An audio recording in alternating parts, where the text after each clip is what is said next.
Imagine pulling the rarest class in the world, but having 0 mana to cast spells. What would you do? Rage quit. Kyayu decided that if he can't summon the undead, he'll just send the living straight to the graveyard himself. With his bare hands, meet the Necromancer with stats so broken he solos epic bosses using nothing but pure muscle. With a mechanical empress merged with him, and a shady organization hunting down his past, he's about to prove that for a true genius, magic is just a minor detail.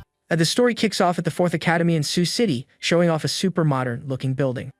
Inside, a group of students gets the news that today's the day they finally become players of the inner world. Then the principal, Ju Jinlong, breaks it down, explaining that the system will assign their classes once they step into the formation. He starts listing some examples like becoming a beefy swordsman or a tenacious knight, or maybe an agile assassin or a powerful mage, but at the end of the day, destiny calls the shots on their class. Without wasting any more time, the principal yells to activate the transfer formation, and everyone gets teleported away. That's when we meet our MC, who mentions that 18 years have passed and introduces himself as Kyayu. He explains that this world is called Kaiji Star, a parallel world that's basically a copy-paste of Earth. But unlike Earth, the inner world descended on this planet, and dungeons started popping up everywhere. When humans turn 18, they unlock abilities to clear these dungeons and level up. Right after, a system screen welcomes player Kyayu and asks if he wants to roll for his class. Our hero accepts immediately and starts praying to every single ancestor for a top-tier class.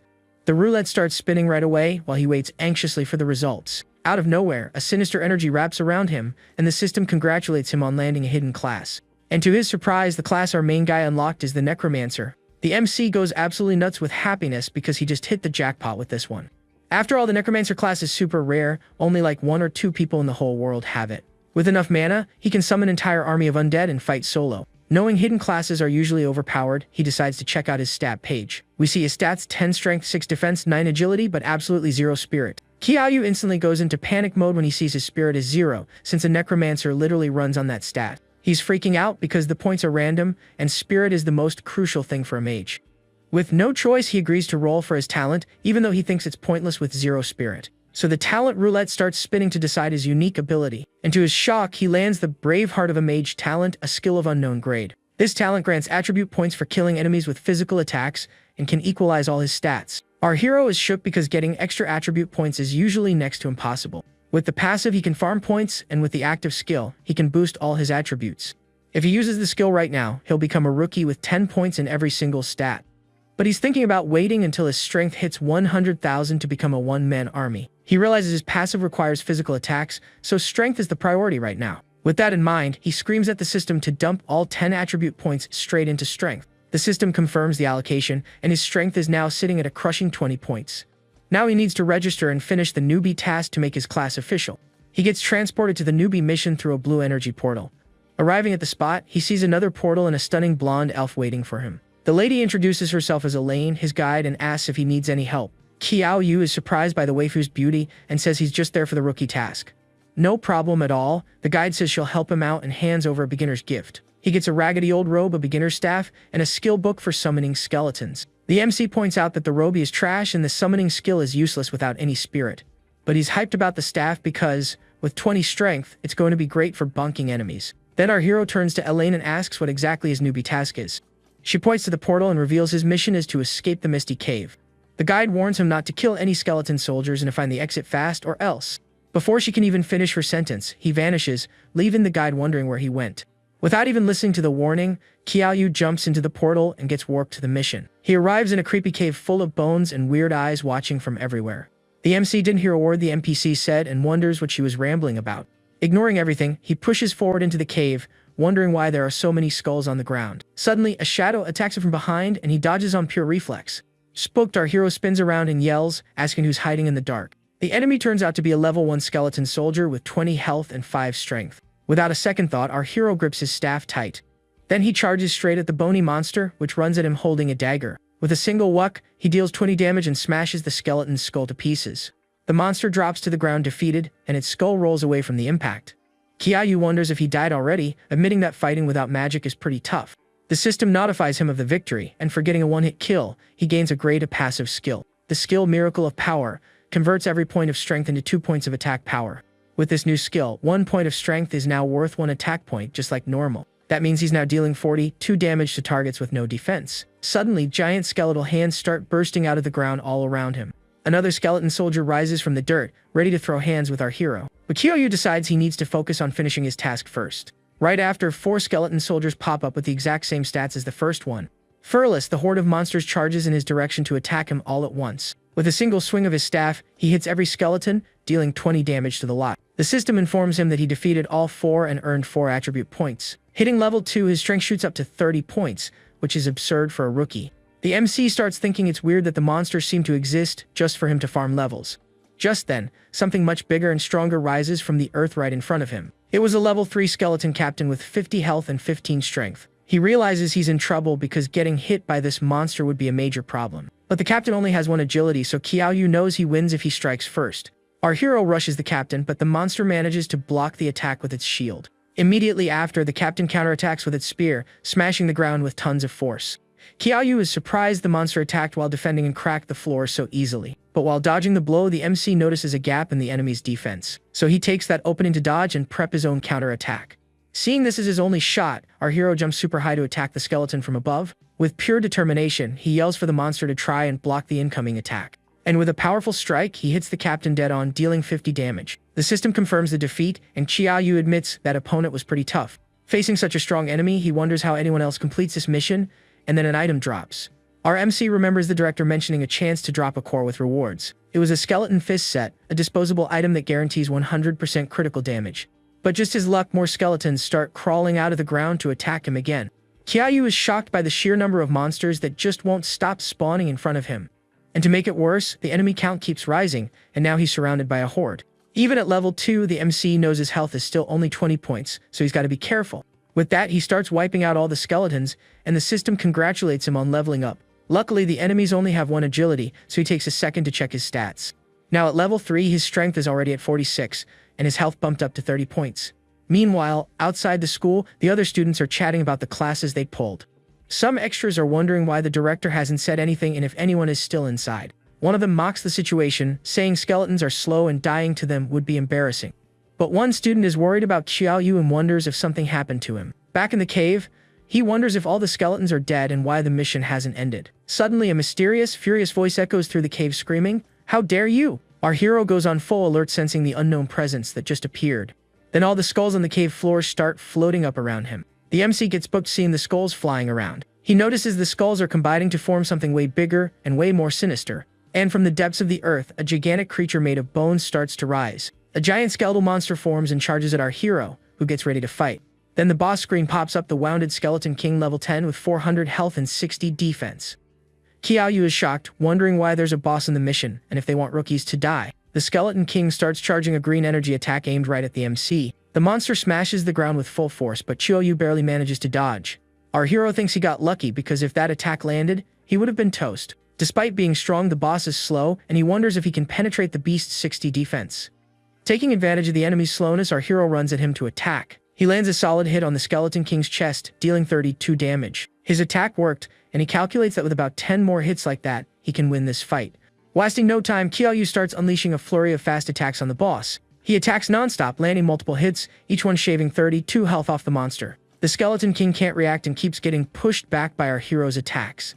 With 200 health left, he thinks the monster is just there for show and the fight will be over soon. But suddenly, something unexpected happens and the MC's face gets serious. The skeleton king speaks, saying he's guarded the cave for years and never saw a player kill this much. He's furious that a rookie broke his defense and decides the MC isn't leaving alive. Our hero realizes the boss just powered up and braces himself for the next charge. The monster jumps and smashes the ground with a devastating blow that sends rocks flying. And the MC notices that besides being stronger, the skeleton king got way faster too. Then the boss starts spinning, unleashing a series of rapid and powerful attacks.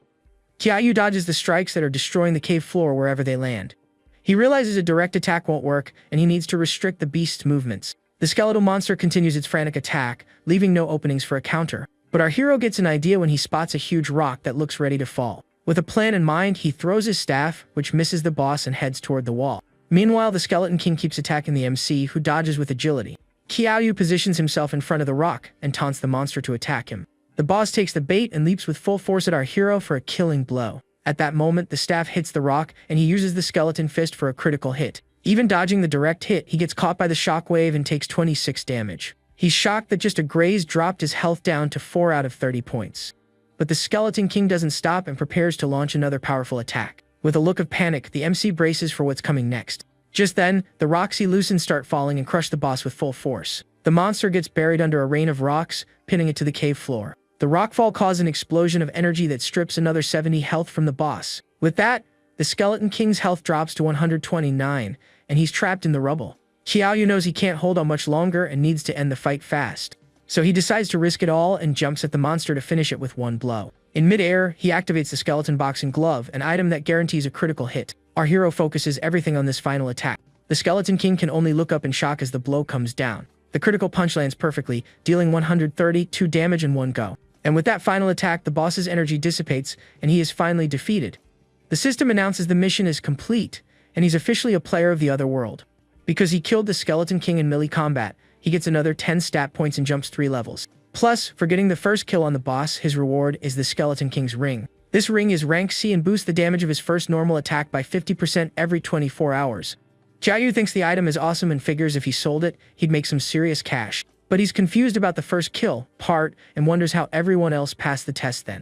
Ignoring that, he exits the portal and we see his new stats with 76 strength and level 5. When he returns to the front of the school, a powerful aura radiates from him and everyone feels the pressure. Suddenly his buddy Yang Shandi grabs him all excited, startling the MC. The friend asks why he took so long and Qiaoyu is surprised everyone else got out so fast. Yang Shandi confirms it's been 3 hours since the last person exited and asks what class he got. Joking around, he says he became a mage but finds his friend's reaction to a playful spell weird. Then a blonde extra named Mi Fei shows up and mocks him for being the last one out. Ma Fei, the class monitor, says looking good is useless and talent is what matters. With a sour look, our hero wonders why Ma Fei loves picking fights with him. The principal announces that tomorrow the whole class will have newbie training. With that, the students start introducing themselves and talking about their classes and talents. A waifu named Jiaozi reveals she's a level 2 healer with 6 spirit. Right after, another girl, Zuyu, says she's a meat shield paladin with a rank B talent. Then Ma Fei shows off, saying he's a level 3 swordsman with a rank B talent. Everyone is impressed with the monitor since swordsman is a pretty strong class in the other world. Principal Xu Jinlong is pleased with the students and calls Qiaoyu to introduce himself. Wrapped in a gloomy aura, our hero reveals his class as Necromancer. As for his talent, he says it's not convenient to reveal right now, and he doesn't even know what it is himself. The principal is surprised and reveals to everyone that Necromancer is a hidden class. The crowd is shocked, and one student even remembers a Necromancer who destroyed a Union Solo. But Ma Fei, full of envy, says mages are fragile and easy to kill up close. Plus, Necromancers take forever to summon and are easy targets for assassins and swordsmen. The monitor then realizes Qiaoyu didn't reveal his talent rank and mocks him for it. However, the other students praise the MC's modesty, calling him a humble genius. But Qiaoyu thinks that without being able to use magic, he's just slightly stronger than a normal person. The principal congratulates him, saying with that class, he'll get into the best universities. With introductions over, class ends, and everyone goes home to prep. On the way, Yang Xiangdi praises his friend and says he wishes he pulled the Necromancer class. He shows off his stats: level 2 mage with 8 spirit, thinking his talent isn't bad. Our hero hides his 0 spirit and brags about having 76 stat points. Arriving home, he yells, "I'm home," even knowing no one is there to answer.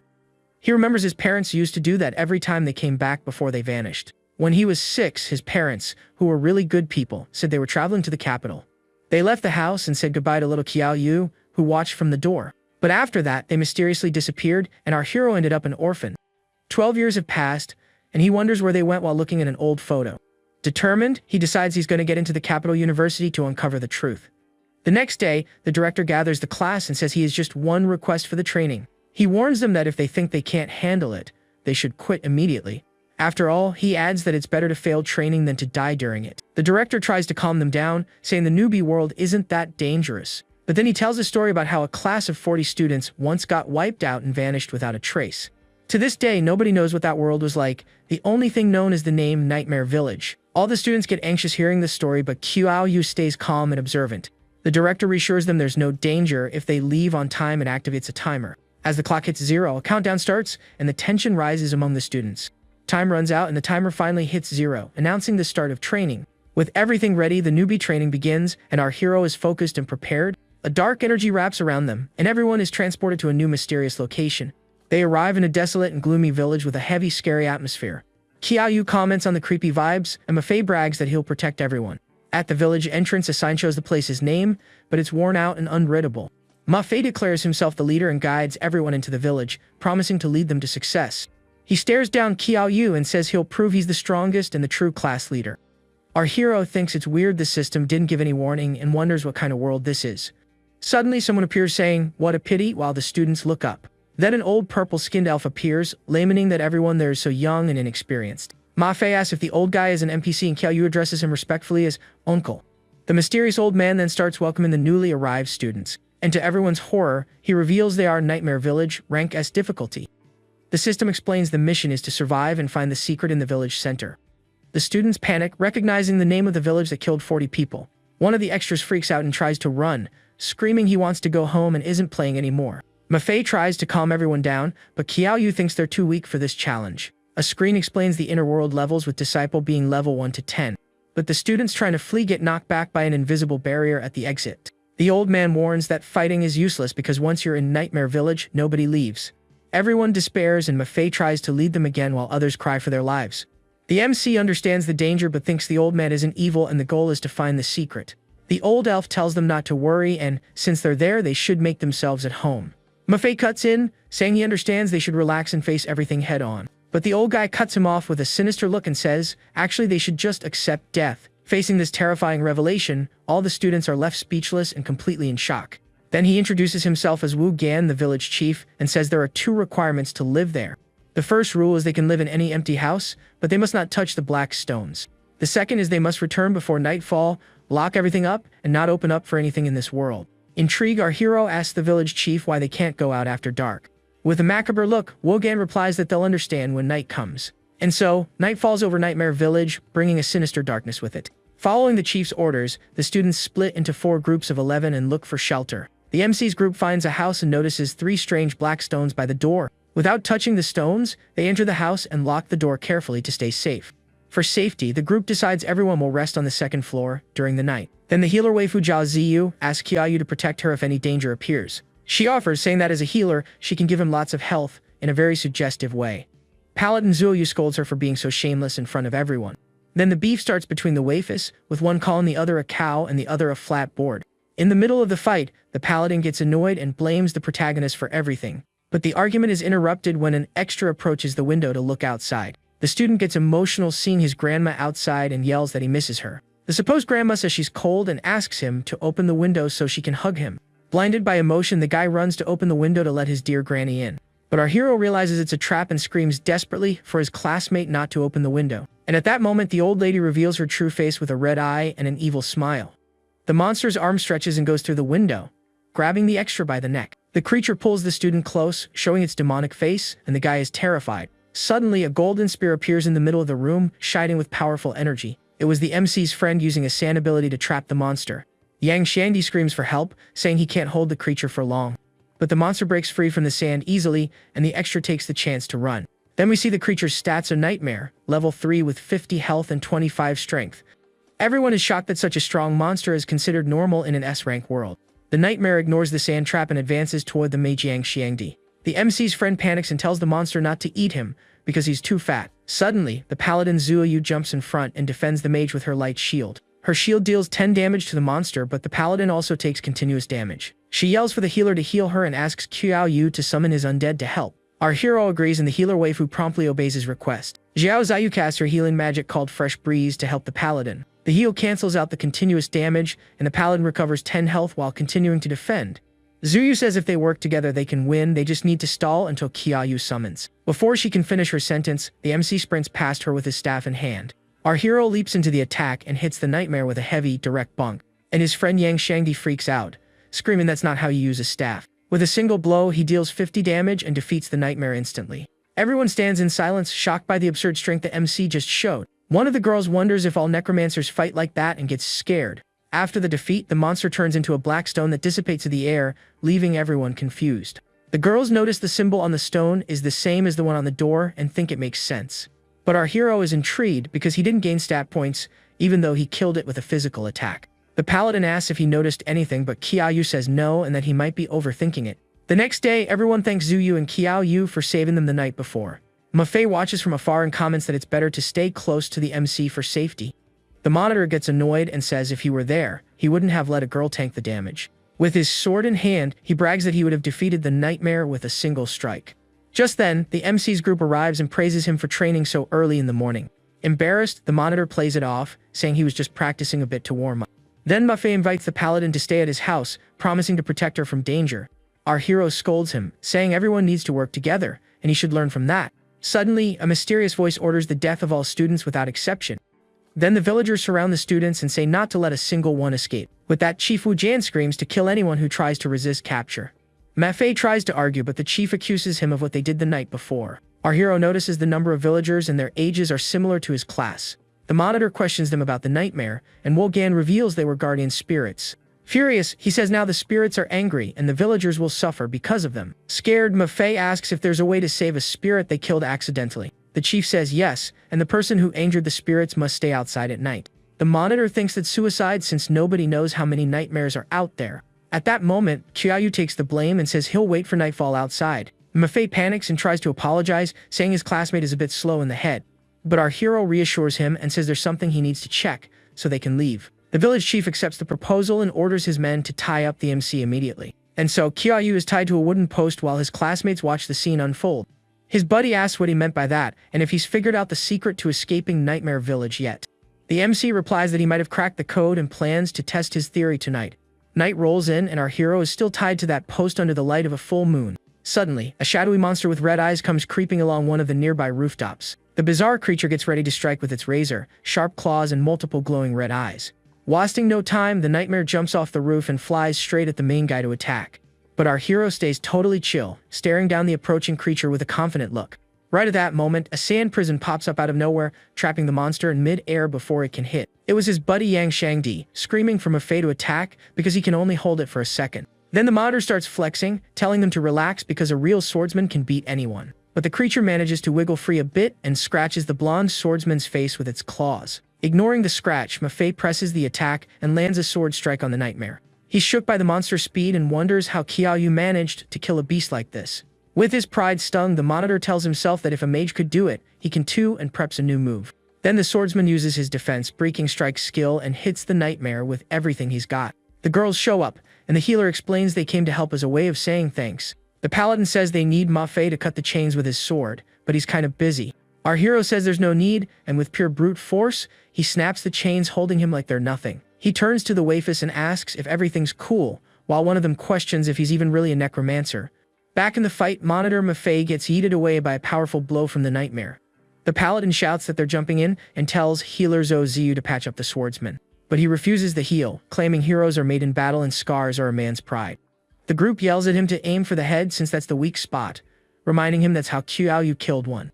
With a cocky smirk, the monitor says he gets it and claims he should have thought of that earlier. Qiaoyu tries to warn him that the head isn't the weak spot, but Ma Fei accuses him of being scared of getting outshined. The arrogant blonde tells everyone to watch his next move closely because it's going to be epic. Then he unleashes a combo of attacks that only deal 10 damage to the nightmare. Ma Fei starts panicking because the monster has 35 health and he only has 15, so he questions the tip.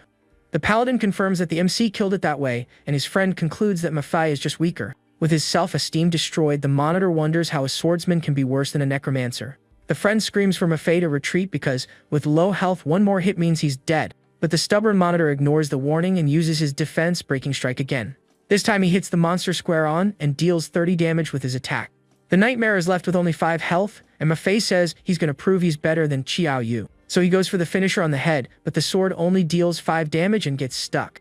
The swordsman stands there totally shocked, having no clue what just went down. Just then, the MC pops up, grabs the dropped loot, and thanks the monitor for his hard work. Ma Fei gets salty and accuses him of kill stealing, while Qiaoyu thinks the item is useless. Suddenly, 2 more nightmares drop from the sky, and the group goes into full panic mode. But our hero orders everyone to get inside the house, because he thinks he figured out how to clear the level. The 2 monsters start banging on the door of the house where the students are hiding. Once inside, the MC's buddy asks what the plan is to get out of this village. He replies that they'll know tomorrow and to just follow his lead when the time comes. The next day, the villagers show up furious, calling them despicable outsiders. Chief Wu Gan declares they all have to die because he won't let them destroy Nightmare Village. Our hero asks the chief if they're actually the residents of Nightmare Village. Then he says it's time to reveal the truth behind this place, and there's only one truth. With a grim face, Wu Gan asks what the main guy means by that. Pointing at the crowd, Qiaoyu reveals that none of them are original residents of the village. And to everyone's shock, he says those 40 people are the class that got wiped out here in the past. One of the villagers confirms the story, saying they got trapped in this fantasy realm. But the chief laughs, claiming those are just lies to save their skins since there's no proof. The MC stares him down seriously and states that of course he has the receipts. He pulls out one of the black stones, and the villagers freak out seeing the item. Right after, his friends also reveal the stones they picked up, sending everyone into a panic. Wugan explains the stones are sacred objects and messing with them brings divine punishment. But Qiaoyu reveals the realm is made of them, and if they break them, the whole place will crack. Then he yells for everyone to act, and the group smashes the stones on the ground with full force. With the stones destroyed, a massive crack appears in the sky like shattering glass. Chief Wugan screams in pain while the fantasy world starts falling apart around him. We see memories of the previous class promising to return safely but ending up in Nightmare Village. The old monitor tried to calm everyone, but one by one they vanished, leaving him wondering what happened.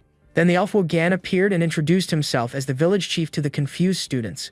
With that, the illusion shatters and the former monitor remembers his true identity. Back in the present, the system announces the mission was a success and the students celebrate. Right after, a screen says all players will be transported out of the world. As they teleport, the former students thank Qiaoyu and his group for the save. His friends congratulate him on his smarts, and our hero says they'll talk when they get back. But suddenly, they realize they're still there and wonder why they didn't get teleported. The system then congratulates them and hands out a new mission, Recover the Heart of Nightmares. And to everyone's surprise, the difficulty of the new mission is rank E, which is super low. We check our hero's stats: 101 strength, still 0 spirit at level 5. Meanwhile, back at school, the other students wonder why 5 of them haven't returned yet. The principal figures out they triggered a hidden mission, and if they win, they can pick their university. But he's worried because missions like that are dangerous, and he doubts rookies can pull it off. Back in Nightmare Village, Mafei complains he's only level 3 and everyone else must be the same.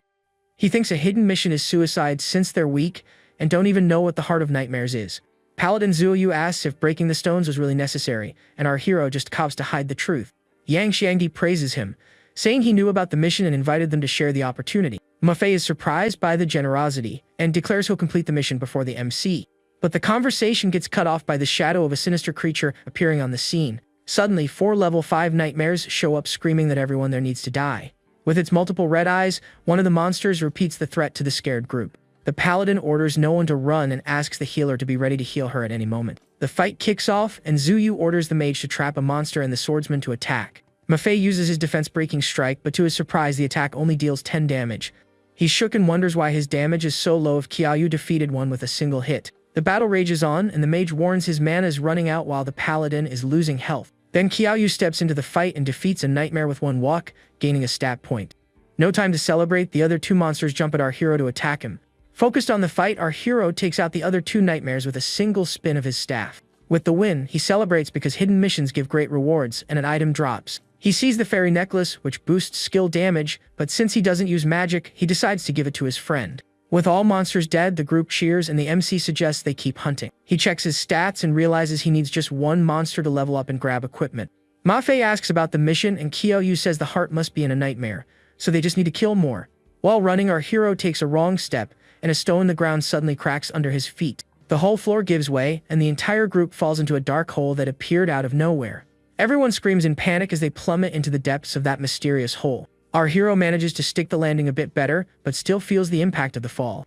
He wonders where they fell and why the ground there feels so strangely soft and squishy. His friend yells for him to get off, and the MC realizes the soft ground was actually his buddy's back. After the crash landing, the group stands up and sees they're all okay in a dark, weird place. The MC's friend complains about the strong smell, saying the place reeks like a sewer. But the healer points in the darkness and screams that the horrible smell is actually something's breath. The group turns and stares into the dark with serious, nervous looks on their faces. And right in front of them, a giant, shadowy creature is resting on the ground with a sinister aura. It was the rare boss, Nightmare King, level 10 with 1000 health and 65 strength. The system warns that waking the Nightmare King will trigger a frenzied chase. Our hero gets tense, noting that this boss is way stronger than the Skeleton King. The friend thinks the mission item is the boss's heart, and the others start panicking. Scared stiff, Mafei gives up and says he's gonna leave the Nightmare King alone for now. But the MC says there's a chance because with his strength, he has 202 attack. He shows his stats with 101 strength and the Skeleton King's ring that boosts damage. With the ring, his first hit will take a third of the boss's life, and then they just focus on weak points. His friend thinks he's lost it and asks if he has a fever to want to fight a giant monster. Qiaoyu says that despite the high stats, the Nightmare King's weak point is its defense. The paladin realizes they need to distract the boss so the MC has a chance to attack. He warns it's dangerous since the boss is fast and strong, and the 4 of them need to hold it together. Even though they're scared, the group agrees to the plan and decides to trust their lives to the MC. Mafei warns him not to show off and says there's no shame in running from a boss that strong. Our hero just tells him to chill with a super confident look on his face. After a quick break, the MC approaches the Nightmare King, who is still sleeping. He thinks the first hit is the most important, needs to find the monster's weak spot. He gets closer and notices something glowing intensely on the sleeping creature's body.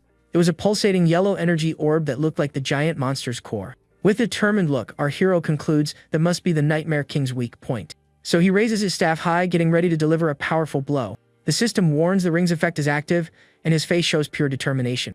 With a devastating critical hit, he deals 508 damage in one go. Mafei and his friend are jaw-dropped, wondering how a mage can deal that much damage. The system announces the heart is broken and the mission changed to kill the Nightmare King, now rank 8. With its heart destroyed, the Nightmare King wakes up from its slumber and roars in pure fury. Our hero yells for everyone to get ready and follow the plan to give him a shot at attacking. The giant monster stares at the group and with a guttural voice screams, calling them vile humans. With the Nightmare King awake, the final battle against the giant monster officially begins. Our hero yells for Mafei to attack and draw the boss's attention to kick off the plan. The monitor charges in without hesitation, going straight for the shadowy creature's giant arm. Then he uses his defense-breaking strike, but the attack deals only one single point of damage. Mafei gets annoyed and says he'll kill the boss even if he has to tickle it to death. With that, the swordsman starts unleashing a series of strikes that barely scratch the enemy. The Nightmare King calls him a worm and says if he wants to die, he'll grant that wish. Furless, the monitor stares down the boss and challenges it to fight, sword in hand. But realizing he's outmatched, he screams desperately for help from his teammates. The mage uses sand prison and the paladin uses light shield to block the boss's attack. The blow hits the defenses hard, pushing Mafei back with the force of the impact. With the waifu's healing and the defenses, he barely manages to tank the damage and keeps getting healed. The monitor screams he can't hold it anymore and asks if Qiaoyu is ready because he's about to die. Our hero replies he's coming and sprints rapidly toward the combat. And with one single whack, he hits the Nightmare King, dealing 182 damage. The system warns that with low health, the Nightmare King is about to trigger his ultimate ability. With a focused look, our hero braces himself for the giant monster's final charge. Then the boss starts charging dark energy and launches a powerful area effect attack. The whole group takes damage, and the mage screams that the enemy's attack is unblockable. Our hero realizes this attack must be why the other class got trapped here. Without hesitating, he charges in to interrupt the spell and lands another hit for 182. With only 128 health left, the MC knows he needs just one more hit, so he jumps super high for the final strike, and the girls scream for him to be careful. The healer warns she's out of mana and won't be able to heal him if he takes any damage. But the MC yells that he doesn't need healing and focuses on the finishing blow. With a powerful spin of his staff, he smacks the Nightmare King dead on one more time. The system congratulates him on the victory and gives him 40 stat points and 50 experience. With the boss defeated, the hidden mission is complete, and the system starts evaluating the players. The group celebrates the hard-fought victory, and the system announces the evaluation is done. The healer gets rank D and a talent, and the paladin gets rank C and another talent. Mage Yang, Shangdi, and Monitor Mafei get their rewards with a rank C and rank D talents. Meanwhile, the MC scores a rank A, earning 50 experience and a rank B magic book. He absorbs the Nightmare King's soul and hopes to get a good item from the defeated boss. The monster drops the dragon-piercing sword, rank B, which gives 100 attack and ignores defense. Our hero is salty about getting a sword since he doesn't even know how to use that weapon properly. Without thinking twice, he tosses the sword to Mafei, who is shocked by his classmate's attitude. The monitor explains a rank B item is super valuable and could buy a house in the capital. But the MC doesn't care and just complains that the Nightmare King was cheap and only gave one item. Ignoring the rest, he opens his stats and sees he's now level 7 with 151 strength. The system details his brave heart of the mage talent, which gives points for killing with physical hits. He realizes his health is too low and needs to figure out a way to stay alive in fights. Then the system says the mission is over, and a portal opens to transport them back to the real world. With everything settled, the group of students finally gets teleported back to the school. When they arrive at the gym, the other students scream in relief seeing Qiaoyu and his group back. The principal welcomes them, saying it's been 2 days, and asks what happened to them. The principal celebrates, saying the group is lucky because top universities are going to fight over them now. The other students call them geniuses since the class will be famous, and an extra dreams of being like them. Mafei warns our hero that he'll regret giving away the sword because with it, the monitor will beat him at level 11. At that moment, an extra runs in desperate, warning that people from Huiking and Jingdu universities are there. And to the group's surprise, the man confirms the reps are there looking for exactly the 5 of them. The principal wonders how the universities found out so fast, but is happy for a happy ending to his career. With that, the 2 men in suits approach the principal and the group of students in the middle of the gym. Director Shu greets Professors Peng and Pei, who just arrived, and everyone shakes hands. One of the professors looks at the group and comments that, As expected, they really are extraordinary. He introduces himself as Peng Liangji from Jingdu, says he needs geniuses and can send acceptance letters tomorrow. The other professor calls him shameless for recruiting without a test, but Peng says that's sincerity and agrees to test them. Next, the other guy introduces himself as Pei Singo from Huaking University and tells the group not to worry. He explains the test is just to see everyone's role and if their stats are good enough to get in. Our hero thinks he's in trouble because he doesn't use skills but needs to get into Jingdu to find clues about his parents. With everything explained, one of the recruiters finally asks which of them wants to be tested first. Without hesitating, Ma Fei volunteers and introduces himself as a level 5 swordsman. Recruiter Peng is impressed with the kid's stats and look, thinking he's a fit for Jingdu. So Professor Pei Singo, level 25, challenges him to the test and tells him to attack. Ma Fei warns the professor to be careful and gets ready to attack with his glowing sword. Then he uses his world-splitting strike and launches a powerful slash at the recruiter. The professor is shocked that the hit managed to break his defense even though he's level 25. Pei praises the kid's technique, saying it concentrates power at the sword tip and is very rare. The recruiters praise his strength of at least 35 and his high agility in the attack.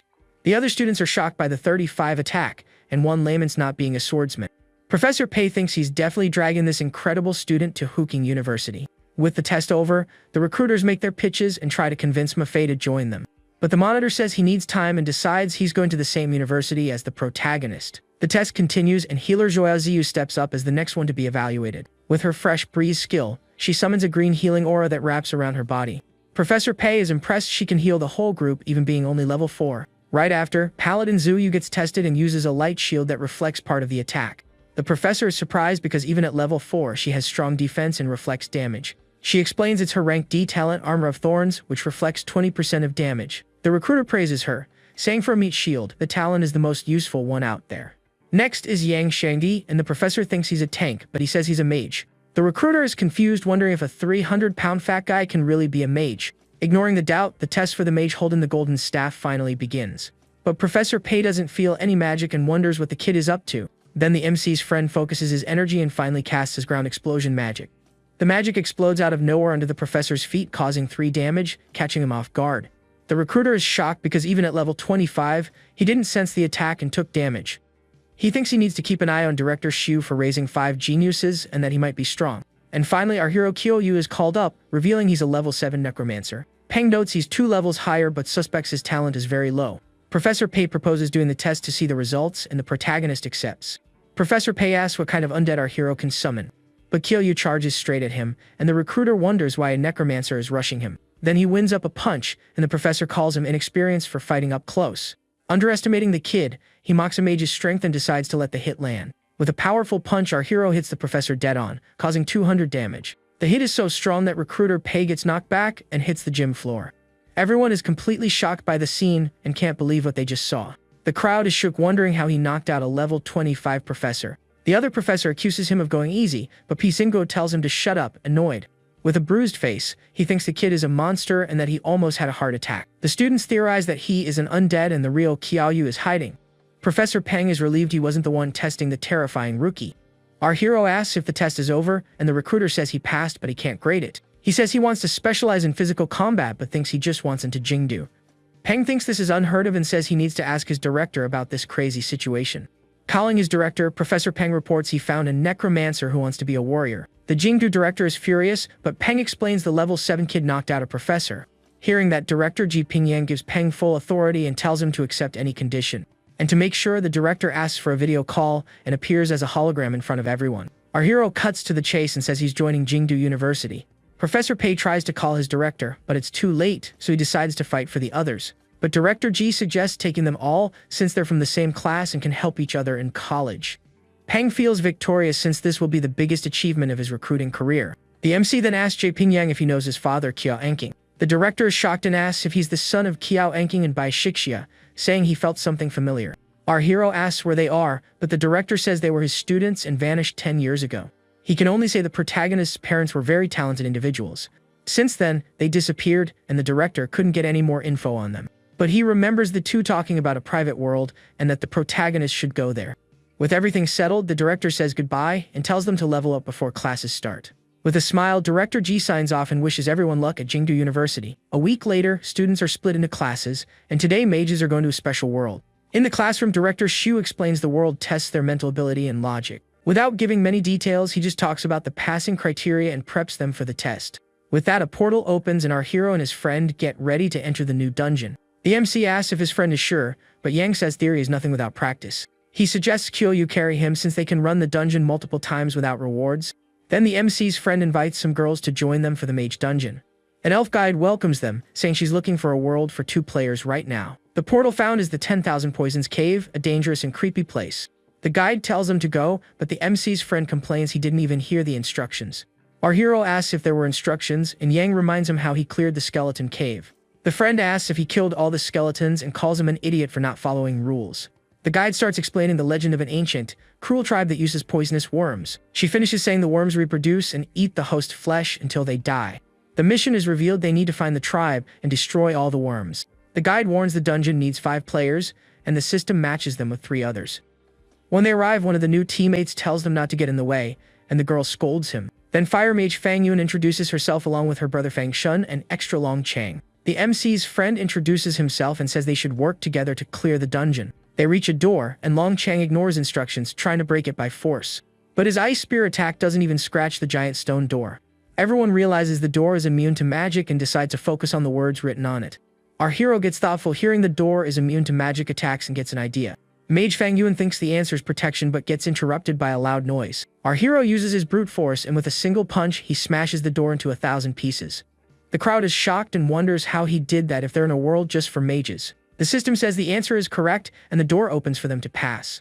Crossing through, they find another door and a field of strange red flowers. The MC's friend warns them to be careful, but it's too late and his hand starts burning. Suddenly everyone realizes they've been poisoned and are losing 3 health per minute. The friend asks what to do, and Chiayu tells them to keep moving forward. With the poison, our hero complains his health is already low, and he won't last half an hour. They run desperately to the next door with more weird words written on it. The group gets annoyed because they don't have time for another riddle with poison in their veins. But our hero wastes no time, and once again he smashes the door with a powerful punch.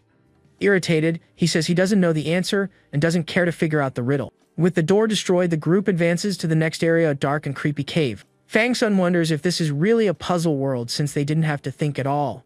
The system congratulates them on completing the first mission and finding the 10,000 Poisons Cave. They look around and one member asks where they should go now. Suddenly, a little girl named Xiao Dong appears and asks if they came from outside. She notices everyone is poisoned and reveals it's the poison of the bee and flower. The girl invites them to the 10,000 Poisons Cave to get treated ASAP.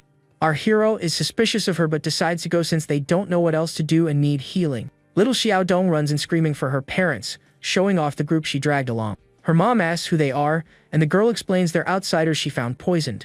She asks them to whip up the 5 poison soup, and the mom invites them in to have a seat. Inside the house, the family serves said soup to the group sitting at the table. To everyone's disgust, the soup is centipedes, scorpions, and bones floating in a dark broth. The MC suggests his buddy Yang drink first since he's stronger, but he shuts that down instantly. Out of patience, our hero decides to chug the bowl since he's only got half his health left. He's surprised by the taste and announces the poison is gone, telling everyone else to drink up. But as soon as they drink, everyone else passes out on the floor, and Qiaoyu asks about the place's history. The mom says the poison is cured but tells them to bounce, because they don't like visitors. Xiao Dong gets annoyed and questions her mom for trying to kick out guests who just arrived. Ignoring her mom, she smiles and tells the group to stay as long as they want and not to worry. The main guy agrees to stay since they're weak, but he thinks Xiao Dong's parents are acting super sus. The family says goodbye, telling him to rest, and walks out, leaving the group alone in the house. Outside under a weird red moon, the girl just tells her parents, "Let's go." With a creepy smile, the little girl says it's a full moon and the show is about to start. Far away, the tribe gathers in a forest clearing for some kind of dark ritual. Everyone kneels and prays to the great insect swarm, promising fresh meat as an offering. To kick off the ritual, someone cuts their finger and lets a drop of blood fall into a pit. Suddenly, a cloud of bugs flies out of the pit and attacks a guy tied up nearby. In seconds, the bugs devour the man's body, leaving nothing but a skeleton behind. The MC's group is watching everything from hiding, and Mage Fang Yuan is horrified by the scene. Her brother Fang Sun says they need to bail because he doesn't have AoE attacks to fight all of them. Just then, the tribe leader senses their presence and comments that there are some rats nearby. With a smile, she calls a giant warrior named Ju Shi and sends him after the group. The matriarch orders him to go easy and keep the intruders alive for the next ritual. Back at the house, the group wakes up from fainting and wonders what they should do now. Mage Fang Yuan warns that if the tribe finds out they came to kill the bugs, they're all going to be insect food. At that moment, our hero goes on alert and wonders what that weird noise is. Out of nowhere, the house gets swarmed by scorpions, and the group screams that bugs are everywhere. So Mage Fangyun uses her fire enchantment to roast all the scorpions. The system tells the MC the enemies are weak, so he won't gain any stat points. Then his buddy Yang Shandy combines sand bunding and ground explosion spells. Our hero praises the combo, but Yang says that drained almost all his mana. Suddenly, the giant warrior Ju Shi appears and says they've got guts for being there.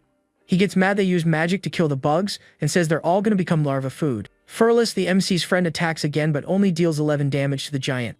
Ju Shi mocks the attack, and we see his stats level 10 with 289 health. A system screen explains that NPC stats only show up when they take damage. The group panics because the warrior's stats are boss level, and the mission is way too hard. But our hero gets thoughtful and wonders if this world is different from the others somehow. Ignoring the danger, he charges at the giant, who mocks the MC's arrogance. Ju Shi keeps bragging about his strength but takes a punch that deals 121 damage. Shocked, the warrior uses the bug bite skill, which instantly boosts all his attributes. The group despairs because the enemy's defense got multiplied and his stats went up again. Ju Shi brags that no one can hurt him and he'll use their blood for the swarm. But the main guy stays calm and stares down the warrior with a serious and super confident look. Without even showing the fight, our hero beats the giant, leaving him with 23 out of 500 health. Then he starts interrogating the warrior about the sacrifice and the woman leading the ritual. The good explains it's a sacrifice for the insect queen, who the tribe made a contract with. The MC's friend realizes the family cured them just to be the next sacrifices. Qiao Yu asks why the cave names are different, but Ju Shi doesn't recognize Xiao Dong. He reveals the only person with Dong in her name is the tribe matriarch, the powerful Zun Dong. Our hero thanks him for the cooperation, and the warrior asks if he can leave now. But the MC finishes him off, and the system gives him 10 stat points and 50 experience. He levels up, and for being the first to kill an NPC, he gets the S rank item Sage's Protection. The hero is hyped because the item negates one fatal hit, which is the strongest thing he could get. The group is worried they can't rely only on him since the matriarch controls all the bugs. But he says the mission is to kill the bugs, not the tribe, and they should blow up the nest in the pit. Everyone agrees with the plan and decides to act before the matriarch finds out. Arriving at the clearing, the group finds no one, and our hero orders them to push forward. But they find Xiao Dong's parents dead and wonder why they killed their own colleagues. The MC understands their weird behavior earlier and says to leave them and focus on destroying the pit. With that, everyone launches their wind, fire, and earth explosion spells at the insect nest. The combo of magic causes a massive explosion that completely destroys the stone pit. The attack leaves a huge hole in the ground, and the group gathers to check the results. The MC's friend thinks all the bugs died but wonders why the mission didn't end. Suddenly, Matriarch Sundong appears, saying the little rats have been making a mess. Accompanied by another warrior, she reveals herself and is surprised Ju Shi was defeated. Our hero asks if he should call her the cave matriarch or Xiao Dong. Smiling, she asks if he doesn't like her current form and if she should go back to being a little girl. Then she transforms back into the girl and says she wanted to spare him to continue her bloodline. But with so many bugs dead, she needs to sacrifice him so the Queen Mother doesn't get mad. The MC asks why she killed her own parents, and the girl mocks the question. With a cold look, she calls them useless, disobedient trash for helping the group. The main guy gets furious at the girl's coldness and stares her down. The little girl asks if he's mad and tells him not to worry about it. With an evil laugh, she warns him that he'll be seeing them soon anyway. Then the villain summons a swarm of flying insects with sinister purple energy. The main guy gets caught in the middle of the whirlwind of poisonous creatures. Seeing this, the group runs to help, and Mage Fangyun preps a fire spell. But the warrior Quang Mang stops them with a powerful blow that knocks Long Chang to the ground. He says he'll fight them, and we see his stats level 10 with 500 health. Meanwhile, our hero is getting attacked from all sides and complains about the amount of bugs. He knows fighting like this is suicide and thinks about using his talent to equalize his stats. But he ditches the idea and decides to fight since he can revive once with the Sage's Protection. Then the villain taunts him, asking if he finally gets it and wants to become bug food. Suddenly, the little girl makes a shocked face seeing him approach.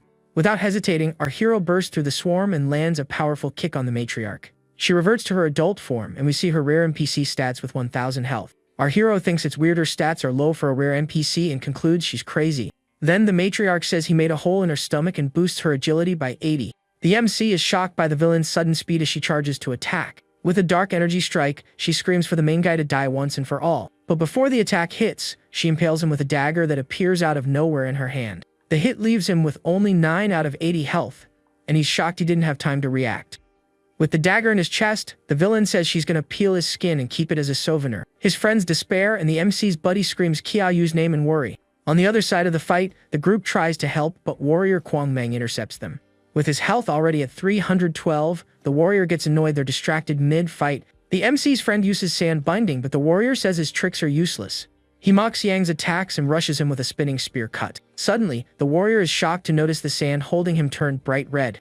The ground explosion magic activates and deals 312 damage to the enemy. In a fat-burning state, Yang Xiangdi tells the enemy to ask in hell. With his new power, Yang screams he's going to save him, and the MC is shocked by his new skinny form. He explains that when he got anxious, all his fat turned into almost 300 spirit. Our hero thinks that's almost the same as a mid-level mage and is super impressive. Then he grabs the matriarch and tells his friend to use the explosion magic to kill them both. Yang Xiangdi freaks out saying his friend will die, but he tells the mage to just trust him. With a shout, our hero tells him to stop talking and just act before it's too late. With no choice, the mage casts his ground explosion while calling his friend's name. The villain panics and asks him to let go, but the MC says it's over, and they both explode. The magic explodes hard, and a huge wave of energy sweeps the battlefield. The group watches in shock, and the mage screams the protagonist's name in despair. But the system says the lethal damage triggered Sage's protection and gives him a new passive. The rank A talent, Strong Contract, boosts his strength for every 50 health and his health for every strength point. With that, our hero calculates that with 166 strength, he'll have 1,660 health. His friend shows up wondering how he didn't kill him with 300 spirit, but he says he revived. The MC asks about drops, but the friend says he got no notification and thinks the villain is still alive. Suddenly, Jundong resurfaces from the flames, saying the two of them are a real pain in the ass. With an evil smile, she says they'll soon see her true beauty. She transforms into a half-human, half-insect creature and her stats skyrocket. Yang says to attack again but mentions his spirit went back to 48 and the boost was temporary. Then the system issues a red alert to all players in the dungeon. It warns the boss got too strong and everyone needs to leave that world immediately. Yang tries to convince his friend to run, but he refuses to give up on the mission. The system insists they leave and restart since they didn't beat the Queen Mother. But the MC gets annoyed, says the director ordered him to pass, and he's going to kill the villain. The insect queen mocks him, saying she'll skin him alive because no one can hurt her. Our hero charges and the two start trading a series of fast and powerful blows.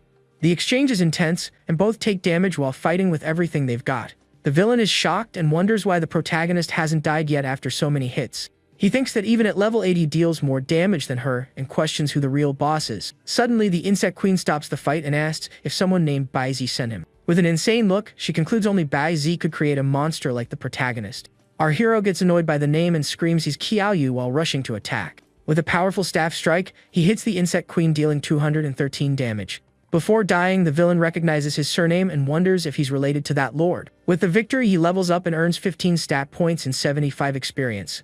The system says the anomaly is resolved and congratulates the group for clearing the dungeon. Everyone gets their grades, with our hero getting rank S and his buddy Yang a rank A. He hits level 10 and gets 100 experience, 10 stat points, and a talent book. With the soul core, he grabs the savage spider chestplate, which gives 800 health. Plus, he also gets a mysterious magic cube that binds to him instantly. The cube gives him the ability to appraise humans up to 10 levels away and has a locked skill.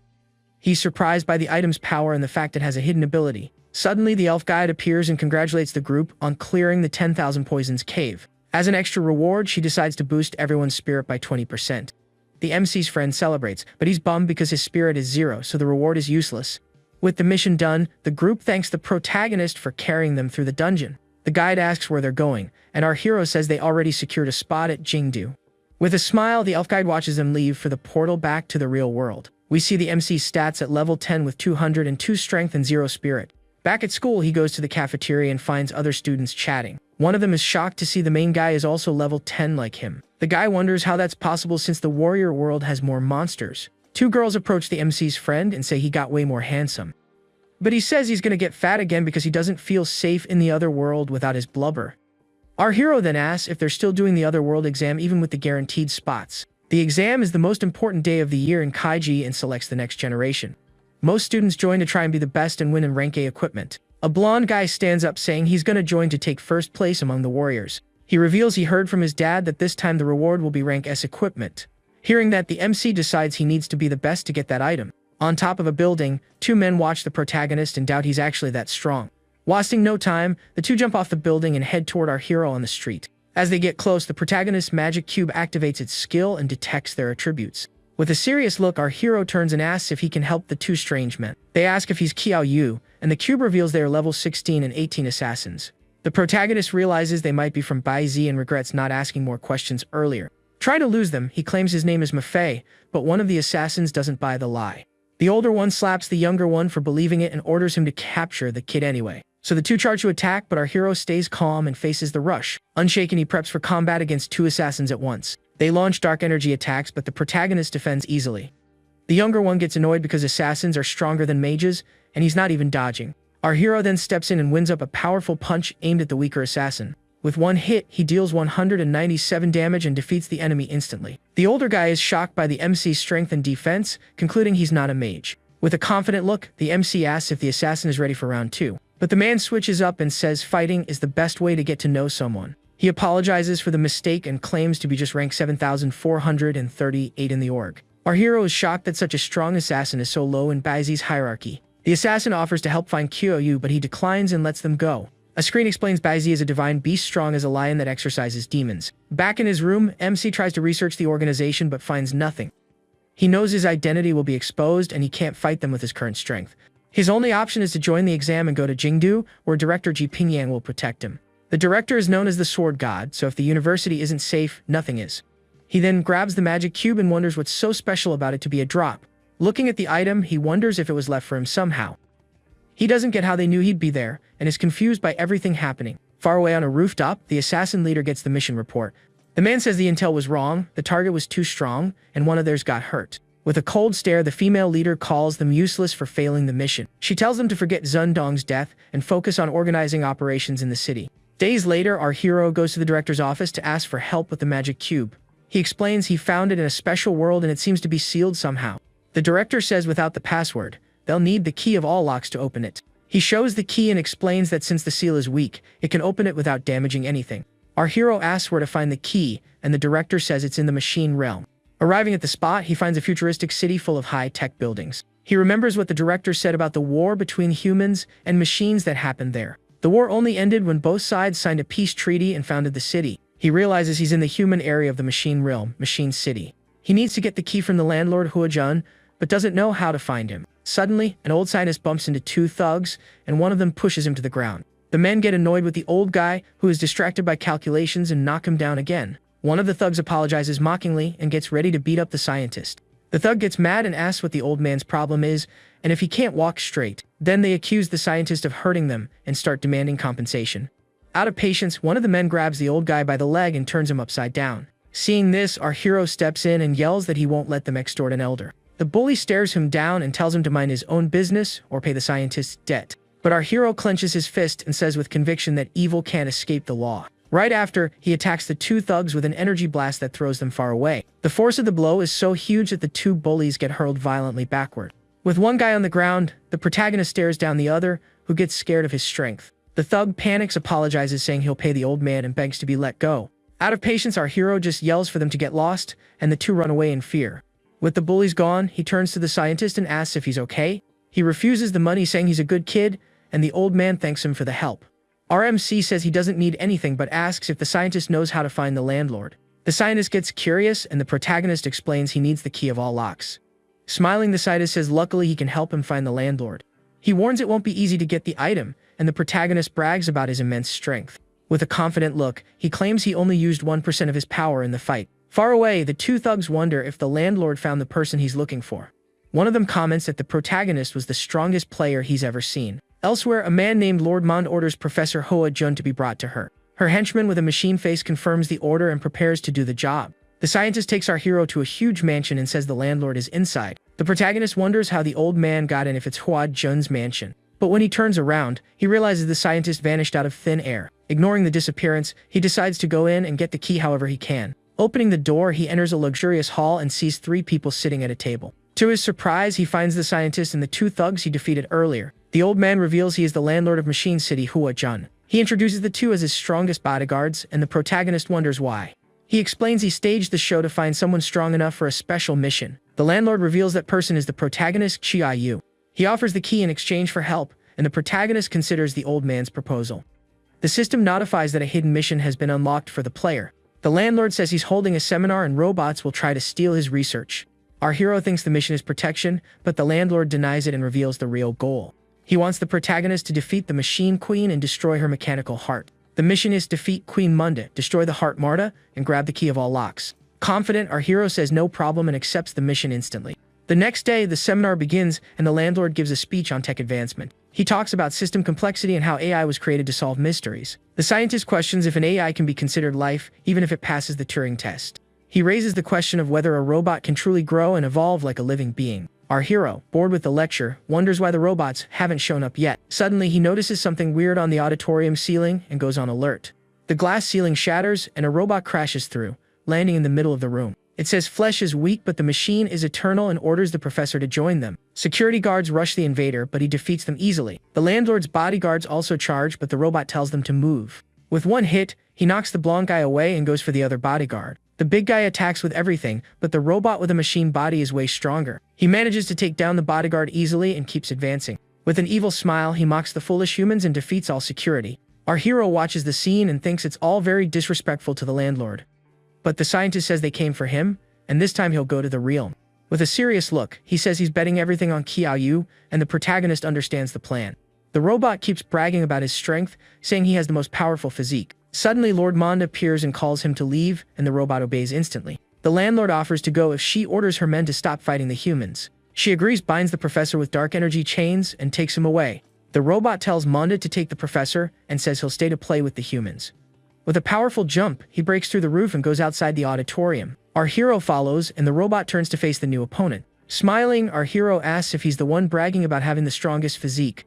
The robot calls him an ant and says he doesn't understand the power of mechanical transformation. He tries to convince the protagonist to join the mechanical evolution, but our hero punches him, dealing 306 damage. The robot is shocked and asks if he used a skill to hurt him. Smiling, he says he already has a perfect body and doesn't need the robot's help. The robot despairs, saying it's impossible for a mere human to breach his biochemical body.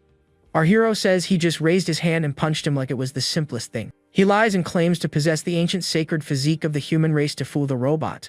With the enemy on the ground, he stumps hard, and the robot asks what he's doing. Out of patience, he tells the robot to scram before he turns him into a pile of scrap. With a final powerful move, our hero grabs the robot and throws him far away.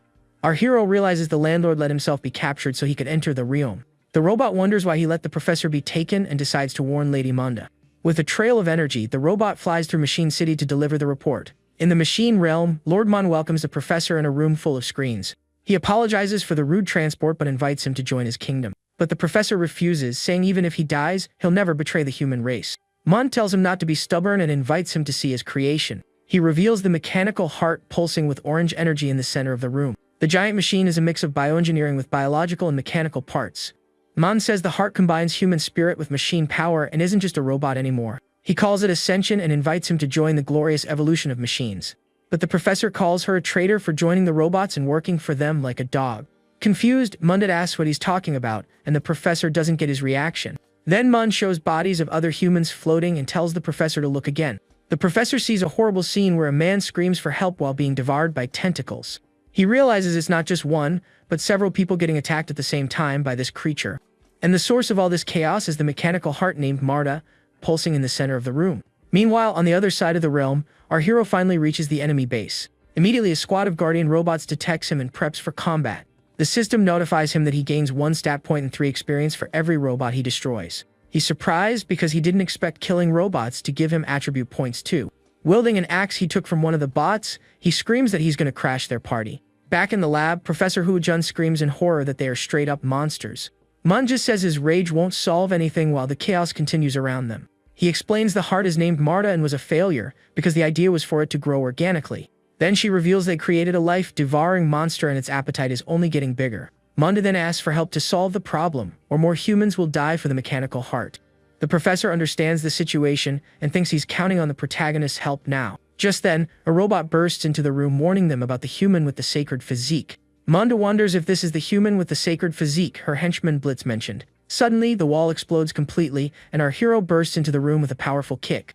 The impact of his arrival is so strong it shatters the entire structure around the area. Looking like a total maniac, he screams to everyone that the great Qiaoyu has arrived for the party. Professor Huajun is relieved and says the protagonist is finally there to help. Manda stares him down and asks if he's the human her warrior Blitz was referring to. Then she welcomes him to the machine realm and mentions Blitz is one of her best. The villain is shocked he defeated him, and we see his stats level 15 and 2000 health. Our hero mocks him, asking if he's embarrassed and if he wants to avenge his henchman. Without answering, the queen orders her other 2 warriors to charge at Qiaoyu. With a smile, he gets hyped and tells them to come donate some more stat points. He gets ready, and the system notifies him that he gained a point in experience. Right after, he hits the other guard, and the system notifies him of the combat victory again. The two henchmen hit the floor, and Mund is shocked that his body is stronger than hers. He thinks that if he convinces him to turn into a robot, he can't imagine the monster he'd become. He dreams of creating the world's strongest warrior using our hero's body and his technology. Meanwhile, the protagonist helps the professor up, and the old man asks if he's okay. Then the scientist points to the machine and tells our hero to look at that thing. We then see the mechanical heart Marta, level 15 with 2,000 health, which is mutating. Our hero gets furious realizing they are using humans to feed the machine. He says even without the mission, he'd destroy the heart, and the professor leaves it all in his hands. Manga becomes determined to capture the protagonist at all costs for her evil plans. The villain tries to convince him to abandon his weak body and join the glorious evolution. But the protagonist ignores her and sprints toward the heart, leaving Manga wondering what he's doing. Then he jumps with full force, propelling himself high into the air toward his true target. Wasting no time, our hero lands hard right on top of the mechanical heart. Manga screams in despair, asking what he's trying to do to precious Marta. He starts punching the machine with all his strength to destroy it. Manga panics and screams for him to stop his attacks immediately. And with a focused and determined look, our hero continues his assault without hesitation. Manga tries to stop him, but our hero yells for her not to get in his way. Just then, Manga's system detects a high-level threat and orders her to flee, but he gets confused. Then he lands a punch that deals 288 damage to the villain. With the force of the blow, Manga is thrown against the wall with a huge explosion of energy.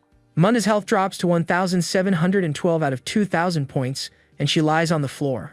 With his mask broken, he praises the MC's strength and says he needs to keep him in the machine realm. Ignoring the villain, the protagonist turns back to the mechanical heart Marta.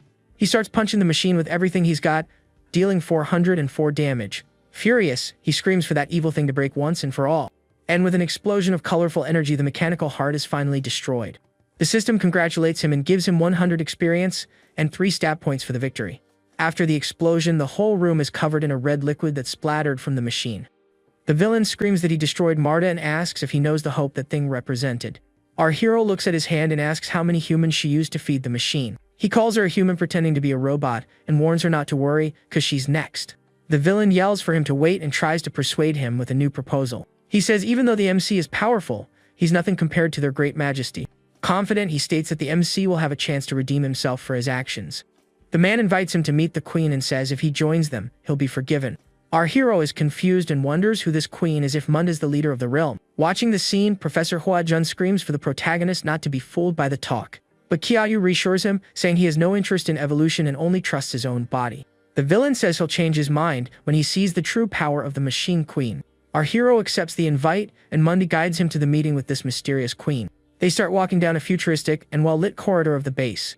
The villain guides him along the path, while the protagonist follows closely with suspicion. Suddenly, he snaps his fingers and, with a smile, activates one of his secret abilities. A mechanical insect flies out of his hand and heads toward our hero's back. The insect lands on his neck, and the system identifies it as a mechanical insect. The screen explains it can infect humans and gradually transform them into machines. With a serious look, the protagonist stares at the villain while the insect prepares to attack. Manda thinks that if he can infect him with the parasite, the queen will definitely reward her. The mechanical insect then readies its needle to pierce our hero's neck. But before it can attack, the protagonist crushes the insect with a quick and precise slap. He turns to Munda and says, "So he was corrupted, huh?" The villain is shocked because she didn't expect him to realize her plan so quickly. With that, the protagonist attacks her with a powerful punch causing 240 damage. The blow knocks her away, and she slides across the corridor floor from the impact. Our hero thinks that he is a level 15 NPC and will be pretty tough to deal with. Irritated, he screams at the MC, asking if he doesn't want to see Her Majesty the Queen anymore. With a smile, he says she finally attacked him, and if he's right, the Queen is close. He states that if that's the case, he doesn't need him to guide him to his objective anymore. Manda gets furious and says if he refuses, she'll force him to drink a penalty. With her arm transforming into a gauntlet, she threatens him, saying the Queen will make him a new body. The system identifies the skill as Mechanical Fist, and the villain charges for the final attack. The two fists collide, and Munda attacks with full force, but the protagonist blocks her. With a smile, he asks if she hasn't been beaten enough and calls her little brother. The villain is shocked her full power attack was stopped and wonders if this is his true power. Our hero then rips off his arm and says he forgot that scrap metal doesn't need to eat. Then he uses the villain's own arm to beat him, dealing 240 damage. Pinned under the arm, he screams for him to stop, but realizes he can't move at all. Without giving him time to breathe, our hero preps another one of his powerful attacks. With a headbutt, he hits the guy square on, dealing 260 damage. The hit sends her flying and he smashes across the room, hitting the opposite wall hard. From the rubble, Mond re-emerges and transforms into a giant, much more threatening robot. He admits he underestimated him, and we see his health drop to 432. The villain says this time he'll show proper respect and prepares for the real fight.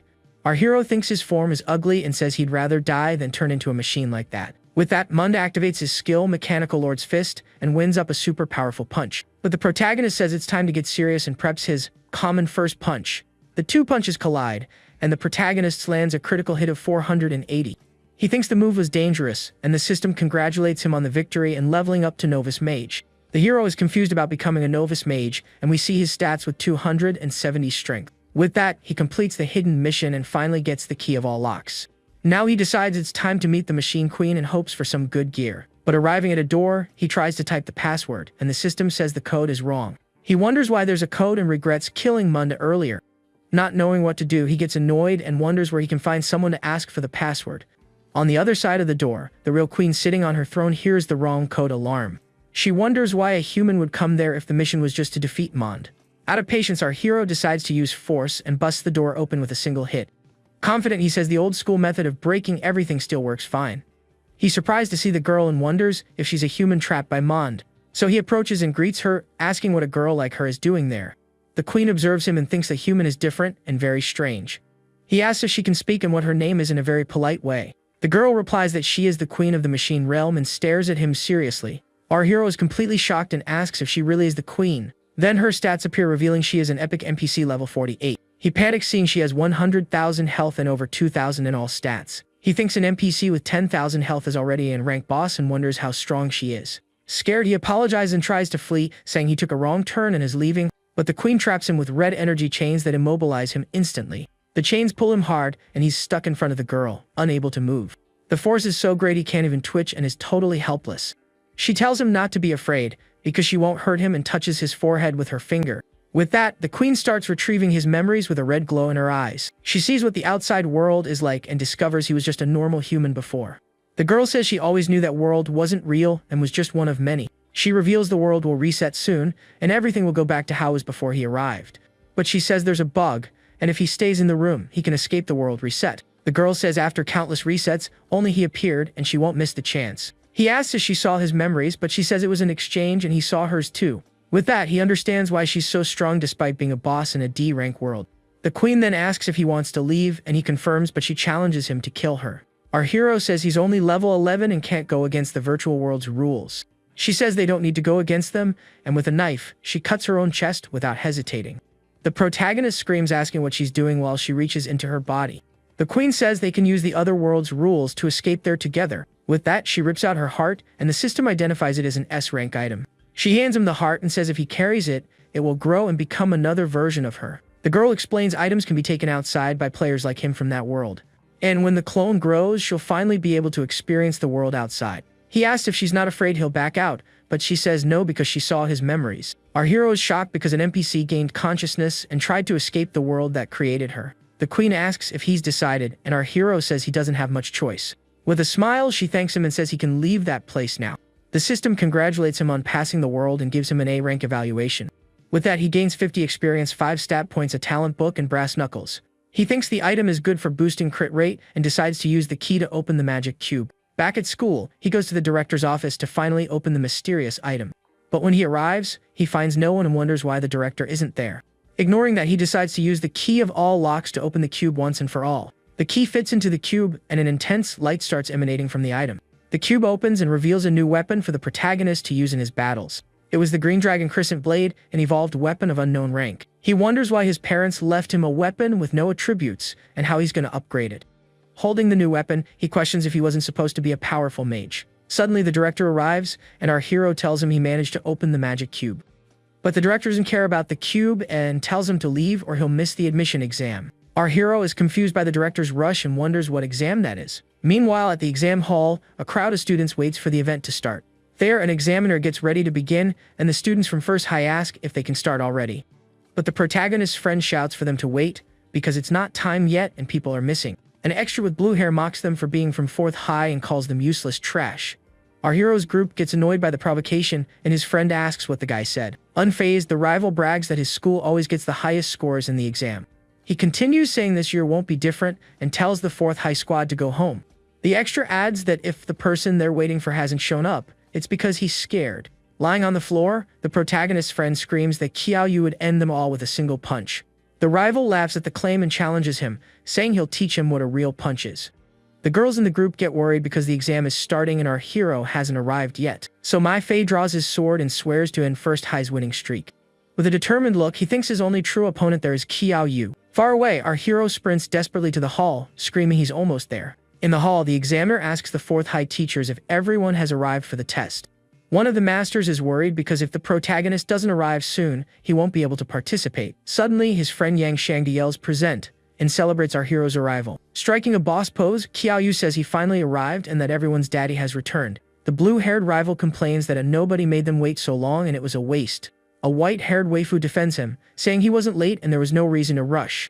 The extra mocks her, saying the rush is to put the rookies in their place and take first place. Our hero then asks which hole those idiots crawled out of, and his friend warns they're from First High. The rival gets irritated and threatens him, but a colleague tells him not to waste time with the Fourth High crowd. Qiaoyu says he hopes they show the same courage in the arena and declares first place is his. With that, the blue-haired extra gets furious and screams the protagonist is asking for it. But a more serious guy from his team steps in and stops him from starting a fight right there. The group leader reminds him the goal is first place and orders him not to start trouble early. The protagonist's squad watches the scene and wonders why they stopped picking a fight out of nowhere. Suddenly, a voice echoes through the hall and announces the time has come for the exam to finally begin. The head examiner introduces himself as Jin Tong and starts explaining the exam rules. He says the exam will use a point system to define the best students of the tournament. Victories give 2 points, defeats take 1, and consecutive wins give an extra point. All students confirm they understand the rules and prepare for the event to start. With a smile, the examiner declares the Sioux City exam has officially begun. In the audience, the students' parents scream and cheer for their kids with tons of excitement. Over at the Mage Arena, our hero understands the rules are like a normal duel. He smiles because with the rule that health can't hit 0, he doesn't need to hold back. Elsewhere, last year's winner Long Shang talks with other teachers. With a confident look, he says this year's first place will definitely belong to his school. With that, the first round begins and our hero goes to Arena 108 to fight. He gets thoughtful seeing his opponent is Long Miation, the blue-haired rival. The extra mocks him, saying it was unexpected to meet in the very first round. Our hero says his name sounds good and kind of has a ring to it, ironically. And with a smile, he repeats the rival's name slowly and very provocatively. Long Miation gets mad and screams the protagonist is asking for a beating and he'll shut him up. The examiner asks if they're ready, and both confirm yes to start the fight. Then he asks the two to introduce themselves, but they're confused by the weird rule. The two complain and ask if they can't just start fighting already. With no choice, the rival introduces himself as Long Miation, a level 9 Disciple Electric Mage. And our hero introduces himself as Qiaoyu from 4th High, a level 11 early stage Necromancer. The rival is shocked to hear the protagonist already reached the early stage before the exam. The examiner thinks he's a strong candidate for first place for getting that far. With introductions done, he finally authorizes the start of the fight between the two mages. Long Miation says he doesn't care because electric magic counters undead and he can still win. With that, he casts his Thunder Barrier magic and surrounds himself with a protective electric aura. Our hero watches the scene calmly and prepares for his opponent's charge. In the audience, everyone is impressed seeing an electric mage in action in the middle of the arena. One spectator comments only 1 in 10,000 becomes an electric mage, and it's almost a hidden class. But another notices the lightning mage is on the defensive and says they aren't good at that. With a smile, our hero wonders if that guy is even a match for him in a fight. The rival challenges him and screams for him to show his true necromancer power at once. He finds it weird the protagonist didn't grab his staff and wonders if he wants to throw the fight. In the audience, the teachers comment that the protagonist seems very self-confident. One of them says if he doesn't summon his undead, the underdog might end up winning the fight. But Director Shu defends him, saying you can't predict the actions of gods like the protagonist. Then Long Shan gets interested and says to see how his necromancy fares against an electric mage. The protagonist ignores everyone and just summons his beginner staff, surprising everyone. The rival goes on alert and prepares for the attack coming from our hero. But instead of summoning, he runs toward the electric barrier, and the rival wonders what he's doing. Fearless, he passes through the barrier and takes 92 damage but keeps moving forward. The rival panics and asks what kind of monster he is to withstand his magic. He doesn't understand why a necromancer who should be fragile is acting that way. The audience is shocked and wonders if that's really a mage fight and where the spells are. With a smile, our hero equips his brass knuckles and prepares for the final attack. We see the item stats, which increase crit rate by 30% and have no restrictions. With an evil smile, our hero says he's going to test his new toy on the rival. Long Miation panics and screams for him to wait, but it's too late to run. With a critical hit, he deals 1,144 damage in one go. The blow throws the rival far away, and he hits the ground with an explosion of blue energy. With only 1 out of 190 health, he is defeated and too weak to continue. Our hero approaches and tells him to remember he now owes him 5 lives for everything. In the audience, everyone is shocked, wondering if they're dreaming and what they just saw. The teachers go crazy too, and one of them can't believe a necromancer dealt that much damage. Director Shu brags, saying he's trained since young, and it's reasonable to be that strong. Longshan gets interested and wonders how strong his necromancy is if he fights like that. Far away in a room, an extra runs to warn his boss about what happened. He says Long Biation was defeated by a student from 4th High with just 1 punch. The leader, named Gusu, says he knows and that the guy is strong and they need to deal with him. With a determined look, he states this year's winner must belong to 1st High. Spectators start theorizing a fighter infiltrated the mage exam. With a smile, our hero thanks everyone for the support in a very mocking way. Suddenly, Xander Jintong appears with his men and calls him for a chat. He says his actions were so impressive someone accused him of cheating. Our hero gets annoyed and asks why they want to test him just because he did too well. The examiner asks how he explains a mage dealing so much damage, and he says he's just strong. Out of patience, Jintong ignores the answer and orders his men to take him for testing. The audience thinks he cheated because there's no way a necromancer is that strong. Director Shu laughs at the situation and tells his colleague to just wait and see what happens. The white-haired waifu defends the protagonist, saying he was like that in Nightmare Village too. The rivals mock her, saying he was cheating and they'll find drugs in the test. But the MC's friend says they'll cry when he comes back as top of the class. The extra tells him to pray the protagonist can at least make it back to the exam. Far away to testing room, our hero prepares for what's coming. The examiners activate the machine and order him to pass the test to prove his innocence. With a sigh, our hero says people always doubt a true genius. The machine finishes the test and the system notifies it found no anomalies. But Examiner Jintong isn't convinced and orders his men to run the test again. And once again the result is the same, and the system confirms nothing is wrong. Disbelieving the result, he orders them to check if the detection portal is working. His men then start inspecting the machine to see if there's any defect in it. After the analysis, they confirm the portal is working perfectly with no issues. Jintong is shocked a kid can deal that much damage and calls him a melee mage. He decides to send him for a drug test, and if he passes, he can return to the exam. Meanwhile, the second round of the tournament is about to start in the main hall. Leader Gusu comments that the kid won't be back anytime soon and will be disqualified. In the arena, one of the participants waits for his opponent who hasn't shown up yet. The mage wonders why his adversary hasn't appeared for the second round combat. He asks the professor what happens if the opponent doesn't show, and he says the mage wins. In the audience, everyone comments the necromancer hasn't returned and must have been cheating. Our hero then goes to the bathroom to take the drug test to prove he's innocent. Arriving there, he asks why the examiner is following him inside the bathroom. The man says by the rules he needs to supervise the entire sampling process. Our hero mocks him, saying he's scared of frightening him, but the man says not to worry.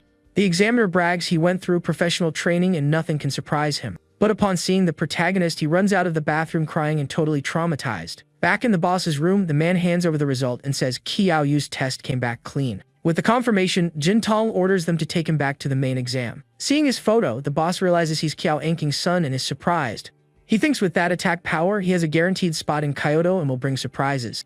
In the hall, the protagonist's friend is worried because if he doesn't arrive soon, he'll be declared the loser.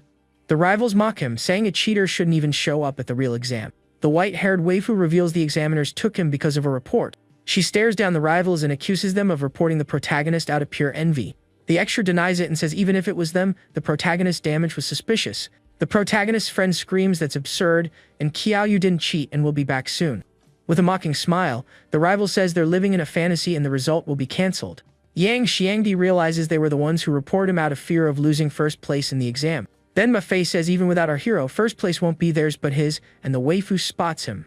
Suddenly, the friend celebrates because the protagonist finally returned, and everyone looks at the entrance. Just then, the judge was about to end the match due to a missing competitor, but gets interrupted. In striking a boss pose, our hero arrives and announces to everyone that he's already there. With his arrival, the judge raises his arm and says in that case, the fight can continue. He then announces the battle and introduces Qiao Yu from 4th Academy, a level 11 necromancer.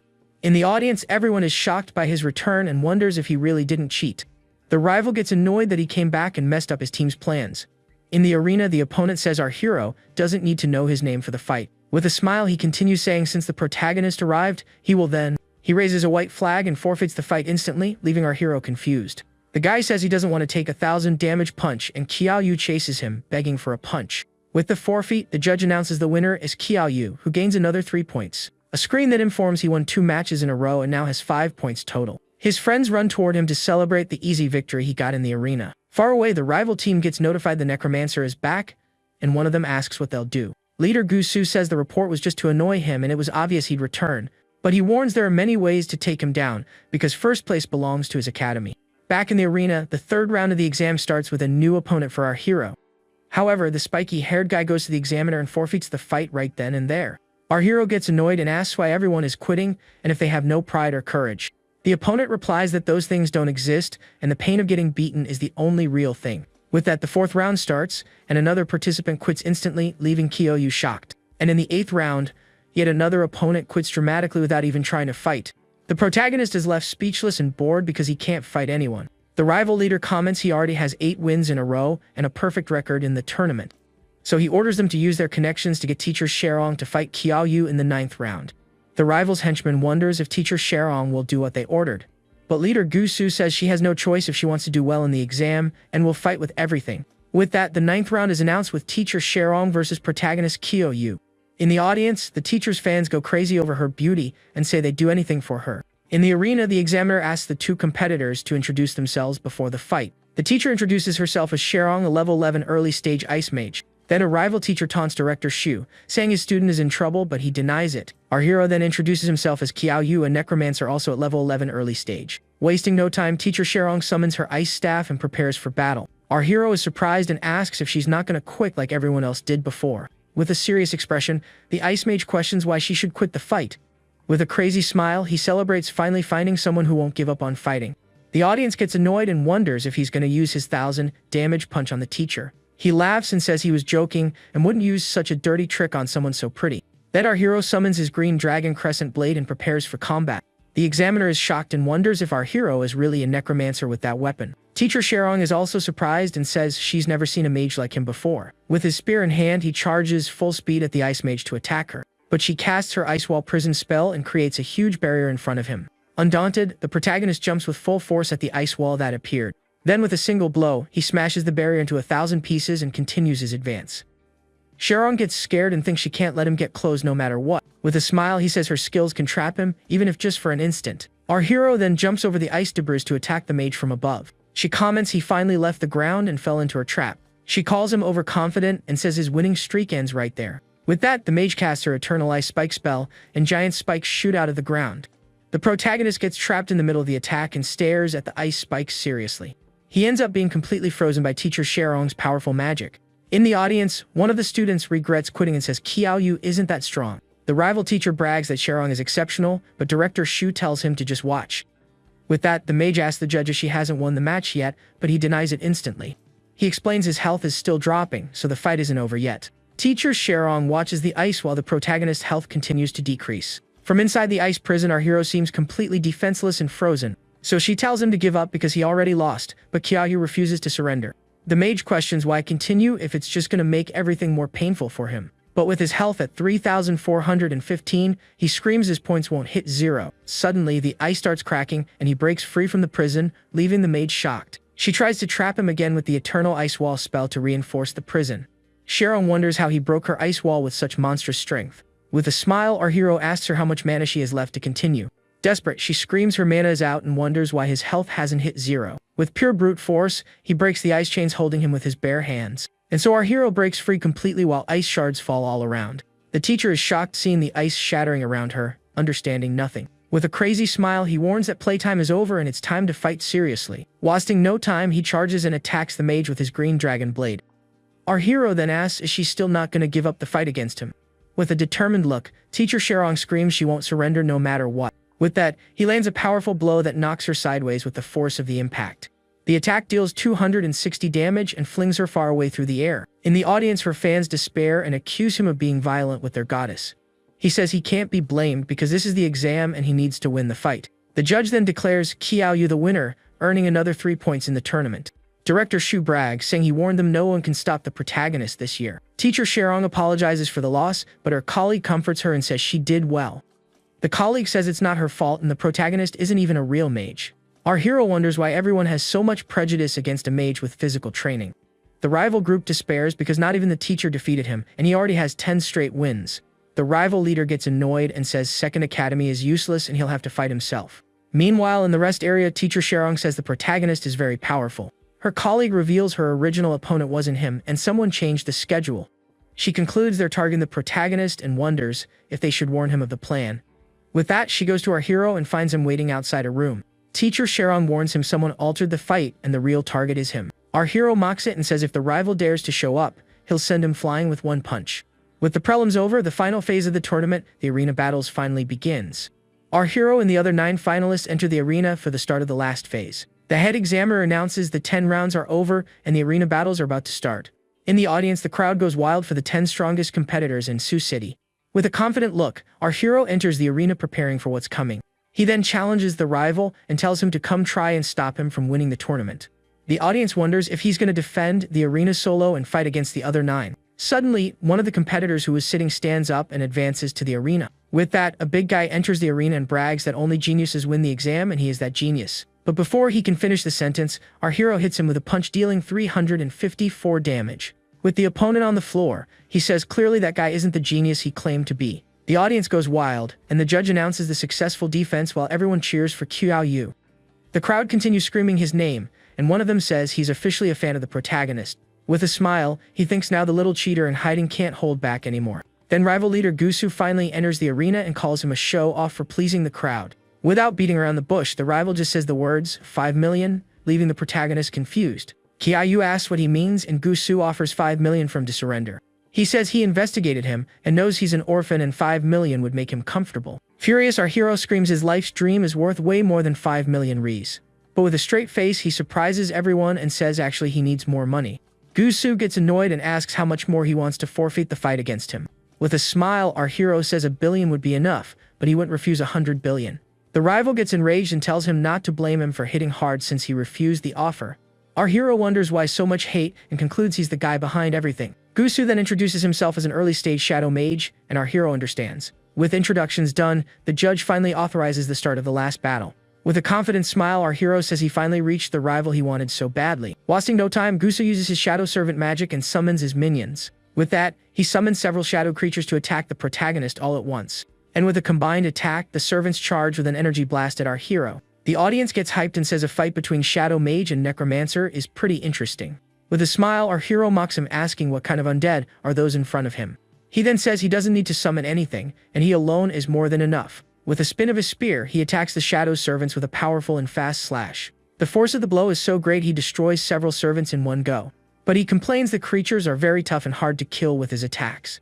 Gusu then explains his servants have bones of steel and iron, and that's just the beginning. Unfazed, our hero continues attacking the servants and destroys them all with his spear. With a smile, he mocks saying the servants summoned by the rival aren't a big deal. Then the protagonist warns he's going to test if the creatures are really unbreakable. With that, he charges and hits one of the servants with a powerful blow from his spear. The shadow creature stares back ready for the counterattack that's coming. Unshaken, our hero continues his assault and destroys a few more minions. With a smile, he announces now there are only 3 servants left for him to defeat. Gusu is shocked by his strength and says he looks like a humanoid beast fighting. The protagonist celebrates solving the problem of yet another shadow monster. Next, he goes after the last servant to finish the job once and for all. With all minions defeated, he warns Gusu that now it's his turn. But the rival reveals he never summons his servants for direct combat in the arena. So he uses the shadow assimilation skill and sacrifices his own minions. With his new power, Gusu manages to block the protagonist's attack easily. In the audience, the crowd gets scared and says if it weren't there, the blow would have been fatal. Our hero is surprised because he didn't expect the rival to be able to stop his attack. Gusu says he's the first to defeat his servants and force him to use the sacrifice skill. The protagonist then wonders if a normal attack would affect him if it doesn't hit his body. The rival says he won't be safe and draws a dagger to attack our hero. With an evil smile, he uses the dagger's skill and prepares for the attack. Our hero then feels a pain in his chest and spits blood, taking 50 damage. The rival tells him to admit defeat and says the money offer still stands. But our hero gets annoyed and tells him to go to hell in a not-so-polite way. Gusu is shocked because he pierced his heart, and the protagonist doesn't seem to feel anything. Irritated, the rival says if he's stubborn, he shouldn't blame him and attacks again. Our hero feels the pain of the attack and takes another 50 damage but stays standing. Gusu continues attacking and our hero feels the pain in his lower regions from the blow. With red eyes from rage, he screams for the rival to stop and calls him a beast. With that, our hero charges with his spear and hits Gusu with a powerful blow. The rival tries to defend with shadow assimilation but can't stop the attack. The blow hits him square on and deals 496 damage in one go. Our hero complains that having too much attack power isn't a good thing in the fight either. He then wonders what the restriction of the rival's skill is and if it's the black aura. With that, the protagonist says he figured out the skill and if he lands the hit, he can kill him. Gusu challenges him and says if he's not afraid of death, he can try the attack. Without hesitating, our hero attacks and the rival defends with a powerful shadow magic. The protagonist then mocks him and says he doesn't think he can't see his secret spell. He challenges him and says not to dodge, and the rival promises if he dodges, he'll call him dad. With his fist glowing, our hero charges to land a powerful punch on the enemy. But Gusu shouts Shadow Guard and summons a barrier to protect himself from the attack. The punch lands dead on, and the shadow barrier tries to block our hero's blow. Our hero questions why he defended if he was so confident and calls him a coward. The blow breaks the barrier and deals 125 damage to Gusu instantly. The rival is shocked because his guard can withstand a boss hit and couldn't handle the punch. With the enemy wounded, our hero says it's time to end the fight once and for all. The rival then uses the poisonous shadow sacrifice skill and is consumed by his own magic. With that, Gusu screams in pain while the shadow energy consumes him completely. Our hero watches the scene calmly and prepares for the rival's new transformation. With a demonic mask, he brags that not even a body cultivator would beat him now. And with glowing eyes, he swears to be the best in the exam and says the protagonist's end is near. With a surprise attack, he uses his ambush skill and charges full force at the rival. The rival's weapon transforms into a spiked mace covered in blood and red energy. Our hero realizes he fused with 4 servants and acquired their characteristics. With an aerial attack, Gusu says he has no honor and is courting his own death. With a smile, our hero prepares for the counterattack and faces the enemy's charge. The 2 fists collide, and the force of the impact causes a huge energy explosion. The arena floor cracks, and the two continue trading a series of powerful blows. The protagonist's foot sinks into the ground from the force of the attacks he takes from the rival. With a powerful kick, our hero hits Gusu square on and knocks him back. The rival manages to grab his foot, but the protagonist continues his assault without hesitation. With a confident smile, he stares down the rival and prepares for the final blow of the fight. With a devastating punch, he hits the rival dead on and slams him into the ground hard. The blow causes an energy explosion that cracks the entire battle arena floor. In the audience, everyone is shocked and wonders if it became a trend for mages to fight melee. Far away, 2 men from the Baizi organization watch the fight with interest. One of them confirms that's Qiao Yu, and the other says both need to join them. Gusu stands up and asks how the protagonist can match his strength with his. With a smile, our hero questions if he's sure that was a draw. The rival thinks his skill has a time limit and it's going to run out soon. Desperate, he screams the protagonist left him no choice and prepares for the last attack. With that, he uses his devouring shadow sacrifice skill to try and win the fight. The director of his academy screams for him to stop, but Gusu refuses to obey. He says only he can be the best and needs to prove he's as strong as his brother. Gusu's brother, last year's champion, watches the scene and understands the pressure he feels. Our hero gets excited and says now he's acting like a true rival. With a single punch, he hits the rival dead on and deals 141 damage. With an evil smile, he prepares to land the final blow on the fallen rival. With a devastating punch, he hits Gusu with everything and defeats him once and for all. The blow causes a shockwave that spreads across the entire battle arena. The examiners wonder if they should let the battle continue like that. Far away, a hooded man orders his men to capture the 2 fighters. Gusu asks why the protagonist hasn't been defeated yet, and he says the same. With a flurry of punches, our hero attacks the rival non-stop with everything he has. The rival's face starts cracking from the force of the blows he takes from the protagonist. Defeated, Gusu wonders if he was really beaten by a weaker necromancer. The head examiner says our hero has a slight advantage and should be the best mage. Suddenly, he gets furious and screams the protagonist is a reckless fool seeking his own death. Our hero is confused and doesn't understand what's happening there in the arena. In the reflection of his eyes, we see the figure of a shadow monster approaching. Outside, a Baizi organization truck speeds forward, and in the blink of an eye, all the finalists are captured and bound with chains. Our hero wakes up confused and wonders what just happened to all of them. He sees Gusu and teacher Sherong passed out and wonders if they were captured too. With his hands chained, he concludes it was a deliberate kidnapping of the exam candidates. A hooded woman approaches and apologizes for bringing them that way. Our hero gets annoyed and asks if that's her idea of an invitation to somewhere. She tells him not to fear and introduce herself as Wasai, the head of Baizi in Sioux City. Mafei is shocked by the name and wonders what kind of group that is to do something like this. Our hero gets irritated by their audacity and calls Baizi a shameless organization. Gusu then asks what their intentions are and orders them to release them immediately. With a smile, the boss says they'll be released when they reach the destination. But she threatens them, saying if anyone tries to run, she'll have to send them to the other side. Teacher Sharon then asks why they were dragged to that place.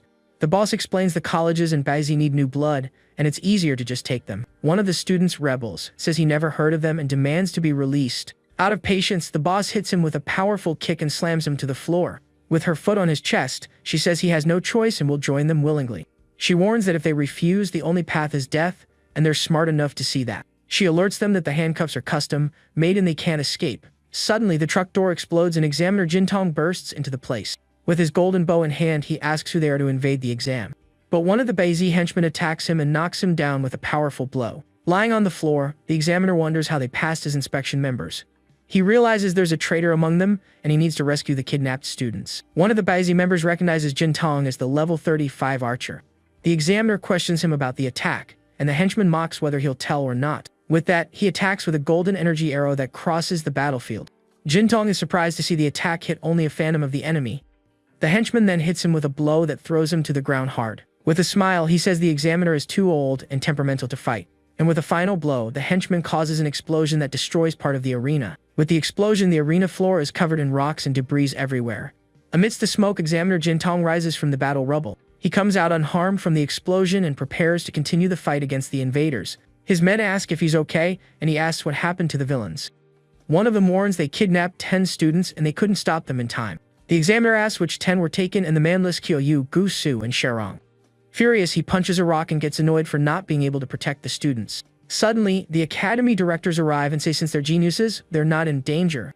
They conclude the organization is well trained and no one would dare attack the exam like that. One of the men comes running and warns students from 4 cities were kidnapped. With a determined look, the examiner orders them to investigate and ensure the safety of the 10. Meanwhile, in a dark place, our hero stares at the custom-made handcuffs. The big guy next to him mocks him, saying handcuffs can't hold a physical cultivator. With all his strength, he tries to break the chains but can't do it at all. Our hero then breaks the handcuffs easily, and the big guy is shocked by the scene. With his spear, he offers to help cut the handcuffs of the other students. He then frees teacher Sherong and the big guy with a single strike of his weapon. The white-haired waifu warns him there's still one more to be freed on the other side. But Gusu frees himself with his magic and says he doesn't need his help. With everyone free, our hero uses his spear to cut the truck's roof. With a hole in the roof, the whole group of kidnapped students finally manages to escape. From afar, the Baizi boss watches the scene with a serious and determined look. She screams for the driver to stop the car, and he obeys instantly out of fear. With a weapon in hand, she gets out of the truck and heads toward the group of students. Our hero then greets her and says they meet again out here. The boss is shocked and says not even a level 20 cultivator would break the handcuffs. With a smile, he says he knows she won't sleep if he doesn't tell how he did it. And without giving any explanation, he says goodbye, and everyone teleports to the other world. The boss tries to stop them with an energy attack, but it's too late to stop them. One of her henchmen warns they entered the inner world and rescue will arrive soon. With a serious look, the mysterious waifu stares at our hero and says she'll remember the name Qiao Yu.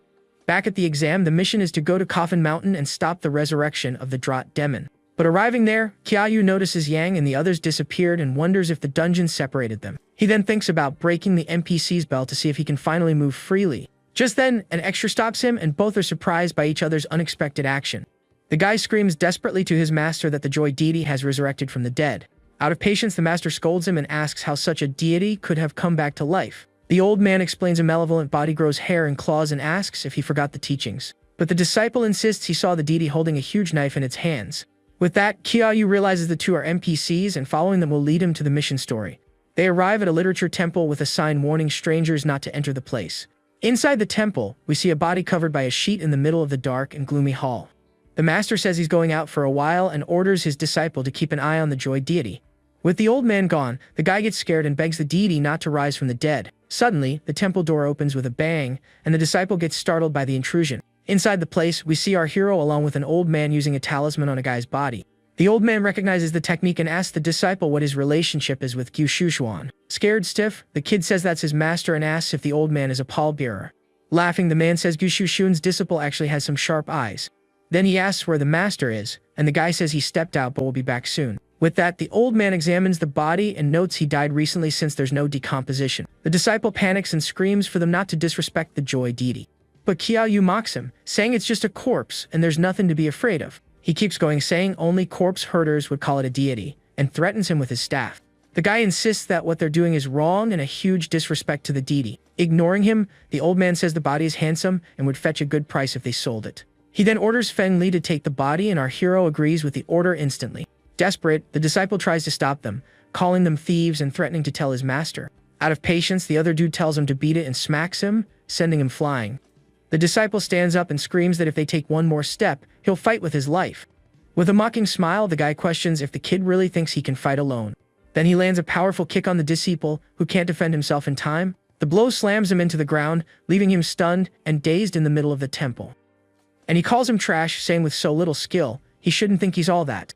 Suddenly, the sheet-covered body lets out a sigh and starts moving on the floor. With a bruised face, the disciple notices the movement and is shocked by the scene. The guy and the old man also turn around, surprised by the weird movement. The body then stands up and slowly starts peeling the talisman off his face. Now our hero stares them down with a serious look. Seeing this, the disciple screams that the joy deity really resurrected from the dead. The resurrected MC says he didn't want to intervene, but needs to go to Coffin Mountain. Wasting no time, he attacks the old man and says he won't let them sell him no matter what. The old man gets spooked and uses his fallen phoenix demonic plague magic to defend himself. The two attacks collide and the force of the impact creates a huge energy explosion in the temple. With the blast, the old man gets thrown back while the protagonist stands still in the middle of the hall. Shocked, the man wonders if the guy is actually alive and wasn't a corpse after all. The blonde guy then accuses him of just playing tricks and charges to attack him with everything. But with his spiked weapon, he manages to defend against the blow. The MC just stares at the blonde guy. The old man asks him if he's a human or a corpse, and the resurrected MC says he doesn't know either. A screen then informs that corpse state has been activated, and he gains 100 extra defense points. With that, he understands why he was controlled by the bell and realizes the negative status doesn't affect him. Wasting no time, the old man orders Feng Li to hold him down so he can use his special technique. Then he charges with his staff and spins the weapon to deliver a blow. The resurrected MC also charges with his weapon and prepares for the incoming counterattack. The two strikes collide and the impact causes a shockwave that cracks the floor. Struggling, Feng Li screams and asks if his master is done yet because he can't hold on much longer. Suddenly, he realizes the old man is fleeing the temple, leaving him behind in the battle. Furious, Feng Li curses old man Puti and Rui and gets ready to continue the fight alone. With a smile, the MC warns that the old man has no way to escape from there. Right after, he launches a powerful slash with his weapon toward the fugitive. The attack hits the old man dead on and defeats him with a single precise hit. With the old man on the ground, the protagonist approaches Feng Li, who is terrified. He turns to the henchman and says he had completely forgotten about him. A system screen notifies that Qiaoyu defeated both and gained 75 experience. He then finds a coffin, and the system explains it's a soul-suppressing coffin. Curious, the protagonist wonders if he should open it to take a peek inside. Upon opening it, he finds a white-haired girl lying peacefully inside. Our hero is shocked because he recognizes the girl as his friend Zuoyu from the academy. The waifu wakes up annoyed, asking how he recognized her, and he celebrates that she's okay. She asks why she was in a coffin, and he explains everyone turned into corpses for the mission. The disciple panics and screams that another joy deity has resurrected from the dead. The protagonist then gets the attention of the guy who is still freaked out by the whole scene. The disciple asks what he can do, and Qiaoyu orders him to take them to Coffin Mountain. Just then, the disciple's master arrives, and the guy celebrates his teacher's return. The kid brags, saying he captured the joy deity all by himself, but the master doesn't buy it. With no time to waste, the master says they need to go because they have important business to settle there. At Coffin Mountain in a village, we see several paper talismans floating through the air. The master then recites an incantation while holding a magical relic in his hands. With his spell, he tells him to lower the dragon and place the coffin in a deep well. Qiaoyu and Zuyu watch the scene closely, not understanding what's happening. Suddenly, another old man arrives, and the master tells him to enter and wait for the others. The master then orders his disciple to take good care of the joy deities in his absence. With his magic bell, he makes the protagonist group start walking uncontrollably. The disciple then guides the hypnotized group into one of the village buildings. Inside, we see that the other academy students have also been transformed into corpses. Qiaoyu and Zuyu realize their friends are there, and the mission is more complex. The protagonist finds Yang Xiangdi and is happy to see his friend even in that state. The disciple despairs, realizing all the deities are alive, and thinks he's going crazy. In a courtyard, the master meets with his brothers and asks if everyone is prepared. One of them warns it's the 5th time they've called the spirits, and he wants no mistakes this time.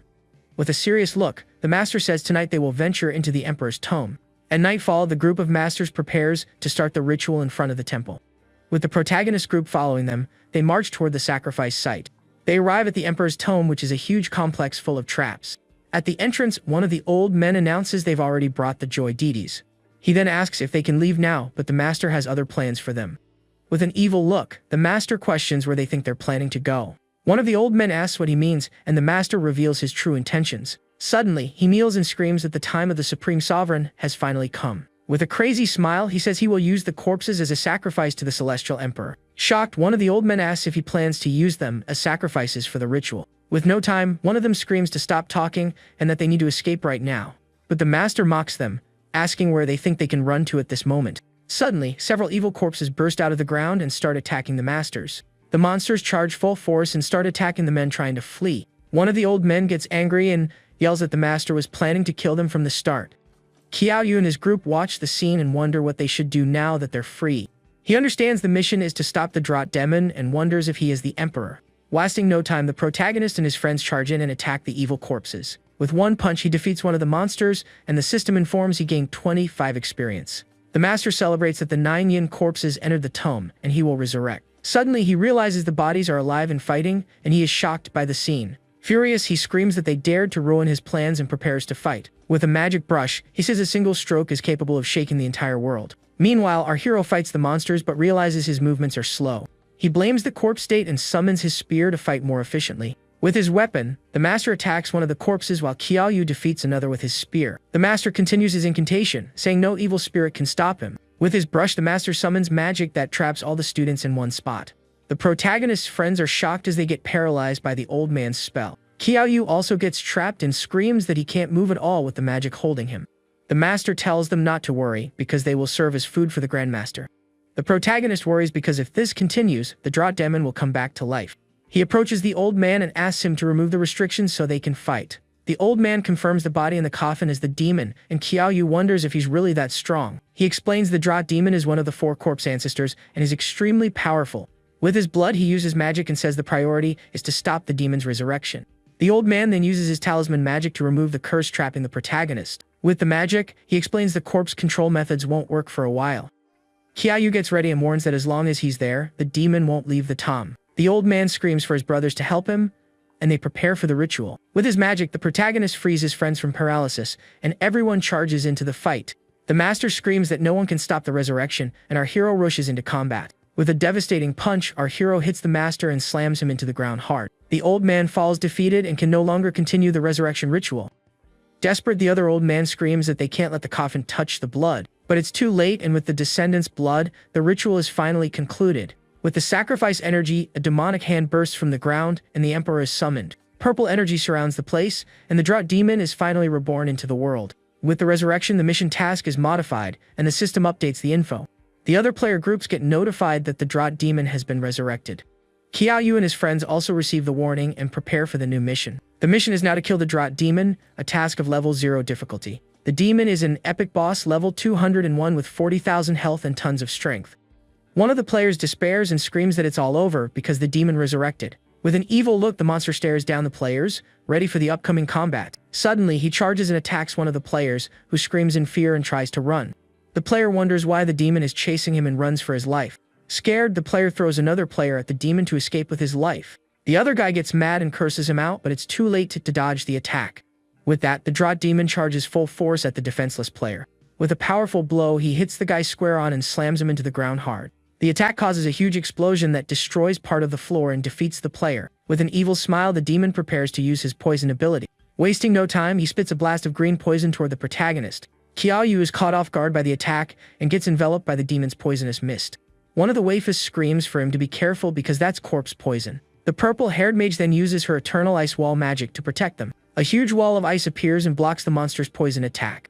A healer uses her magic to heal the protagonist, who thanks her for the help. Suddenly, the demon breaks the ice wall with his strength and charges to attack. One of the players uses his shadow magic to prepare for combat. With his instant step ability, he dashes in and hits the demon for 36 damage. The demon prepares to use one of his special abilities. He then releases Corpse Ancestor's Pressure, a skill that affects everyone around. With the ability, all players' attributes are reduced by half instantly. Qiaoyu gets annoyed and wonders if his HP will also be reduced, understanding the difficulty. One of the players says they need tactical collaboration to beat the demon with nerfed stats. Suddenly, the monster charges and attacks a player who is caught by surprise. But Qiaoyu protects him and hits the demon with a blow, dealing 398 damage. The player is shocked and wonders what kind of necromancer he is to deal that much damage. The demon attacks again and hits Qiaoyu with a blow that sends him flying. The force of the blow launches him into the air, and he flies through the sky from the impact. His friend asks if he's okay, and he says yes, but they don't know how to break the defense. Suddenly, a blue-haired player appears and stares at the protagonist with a smile. Wasting no time, he charges and attacks the protagonist from behind with everything he has. Qiaoyu warns him to look ahead and be careful. The blue-haired guy realizes the demon is about to attack him again. With that, the player summons his shadow minions to attack the demon for him. The creatures charge and hold the monster so he can't attack the protagonist. Qiaoyu is surprised and says he didn't expect the minions to be that useful. The player then attacks the demon with his scythe, and the monster braces for the hit. With his shadow sacrifice magic, he charges and attacks the demon with everything he's got. The blow hits the monster dead on and causes a large explosion of purple energy. The force of the impact cracks the ground, but the demon manages to defend against the attack. With a punch, he hits the player and throws him to the ground with a devastating blow. Our hero then asks his friends if they are ready, and they prepare themselves. The purple-haired mage says she's almost ready and focuses her energy for the spell. With her Ice Fury magic, she launches a blast of freezing energy at the demon. The other player uses his sand binding magic to trap the monster in place. The two attacks collide and trap the demon in a prison of ice and sand. Kyayu is impressed by Gyusu's resilience for taking so many hits from the demon. The player warns his mana is out and now everything depends on the protagonist to win. With a jump, our hero charges full force toward the trapped demon. He gets ready and tells everyone to watch him while he finishes the fight. With a sequence of devastating punches, he attacks the demon non-stop with everything he has. The blows hit the monster square on, causing a huge energy explosion. The force of the attacks cracks the floor, and the demon feels the pain of the blows he's taking. With one last punch, he deals 398 damage, and the demon gets furious. The monster releases his energy and prepares for the incoming counterattack. With an attack, he hits the protagonist. Wasting no time, Kyayu charges and hits the demon with a blow. The punch causes a big explosion, and the demon is defeated once and for all. With the monster on the ground, the protagonist prepares for the final blow of the battle. He jumps into the air and screams that it's all over while the demon stares up at him. Suddenly, the old man screams, asking him not to kill the demon and to let him do it. With an energy attack, the old man defeats the demon and steals the protagonist's kill. The system informs that Kyayu defeated the demon and completed the dungeon within a grade. Our MC celebrates leveling up and gaining 10 attribute points. The old man calls him crazy and warns that the person who kills the demon will be cursed. Right then, the demon's body releases red energy that spreads across the battlefield. The old man screams for the protagonist to watch out for the incoming curse. The red energy concentrates and rushes toward the protagonist with full force. The system warns he has been cursed and will die in 30 days because of it. Kyayu asks if there's a way to remove the curse, but the old man says no one has survived it. His friends worry, but he says he's fine and the university should solve it. Suddenly, his friend shouts and warns that the demon's soul core has appeared. The blue-haired player thanks the protagonist for dealing with the demon for him. He grabs the core and says now it's his turn to trick the protagonist. The item is the corpse ancestor ring, which can steal 50% agility. With a smile, he celebrates the item as A level, and his friend gets mad at the betrayal. The player tells him to stop whining and prepares to teleport away. But suddenly, he gets trapped by sand magic and can't escape the location. With his sand magic, the player traps the traitor and screams for the protagonist to get up. The blue-haired player mocks them, saying he doesn't want to fight a bunch of losers. With a serious look, our hero prepares for combat against the traitor player. The traitor says the protagonist is weak, and he's going to test his new ring on him. With the ring's ability, he tries to steal the protagonist's agility, but something goes wrong. He is shocked to see he stole only 4.5 agility and calls him a turtle. Kyayu hits him with a punch and says without the demon's pressure, he can beat him. The traitor is surprised he can still fight and wonders how much HP he has. He tries to run, but the protagonist continues chasing him across the battlefield. With a smile, he says the protagonist can't catch him and he will get revenge. Suddenly, he gets trapped by an ice wall and is shocked to see teacher Sherong. The mage is annoyed and says he still has the nerve to talk about the exam room. Kyayu says he made a lot of enemies, and the traitor uses his magic to break free. With his sacrifice skill, he charges and attacks the protagonist for 335 damage. The blow knocks the soul core out of his hand, and our hero finally recovers the item. Defeated, the player teleports away and warns the protagonist to wait for him. With a smile, our hero realizes the ring steals agility and that it's a great skill. The teacher thanks him for the help and warns him be careful because Gusu holds a grudge. With the dungeon complete, the system starts teleporting everyone out of the place. We see the protagonist's stats, now at level 12 with 320 strength. Upon exiting, they are greeted by soldiers and medics waiting for them. The protagonist's friend hugs him in relief, and the two celebrate surviving. Examiner Jin Tong celebrates that everyone finally made it back safely. He apologizes for the incident and says Sioux City will give everyone an explanation. One of the players warns the incident was serious, and the higher-ups are furious. The examiner then informs the exam has been suspended, and they will be taken to the universities. Teacher Sherong warns him again about Gusu, and he tells her not to worry. Far away in a gloomy castle, we see the head of the Baizi organization on her throne. One of her henchwomen warns her the players managed to escape the inner world. The boss says the protagonist's name and plans her revenge. Elsewhere, a mysterious man says he met him before, and he is Qiaolon King's son. With an evil smile, he says he's getting more and more interested in the protagonist. In Kyoto, at the university, we see the main building of the higher education institution. The bus with the players arrives on campus, and everyone gets off to start their new life. With his friends, our hero walks through the campus preparing for what's to come. Suddenly, Professor Peng Liangji finds them and celebrates that they finally arrived. Kyayu asks the professor to take him to see Director Ji because he has important business. In the director's office, he introduces himself as Ji Pingyang and asks what the protagonist wants. Our hero shows the ring and explains he was cursed by the dungeon boss. The director is shocked to see the Draught Demon's curse and says it kills in 30 days. The professor asks if there's a way to remove the curse, and the director thinks of a solution. He says the most reliable way is to find a protection item from an S-level sage. But the protagonist remembers he used his in the battle against Gundong and doesn't have it anymore. The director says he asked his friends, but none of them have the protection item. He then says there is another way, but it would be sending him to his death with his current strength. The MC says he thinks he still has a chance to save himself. But the director says there's no chance because going there is certain death for him. Qiaoyu insists and asks him to say where the place is because he wants to try his luck. With a smile, he says he's faced D-level tasks in E-level dungeons before.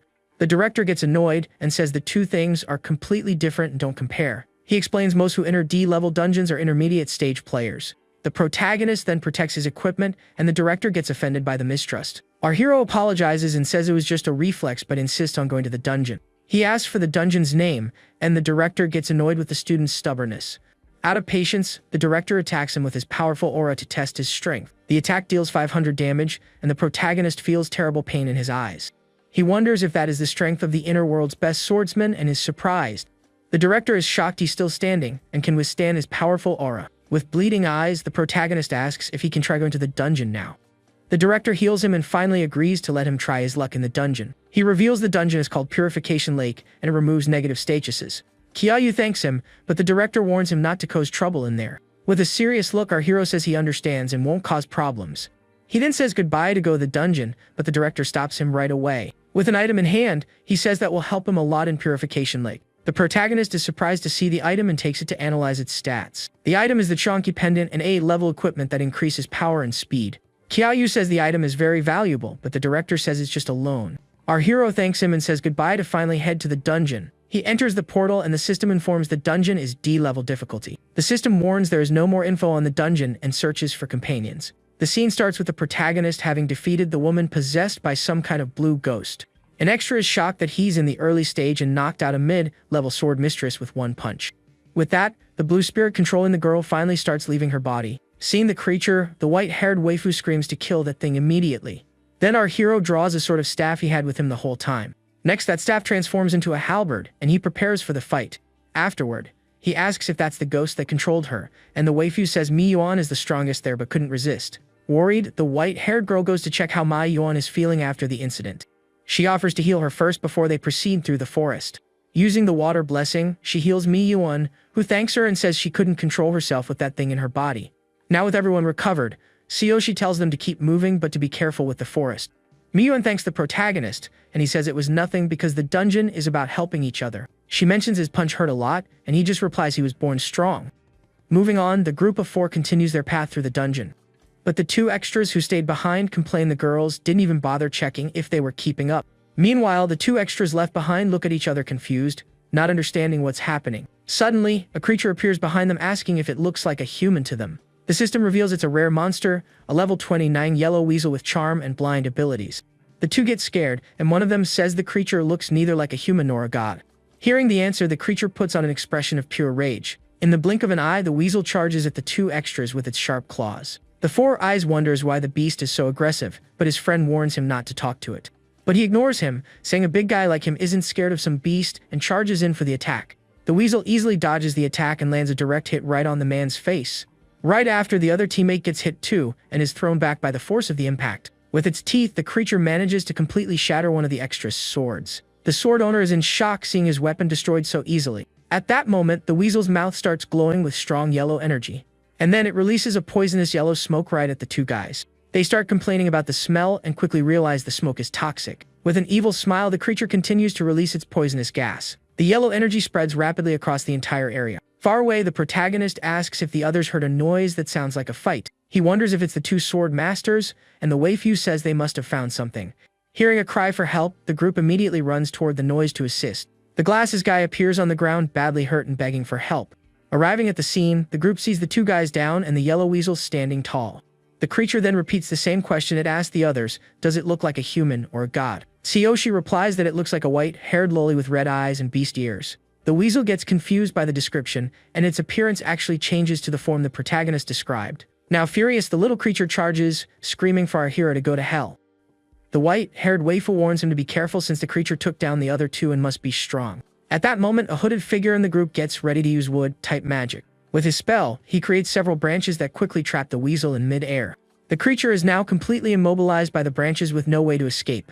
The hooded mage is shocked to see his vines being destroyed easily by the creature, but the little weasel breaks free and lunges at the protagonist, dealing 369 damage. Even after getting hit, Tsuyoshi doesn't seem to care about the attack or the wound on his face.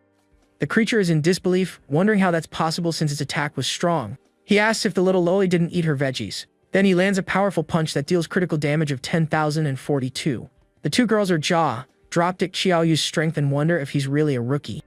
The extras can't believe it either, and one of them complains he's only strong because he has a pretty face. The impact of the punch is so strong it creates a small explosion of red energy. With the weasel defeated on the ground, our hero comments that the dungeon has all kinds of weird stuff.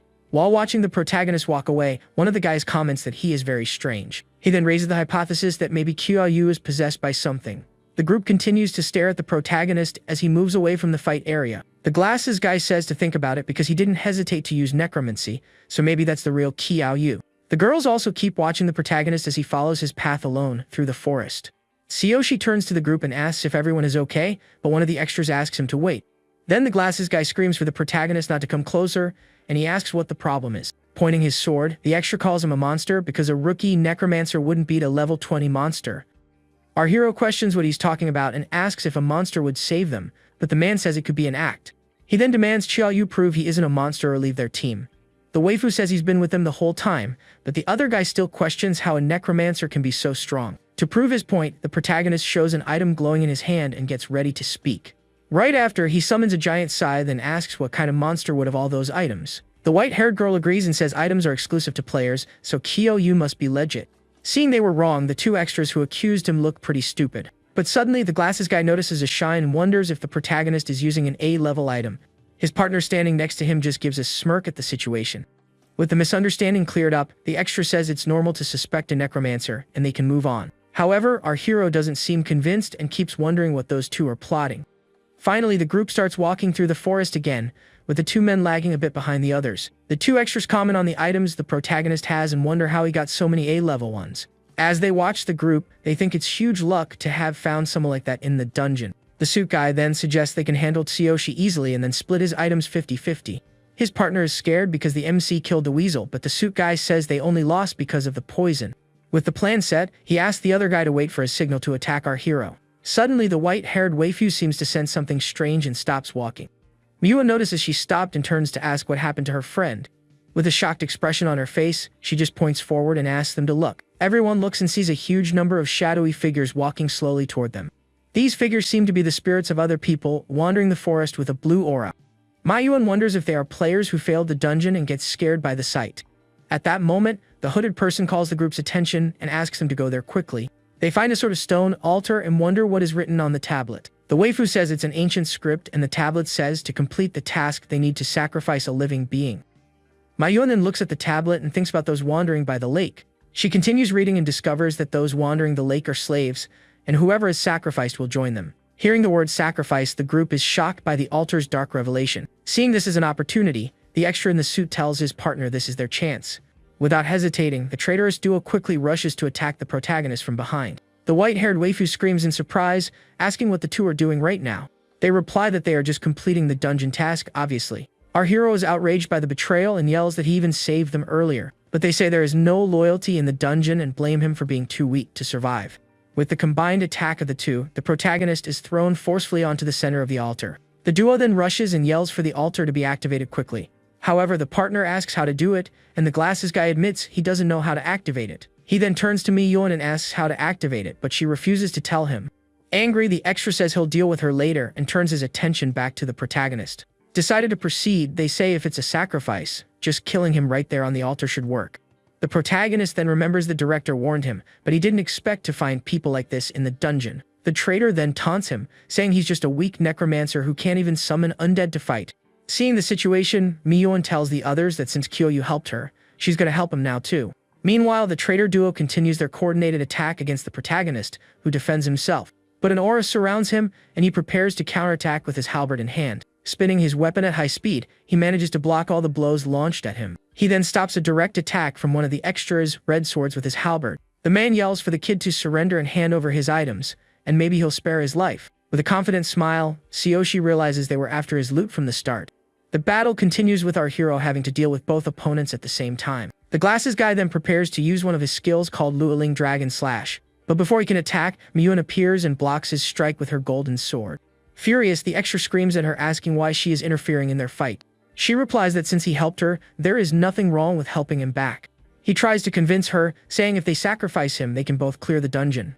While all this is happening, the hooded figure of the group just watches the situation in silence. Miyun says she prefers not to complete the dungeon that way and that the tablet asks for a living being, not a companion. Meanwhile, our hero attacks the other traitor with a blow from his halberd, sending him flying. The glasses extra is shocked to see his partner being easily taken down by the attack. Angry, the traitor wonders what is up with that guy being so strong. With a green aura around him, Tsuyoshi complains they talk about sacrifice but didn't even ask his opinion. The glasses guy then yells for Wu Chengfu to attack together, because he is just a novice mage. Mayun gets furious at the duo's attitude and screams for them not to dare do that. The traitor then threatens her and the battle becomes a 2-on-2 at the altar. But at that moment, the hooded figure touches the altar, which begins to glow intensely. With the touch, a wave of blue energy spreads throughout the place, catching everyone by surprise. The traitors are confused, and the system announces the altar has been activated successfully. Then the two start screaming in pain, clutching their heads as if they were being attacked. Tsuyoshi realizes it's a mental attack, and is thankful for having the Chuanqi pendant giving him immunity. Lying on the floor, the glasses guy points and accuses the hooded figure, calling her a witch. He then screams asking what she did, while the hooded girl just watches him silently. The hooded girl says it's nothing major and she just wants to finish the dungeon task. With that, green vines trap the two traitors who curse her while helpless. She then uses her magic to make the vines grow and squeeze the two even tighter. And she asks that if they can attack Qiaoyu, why couldn't she attack them too? The protagonist wonders how she knew the right way to activate that altar. He remembers a warning to be careful and thinks she found the altar as she already knew. This leads him to question if she has perhaps been to that dungeon before. But the girl also attacks him with her vines and screams for him to die right there. The vines grow rapidly and trap our hero, who becomes immobilized in the middle of them. With a single strike of blue energy, he manages to cut all the vines at once. The attack is so powerful it completely destroys the hooded girl's magic. She is shocked and asks why he wasn't affected by the altar's effect. Tsuyoshi then replies he could ask the same about how she knew how to activate it. He accuses her of planning to sacrifice them since they entered the dungeon and asks if he's right. With a smile on her face, the girl just says, "What do you think?" and strengthens her vines. With his savage technique, the protagonist prepares to face the strengthened vines. He then unleashes a series of fast and powerful strikes with his blue halberd, but he is surprised because even with his attacks, he can't cut her vines. The girl taunts him saying he is just trash and launches a parasitic wood seed. The protagonist dodges the attack, but the seed manages to graze his neck. He wonders what that is and soon realizes there is something strange on his neck. Touching it, he sees the small green seed that lodged itself in his skin like a parasite. The girl then tells him to stop fighting and become her sacrifice for the dungeon. Seeing a perfect opportunity, he activates the corpse ancestor ring to counterattack. A red aura surrounds him and the system announces that Tanglan's agility has been reduced by 50%. He has only 10 seconds, and with his increased speed, he charges at the girl. Then he activates the Chuanqi pendant, which increases the power of his skills by 30%. Tanglan underestimates him, saying it doesn't matter if her agility was reduced because he is a rookie. But she is shocked to see the speed and power the protagonist demonstrates. The chapter ends with our hero delivering a blow with a murderous aura. The villain screams furiously, saying he is just a rookie player who thinks he's the best. Then, to protect herself, she activates her Guardian Vine armor against our hero's attack. The protagonist hits her defense squarely with a devastating red blow. Even with the protection, our hero's punches through the armor and hits her face hard. With the force of the impact, Tanglan is thrown far away along with the other two extras. Fallen and injured, she wonders how a novice necromancer can deal such absurd damage. She then tries to use her Guardian Vine again to defend against his next attack. But Tsuyoshi gives no quarter and continues the sequence of punches with his intense red aura. Desperate, the girl screams the name of her Guardian Vine armor to try to stop the blows. He asks her if he has pity on women and she replies that if she doesn't beat him, she will die. Meanwhile, the two waifus watch the scene from afar, completely shocked by the brutality. At that moment, the red aura disappears and the system warns that the effect of the ancestor ring has ended. The two separate and stare at each other, preparing for one last decisive confrontation. The protagonist realizes the effect is over but notes that given her condition, she can no longer attack. Angry, Tanglan says she will remember Qiaoyu and that not even her father hit her like that. Before fleeing, she teleports and warns that this isn't over between them yet. Relieved, the protagonist says if it weren't for the pendant, he would be toast in that situation. He then turns to the girls and says it's over and they are safe now. But the two hug each other in fear and ask him to stay away, scaring our hero. Looking to the side, the white-haired waifu says the two guys must have been sacrificed by the altar. Miyuan then turns to the protagonist and asks what he is going to do now. Angry, he says that altar shouldn't exist and prepares to destroy it. The girls watch as he concentrates to release his power against the altar. A blue aura surrounds him, and the system congratulates him for absorbing the altar's vital energy. With the energy, he levels up and gains attribute points and experience as a reward. He is surprised that just the remaining energy made him level up and gave so many points. But he wonders what energy that entered his green dragon crescent blade. The girls call him, and he turns to see what they want after everything that happened. The waifu thanks him for saving them and says they decided to give up on the dungeon task. With a smile and a thumbs up, he says he is a cool guy and it's time to go to the purification lake. Arriving at the lake, the protagonist says the souls must have been freed with the altar's destruction. Next, he starts taking off his shirt, revealing a strange tattoo on his abdomen. The girls are shocked, and Mayuan points her sword, asking what he is doing. He explains he is cursed and needs to remove the curse there in the purification lake. Mayuan is relieved and says she thought he was going crazy and was going to do something stupid there. Wasting no time, the protagonist dives headfirst into the lake waters to purify himself.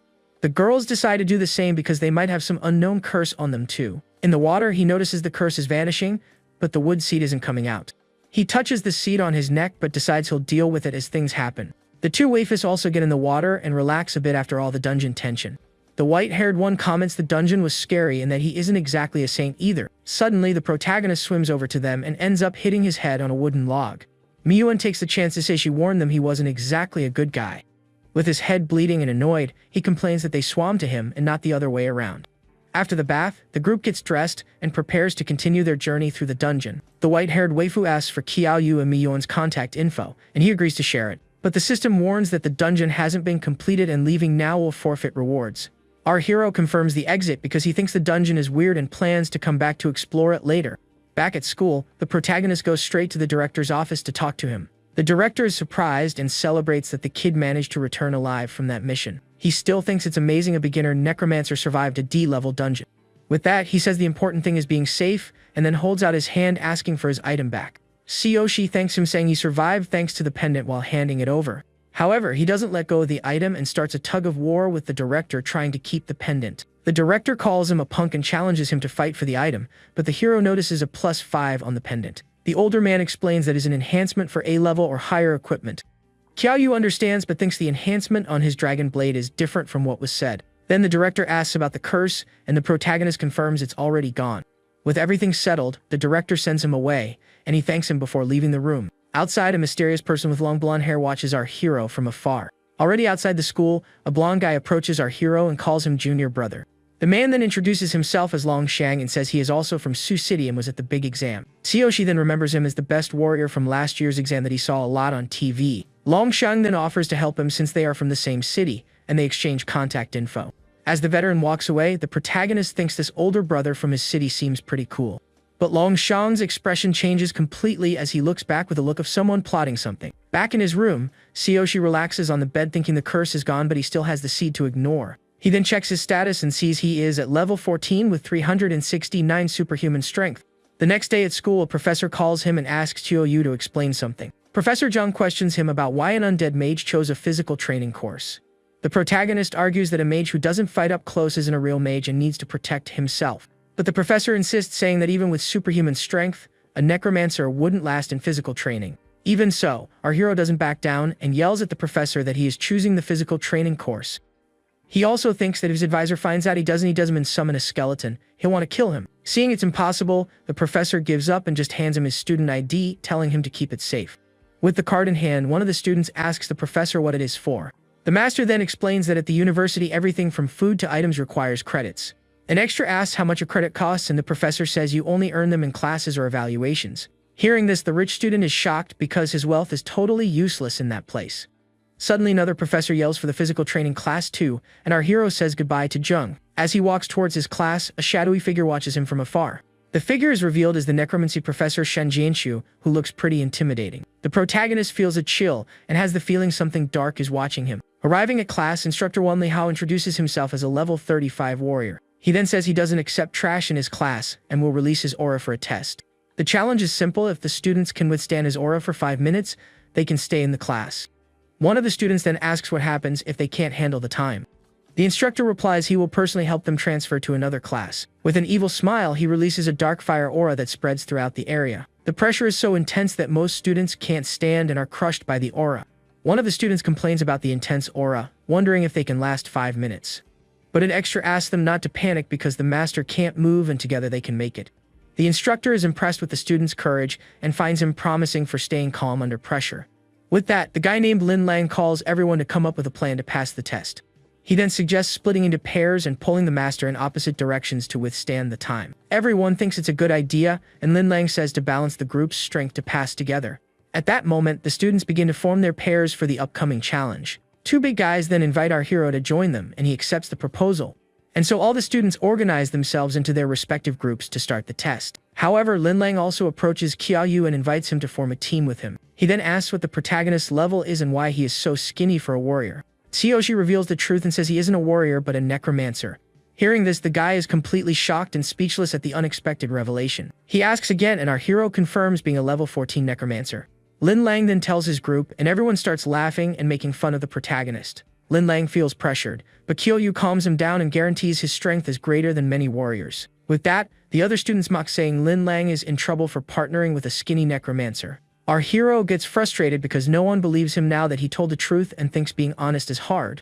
Disbelieving, Lin Lang offers to protect him and buy time so he can summon his undead. At that moment, the instructor yells that time is up and asks if everyone is ready for the test to start. The students then reply in unison that they are prepared for the challenge the master proposed to them.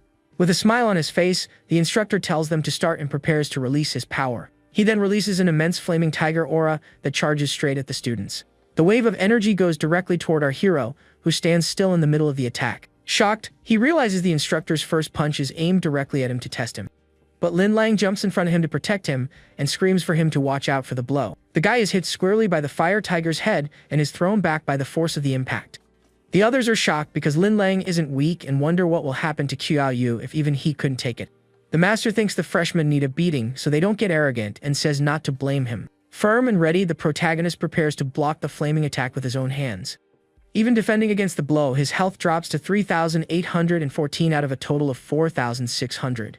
Our hero is shocked because just the wind from the punch took so much HP and wonders if this is a warrior's power. Instructor 1 is completely stunned by the scene and wonders how that is possible. He doesn't understand how a necromancer managed to survive the wind of his punch and stay standing. But another blonde student says that won't do and he needs to fulfill his objective there. With that, he fires a powerful beam of yellow energy directly toward the protagonist. Qiaoyu is surprised by the new attack and wonders what that thing coming at him is. Hit squarely by the blow, his health now drops to 3,175. The other students are shocked, wondering how he withstands 2 blows when not even Lin Lang could. Lin Lang himself is stunned and doesn't understand how Qiaoyu is managing to stay standing. The protagonist then manages to block one of the fire tiger's direct attacks with his hand. With a blue aura, he dissipates the blow's energy, creating a shockwave through the courtyard. Wrapped in his aura, he realizes the master is a heavy hand and that he is being used as an example. With an insane smile, he taunts the instructor, asking if he didn't eat breakfast. Lin Lang then screams for him to stop, because if he injures the professor, he will get seriously hurt. The instructor admits the kid has guts but wonders how a necromancer survived 2 of his punches.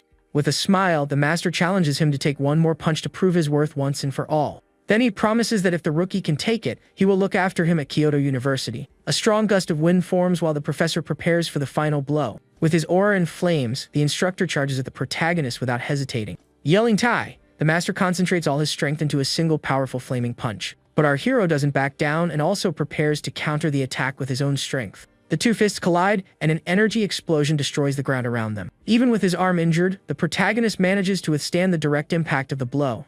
The force of the collision is so great it launches a shockwave against the school building. The attack passes through Qiaoyu's body, and something black comes out of his mouth with the impact. The other students are terrified by the scene and comment that the entrance test is brutal. Fallen on the ground, the instructor orders them to take Qiaoyu to the infirmary and can't believe he fought a student. But suddenly, the professor is shocked to see something on the ground where the guy fell. He can't believe his eyes because what came out of Qiaoyu's mouth was actually a black spider. All beat up after the blow, the protagonist thinks about the strength of that punch. His health drops to 240, but with a smile he celebrates that he took the hit. The other students are stunned and wonder if he really is a necromancer. He then yells to the professor that he took the punch and then starts to faint. With the effort, he can't take it anymore and ends up falling backward completely exhausted. As his vision fades, he mutters one last time that he survived the hit before passing out cold. With the effort, he can't take it anymore and ends up falling backward, completely exhausted. As he falls, he still manages to flip the bird at the instructor as a final act of defiance. Already on the floor and totally done for, he mumbles one last curse before blacking out. The necromancy professor shows up and chews out Wan Li Hao, telling him to control his strength. The scene then cuts to what looks like the ceiling of an infirmary room. Right after, our hero wakes up in a bed and Instructor 1 greets him, saying he's finally awake. Wan Li Hao says there's no need to be tense, and since he handled it, he'll keep his word. But Professor Shen bursts into the room and tells the other guy to beat it because the kid doesn't need his protection. Wan Li Hao says he passed the test and is now officially a student of Physical Training Class 2. But Professor Shen argues that with a body that's strong, no matter the class, he should be in physical training. The old professor then asks Qiao Yu why a necromancer as good as him wants to join the physical class. Hearing Professor Shen's sarcastic praise, the MC angrily tells him to shut his trap. Next, Professor Shen releases a dark aura, and a black portal opens behind him in the infirmary. A giant demonic claw emerges from the portal, grabs the professor, and pulls him inside. Amidst the darkness, a shadow dragon wraps around Professor Shen's body with its presence. He then tries to convince the kid, saying being a necromancer is cool, way cooler than being a mythiad. Wan Li Hao just grumbles and turns his face away, having nothing to say against that argument. Shen continues the pitch, saying he can teach him everything he needs to become a great necromancer. But the MC cuts him off and says his spirit power is 0, and he can't even summon a skeleton. He then apologizes to the professor, but says he still wants to stay in the physical training class. With a sigh of defeat, Professor Shen understands the situation and accepts the kid's decision. Then he hands a card to Qiao Yu and says he can find him at the faculty apartments. Before leaving, he tells the kid to look him up if he changes his mind and vanishes into his black portal. The protagonist thinks about how necromancy can be used like that but finds it a pity. Then Wan Li Hao warns him that his wounds have healed and to come to class tomorrow because he's taking them to a great spot. The next day, Physical Training Class 2 is already gathered for the instructor's lesson. The master then takes them to the entrance of a C-ranked dungeon for the day's special training. With that, the whole class of methods gets transported inside the dungeon to start the activity. He then reveals the day's task is to sit in meditation in the dark forest until sunset. The students think the meditation task is a piece of cake and wonder how hard it could be. But the master picks up a rock from the ground, preparing to show the real danger of the place. And with a quick throw, he launches the rock into the middle of the dark forest in front of them. Suddenly, the rock gets completely shredded by invisible wind blades appearing out of nowhere. They panic upon seeing the wind blades and think they're gonna die in that spooky place. The master calms them down, saying as long as he's there, they won't die, but suffering is inevitable. A student asks the goal, and the instructor says the first reason is to train their willpower. He says the second reason they'll discover once they're inside.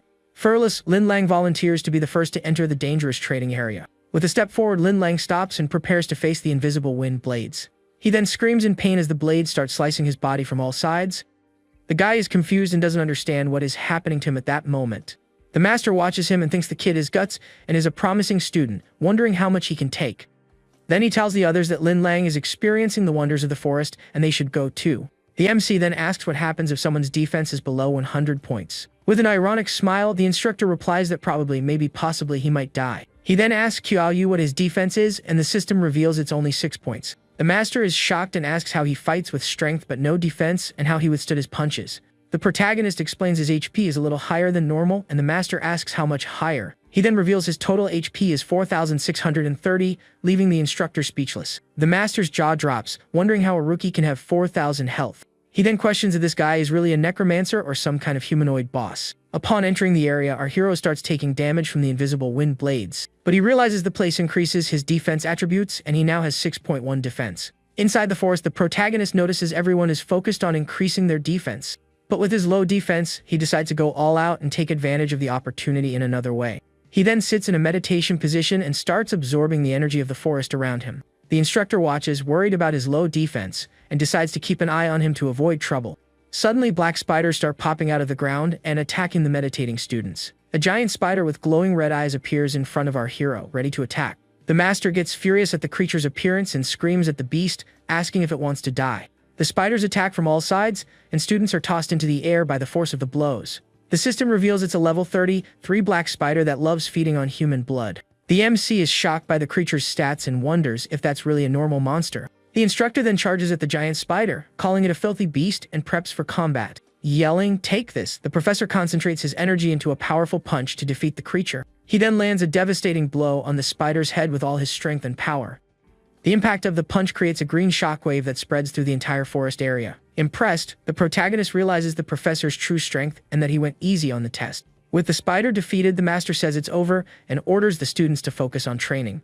He then warns them not to think about leaving until they've reached their endurance limits. The MC reflects that if it weren't for the professor, they couldn't train in peace in that dungeon. 2 hours pass, and the students continue to meditate while getting hit by the wind blades. The protagonist feels his defense is too low and he won't last much longer. At that moment, the seed in his body starts glowing, and the wood absorption skill activates.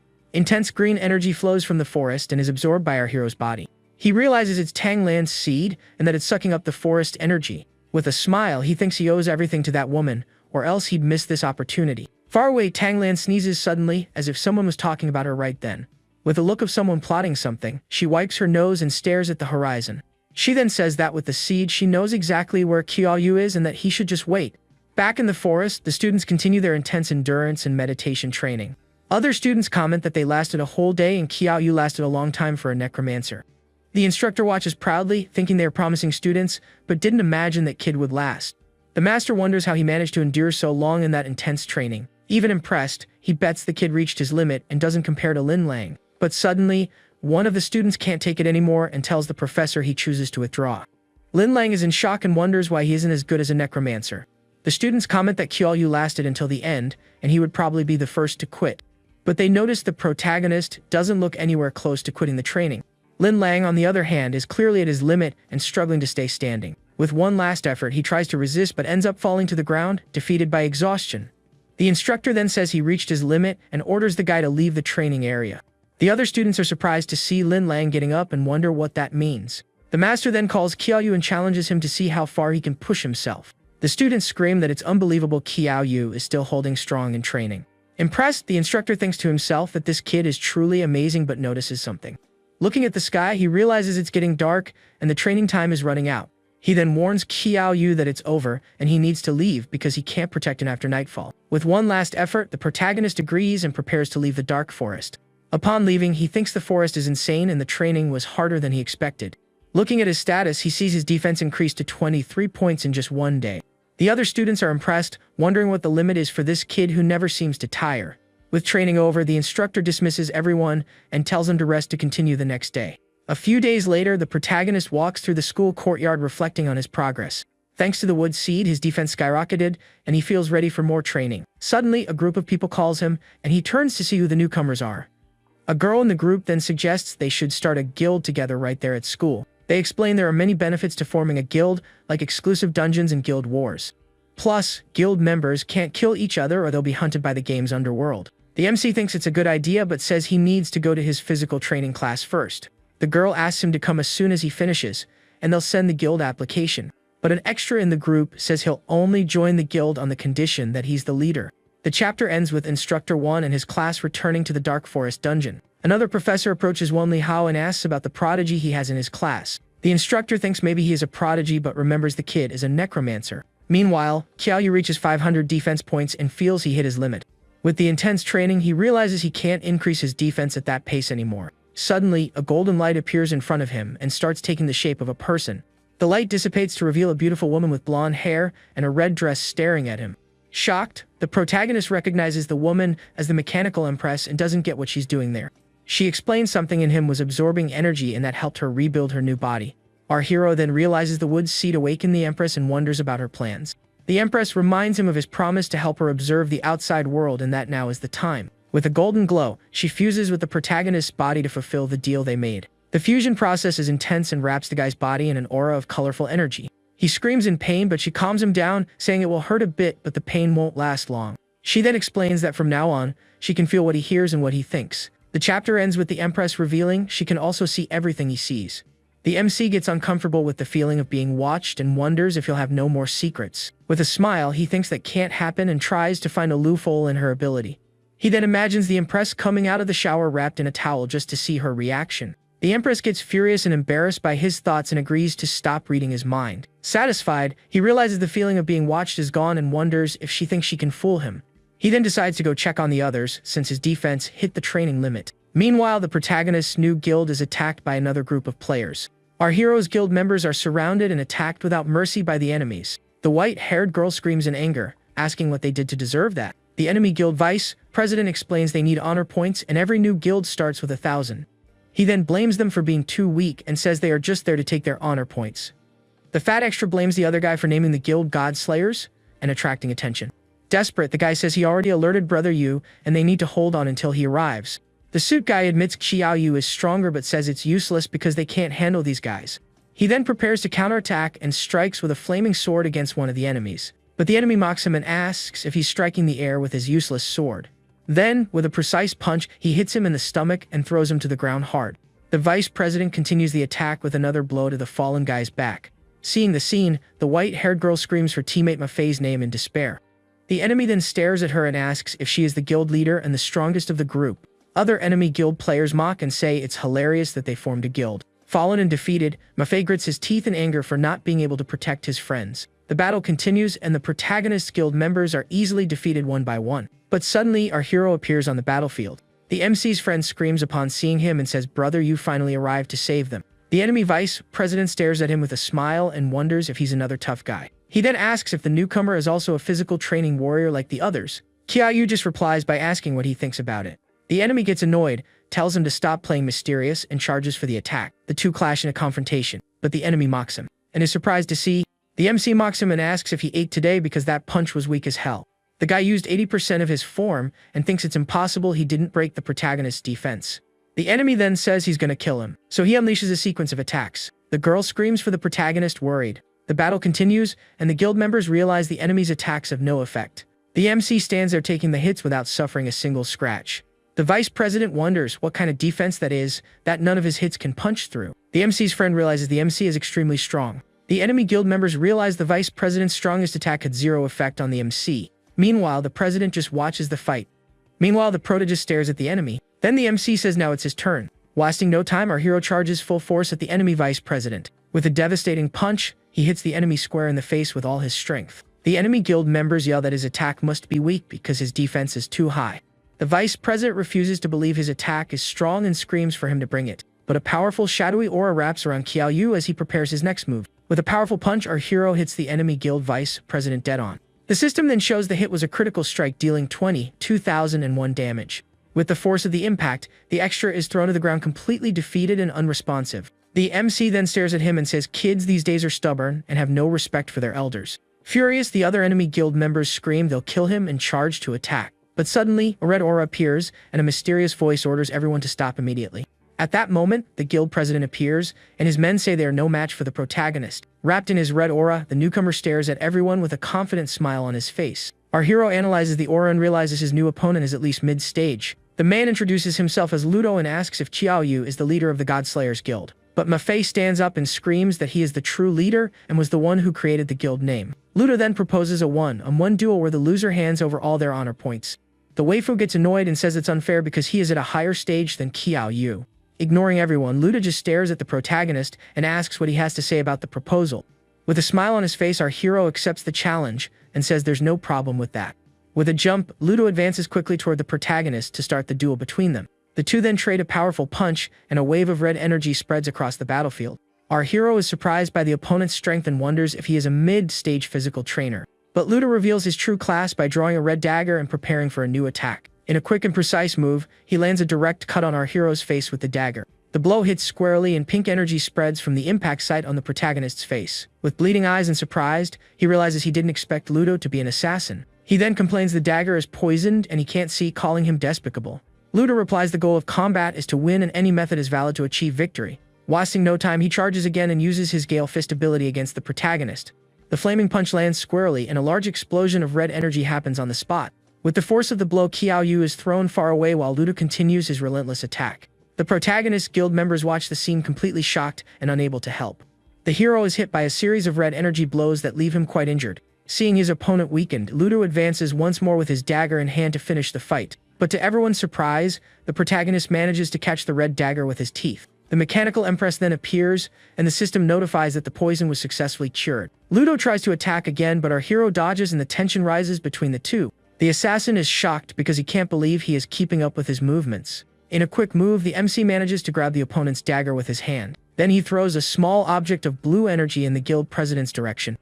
The object hits him and knocks him back while the others don't understand what happened. Fallen on the ground, Ludo sees his HP drop by half and wonders what hit him. The Empress warns him to be careful, and the protagonist thanks her for the help at that moment. Ludo then admits his defeat and says the kid won today's duel between them. But the system warns that the corpse ancestor ring activated on Ludo's body. Angry, our hero says he hurt his friend and can't just walk away. He then charges full force at Ludo, saying it won't be that easy to escape. The assassin screams, asking if he is really trying to corner him there on the battlefield. The chapter ends with our hero landing a devastating punch with a blue aura on the opponent. With the punch's impact, a huge blue shockwave is launched toward the extras. Seeing the scene, the enemy guild members scream desperately for their president's name. Wrapped in his dark aura, Ludo screams in anger, saying the kid is really pressuring him. He then realizes the weird thing from before is gone and thinks the move cost the protagonist dearly. With a grimace of pain, the assassin spits something on the ground, feeling bad from the last blow. Likewise, our hero also spits and seems to be feeling the effect of some poison.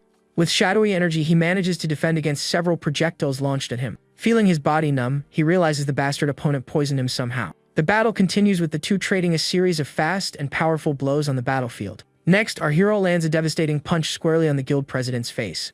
Ludo gets furious and can't believe he is being humiliated by an early stage player. He then uses his Gale Fist ability and launches a red energy punch at Kyo, but the assassin screams in pain as he is hit by a barrage of red projectiles. With the impact of the attacks, the protagonist is thrown back but manages to stay standing. The chapter ends with Ludo getting hit in the face and screaming for our hero to die once and for all. A rain of red projectiles advances, and our hero realizes he can't dodge the attack. With that, he tries to defend and block the projectiles with his arms the best he can. But Ludo uses his perception link ability to trap the protagonist in a trap. At that moment, a dark aura surrounds Kyo, and the assassin starts laughing at the situation. He then says evil always triumphs and warriors lose the ability to move with his strike. Ludo taunts him, asking how it feels to be completely immobilized and that he almost fooled him. With an item in hand, he continues the taunt and tells the kid to keep acting tough. The enemy guild members celebrate and mock, saying he was naive to think he would win. Meanwhile, the waifu calls for Kyo, worried, and wonders if Brother Yu is really gonna lose. The assassin admits he is the strongest early stage player, but that he is still too young. With a gloomy face, the protagonist just stares at Ludo in silence before saying something. Confused by the reaction, the guild president asks what he means by that. Then our hero questions if he ever considered that maybe he isn't a warrior. Ludo is shocked by the question and wonders what he means by not being a warrior. But he soon recovers and says with that attack and defense he couldn't be anything else. Tired of talking, Ludo screams for him to die and launches a final powerful energy attack. He then charges full force to finish the fight while the protagonist is trapped in his ability. The enemy extras mock, saying no matter how talented he is, he will lose to the boss. Meanwhile, Kyo's companions scream his name, worried about the result of that fight. With an evil smile, Ludo launches his red energy punch to end it all once and for all. But to everyone's surprise, the protagonist manages to stop the blow with a single hand and a blue aura. He then says he warned him he wasn't a warrior and asks why the other didn't believe him. However, Ludo smiles and says now he got him good and prepares for a new surprise move. And next, our hero lands a powerful kick right in his opponent's stomach, unbalancing him. Without giving time to breathe, he follows up with a knee strike and an uppercut, throwing the assassin into the air. Ludo wonders how that is possible because he was hit by the link and shouldn't be moving. With glowing eyes, Kyo repeats he isn't a warrior and reveals being just a necromancer. He finishes by saying he just has a strong body and deals a critical hit of 1,233. The enemy guild president screams in pain as he is hit by a brutal sequence of punches. Shocked, he asks if he heard right while our hero prepares another blow with his green aura. With a final devastating blow, our hero defeats Ludo and throws him far away on the battlefield. The enemy guild members run to help their president, who is fallen and defeated. With an exhausted body, Ludo falls to the ground and is completely incapacitated to continue fighting. The protagonist then turns to the others and with an air of defiance asks who is next. Scared, the extras kneel and raise their hands, saying they surrender and give up the fight. The system then announces the victory of the God Slayers Guild and transfers the honor points. With the victory, our hero's guild levels up and now has 5,210 points. He then goes to his friends and asks if they are all okay after the intense battle.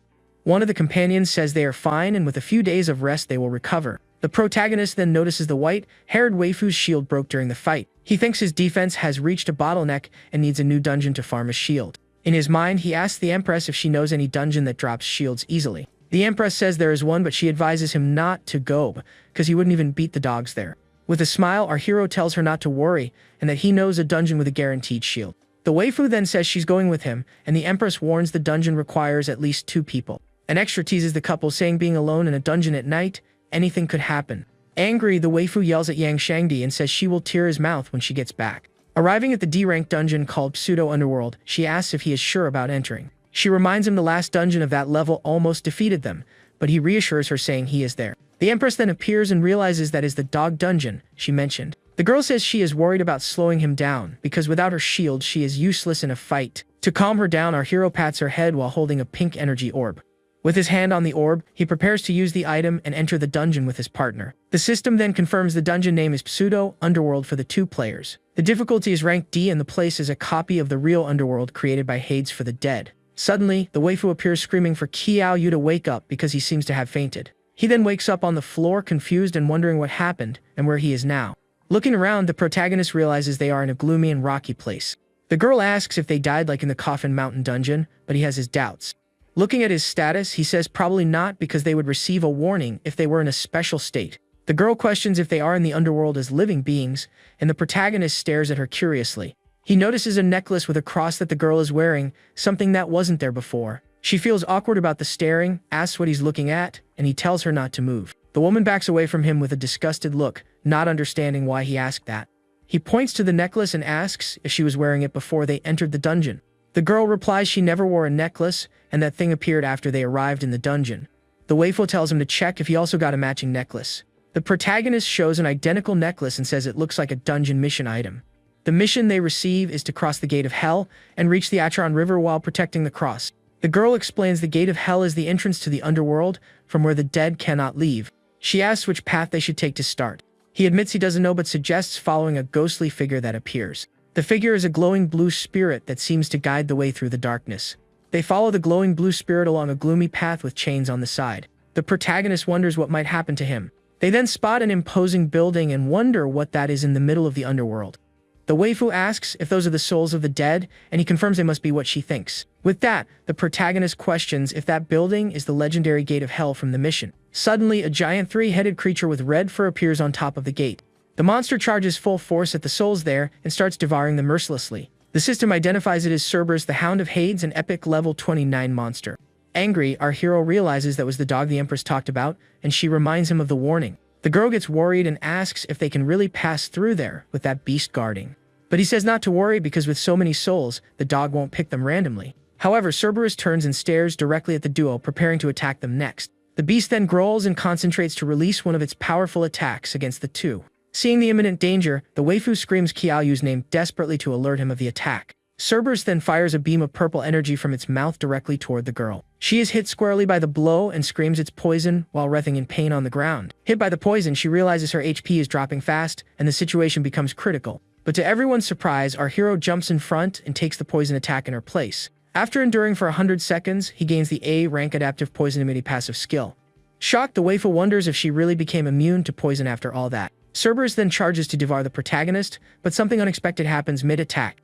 The girl wonders what is happening and if the beast suddenly got furious at something. In a quick move, our hero shoves his green dragon crescent blade down the monster's throat. With a twist, he uses the weapon to propel himself out of the beast's mouth, barely saving himself. Relieved, he thinks that was close and he was almost eaten alive by the 3-headed creature. The waifu screams his name and says this is their chance to run and pass through the Gate of Hell. With Cerberus distracted, the duo runs as fast as they can to cross the gate.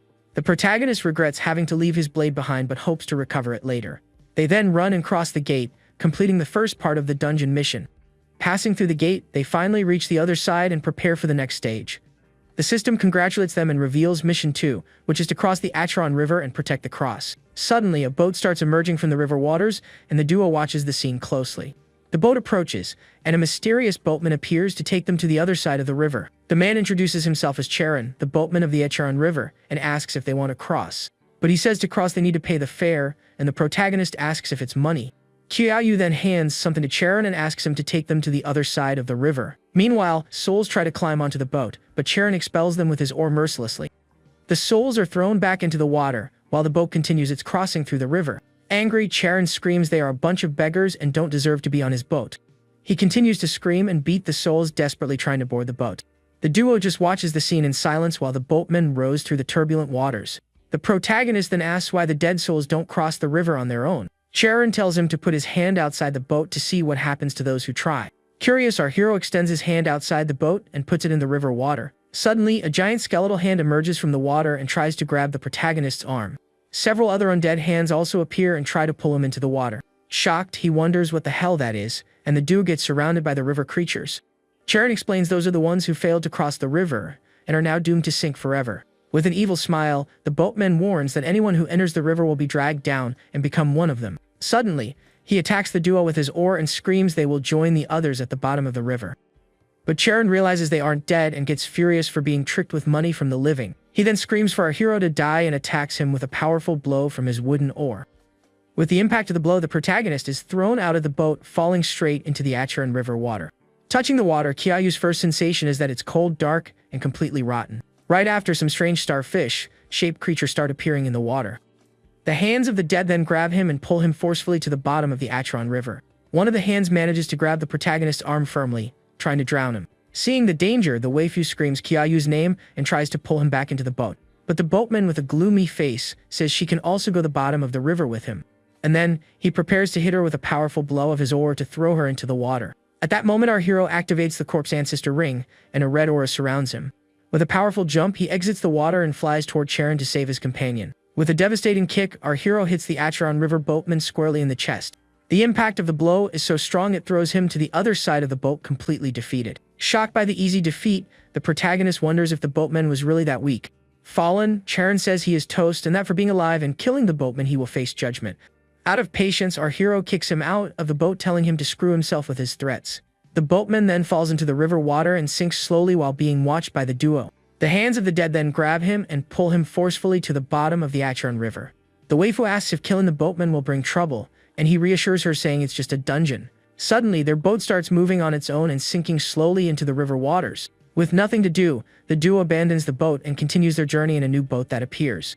They then spot another boat with a group of 3 people and prepare for a possible confrontation. The mysterious group seems to be waiting for them, and the atmosphere gets tense between the 2 boats. Suddenly, the waifu recognizes the boatman and screams that Charon isn't dead as they thought. But the man says this Charon isn't the same and asks if they really killed the boatman. Our hero explains he had no choice and thinks that to enter there they must be mid-stage. With a smile, the man says they know nothing and fell straight into Charon's trap. The protagonist then asks what the first hell is and what that boatman who attacked them was. But the man refuses to answer, saying they aren't close and he has no reason to help them. However, he turns to the waifu and says he feels a connection with her and will tell the secrets. He explains the first hell is the judgment hall where the sins of those who enter are judged. The man warns that if she stays with him, he guarantees nothing bad will happen to the 2. The girl then asks what he means by having cleared the dungeon several times before. The man introduces himself as Wang Dafu and says he is a dungeon guide hired to help. Our hero understands it's a shady job where one guides people for money and that the woman is the client. Wang Dafu then invites the waifu to join them, but his client doesn't like the idea. The blue-haired woman complains she is the one paying and he shouldn't be nice to others. But he cuts her off, saying he is only responsible for guiding her and can refund her if she isn't satisfied. Angry, the woman screams for them to go already, and the group of 3 starts walking through the hall. The duo then decides to follow the group for now to see what happens and where they go. The chapter ends with the 2 groups walking through the judgment hall of the first hell. Wang Dafu brags, saying that is the underworld judgment hall, and asks if they are impressed. He then opens a large door and warns everyone to keep their mouths shut when entering the place. Upon entering, they encounter an immense and luxurious hall full of statues and gold details.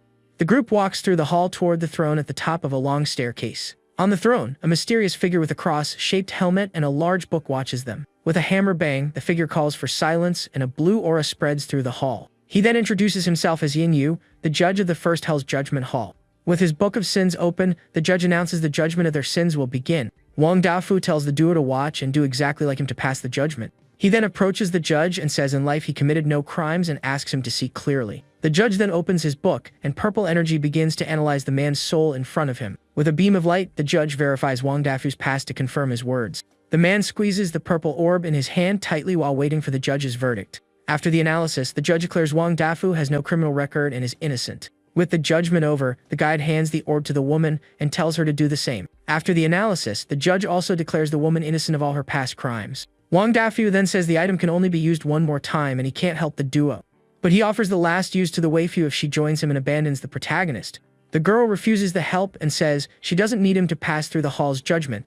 With his turn, the protagonist tells the judge he had no choice before but now wants to be a good person. Wang Dafu mocks him, saying just the crime of killing the boatman is enough to send him to hell. The judge then begins the analysis, and the Book of Sins glows with intense purple and dark energy. Furious, the judge screams he committed an unforgivable and absolutely intolerable sin in the underworld. The first accusation is disrespecting the mortal remains of those who have left that world. The second sin is disturbing the peaceful existence of the souls wandering the underworld.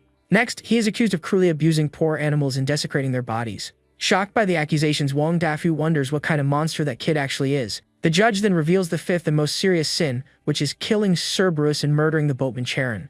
With that, he sentences him to fall into the first valley of the seventh hell, the boiling blood pool. The chapter ends with the protagonist being surrounded by a sea of boiling blood as his punishment. With a jump, our hero manages to dodge the blood pool and advances toward the judge. The judge then orders sinner Qiaoyu to fall into the pool and let the blood purify his sins. But he notices the corpse ancestor ring is glowing and something unexpected happens. In the blink of an eye, the protagonist appears behind the judge preparing to attack. He then mocks the blood hell and says he will add one more sin to his list. With a devastating punch, he hits the underworld judge squarely in the face without hesitation. The impact throws him far away, and then he follows up with a powerful kick with a blue aura. Shocked, Wang Dafu screams enough and can't believe the kid dared to attack the hell judge. But the extra wonders why he really has the courage to do something like that. With a smile, the judge says it's been a long time since someone had the courage to attack him.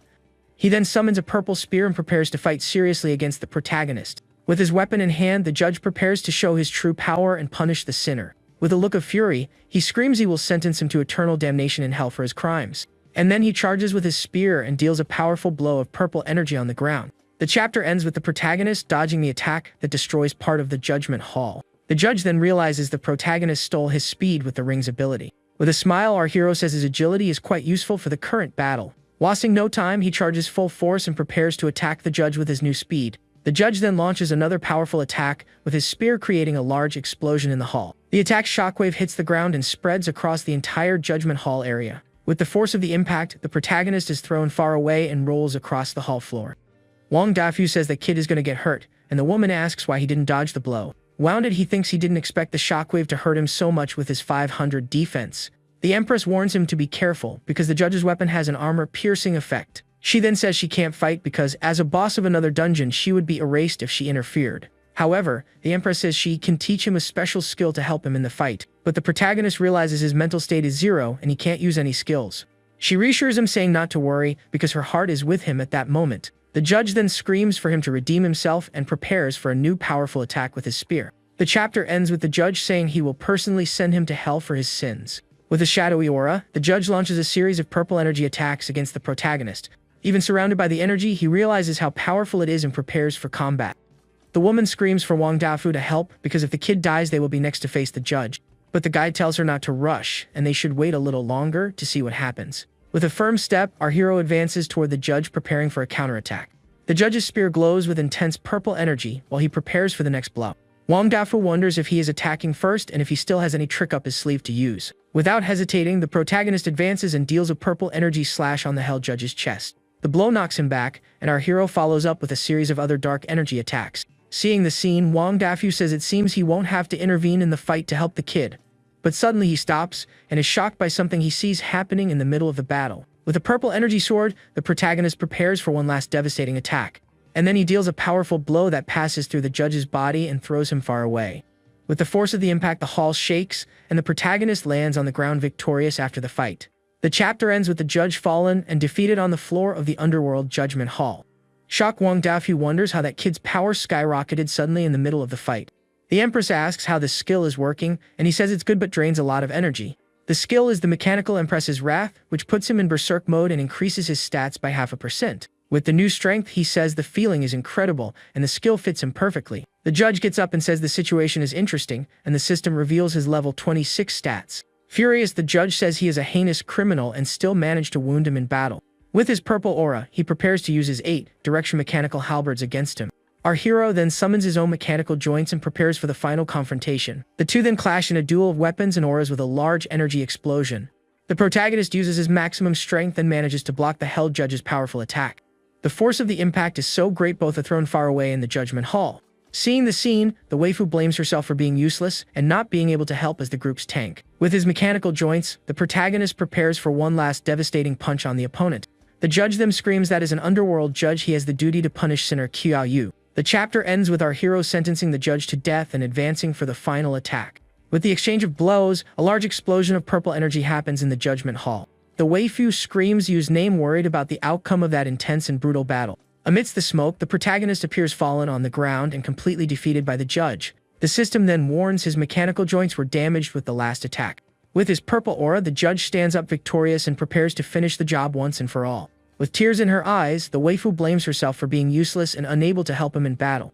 The judge then turns to the other group and says now it's their turn to face judgment. But suddenly, the protagonist gets up and with a shadowy aura stares at him with a look of fury. Angry, he says the judge broke all his equipment, and if he doesn't drop something good, the system announces Berserk mode activated, and he says he won't let it slide.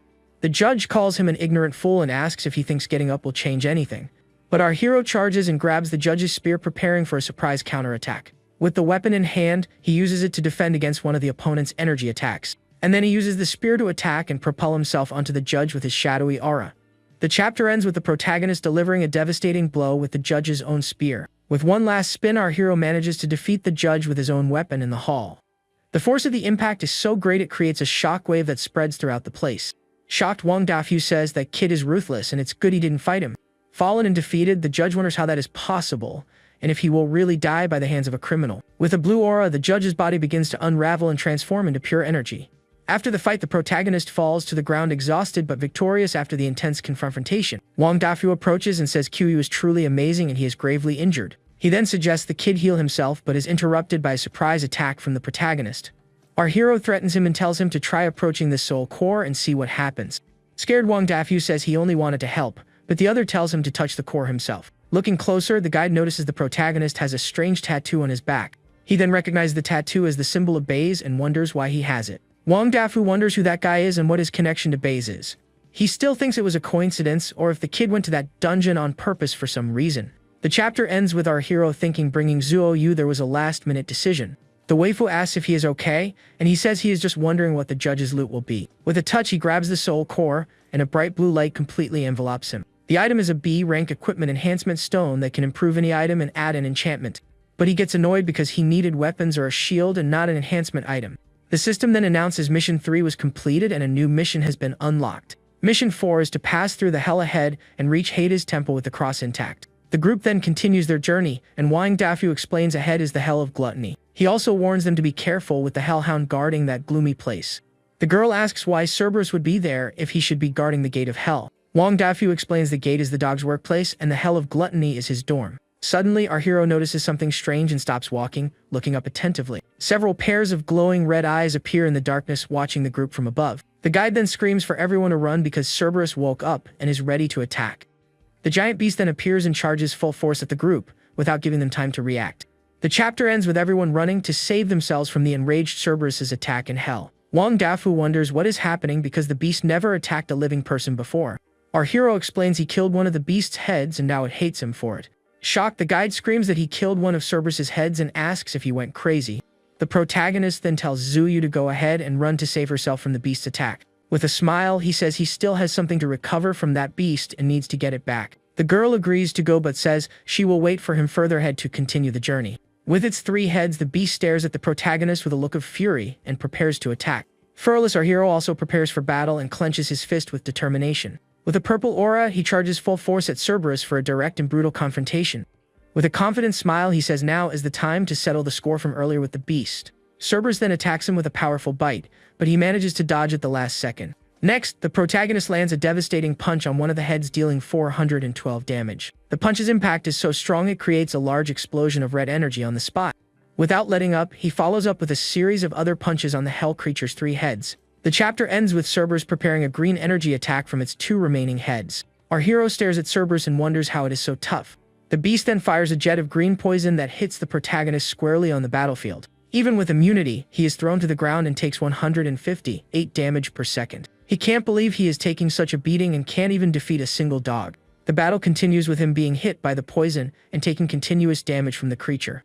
Angry, he gets up and says he can't accept defeat to a simple hellhound. Cerberus then attacks him with its chains and traps him in the air, completely immobilized. With no way to escape, he is thrown from side to side by the giant beast's chains. The creature then throws him forcefully against a wall and traps him with the surrounding chains. Next, it pulls him close and attacks him with a series of powerful and brutal bites. Cerberus throws him into the air and attacks him with another ferocious bite in mid-air. The beast throws him to the ground and traps him with chains, preparing for the final blow. Shocked, he screams "what?"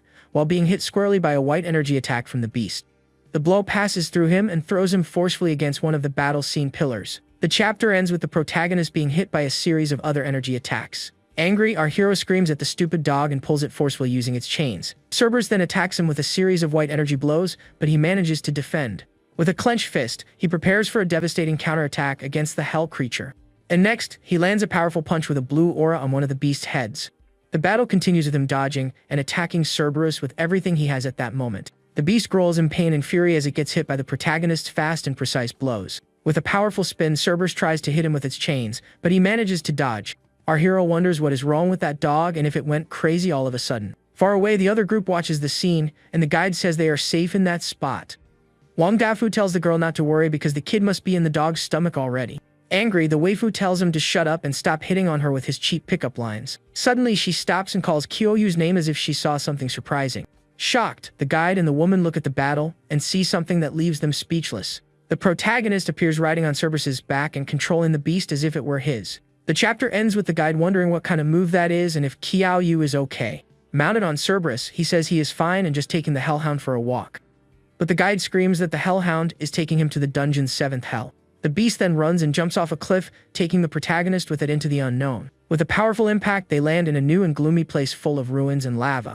Dismounting the beast, he wonders where they are and what that strange and desolate place is. Suddenly, a platform with a red light appears on the ground, catching the attention of both. The beast then approaches the platform and steps on it, activating some kind of secret mechanism. With the protagonist on its back, Cerberus growls and prepares for another round of battle.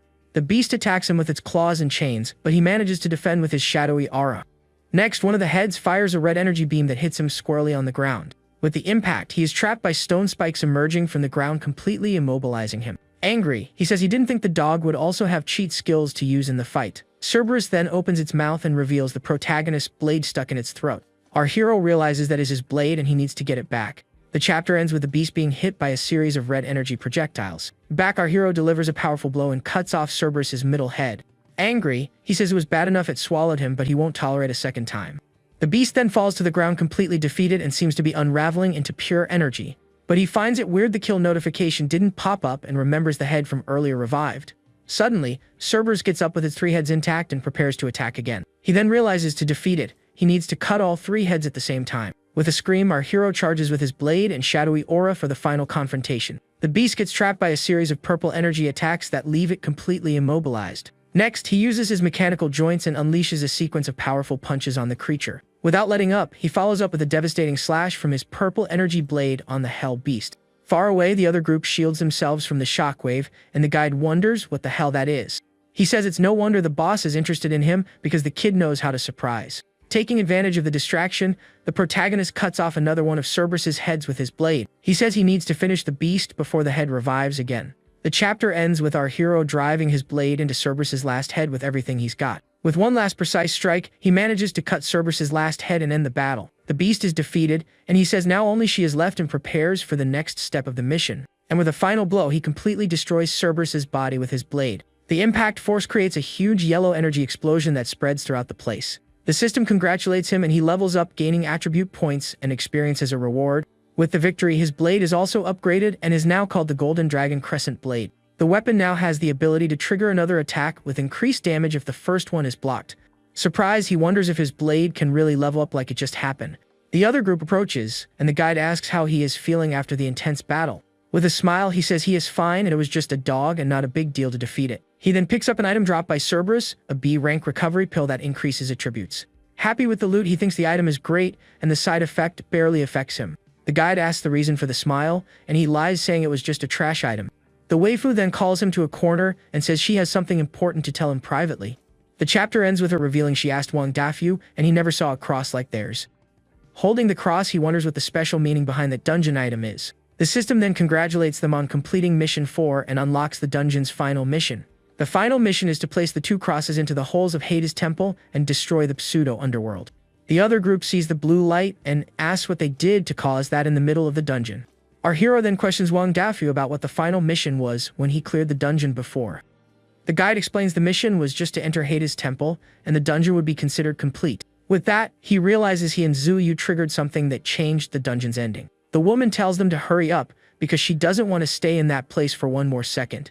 Wang Dafu then offers to guide them to Hades' temple since he has been there a few times. Arriving at the temple, the guide tries to open the door, but it seems locked and doesn't budge. He finds it strange and says the door used to open easily before, and something is wrong with the dungeon. The waifu then calls for Kyoyu and points to 2 cross-shaped holes on the temple door. He approaches and realizes the holes have the same shape as the crosses they received. With that, the duo understands they need to use their crosses to open the door and enter the temple. The chapter ends with the two preparing to fit the crosses into the holes of the mysterious door. With a click, the door opens and the group of four enters Hades' temple. A gloomy aura emanates from inside the temple as they prepare for what they will find. Upon entering, our hero has a strange and scary vision of a gloomy and red place. He sees himself amidst a sea of blood and bodies with a feeling of death and despair. In his vision, he wonders who the shadowy figure with long hair and horns appearing is. The figure then turns and stares at him with an evil smile and glowing red eyes. Suddenly, the vision ends, and he returns to reality confused and scared by what he just saw.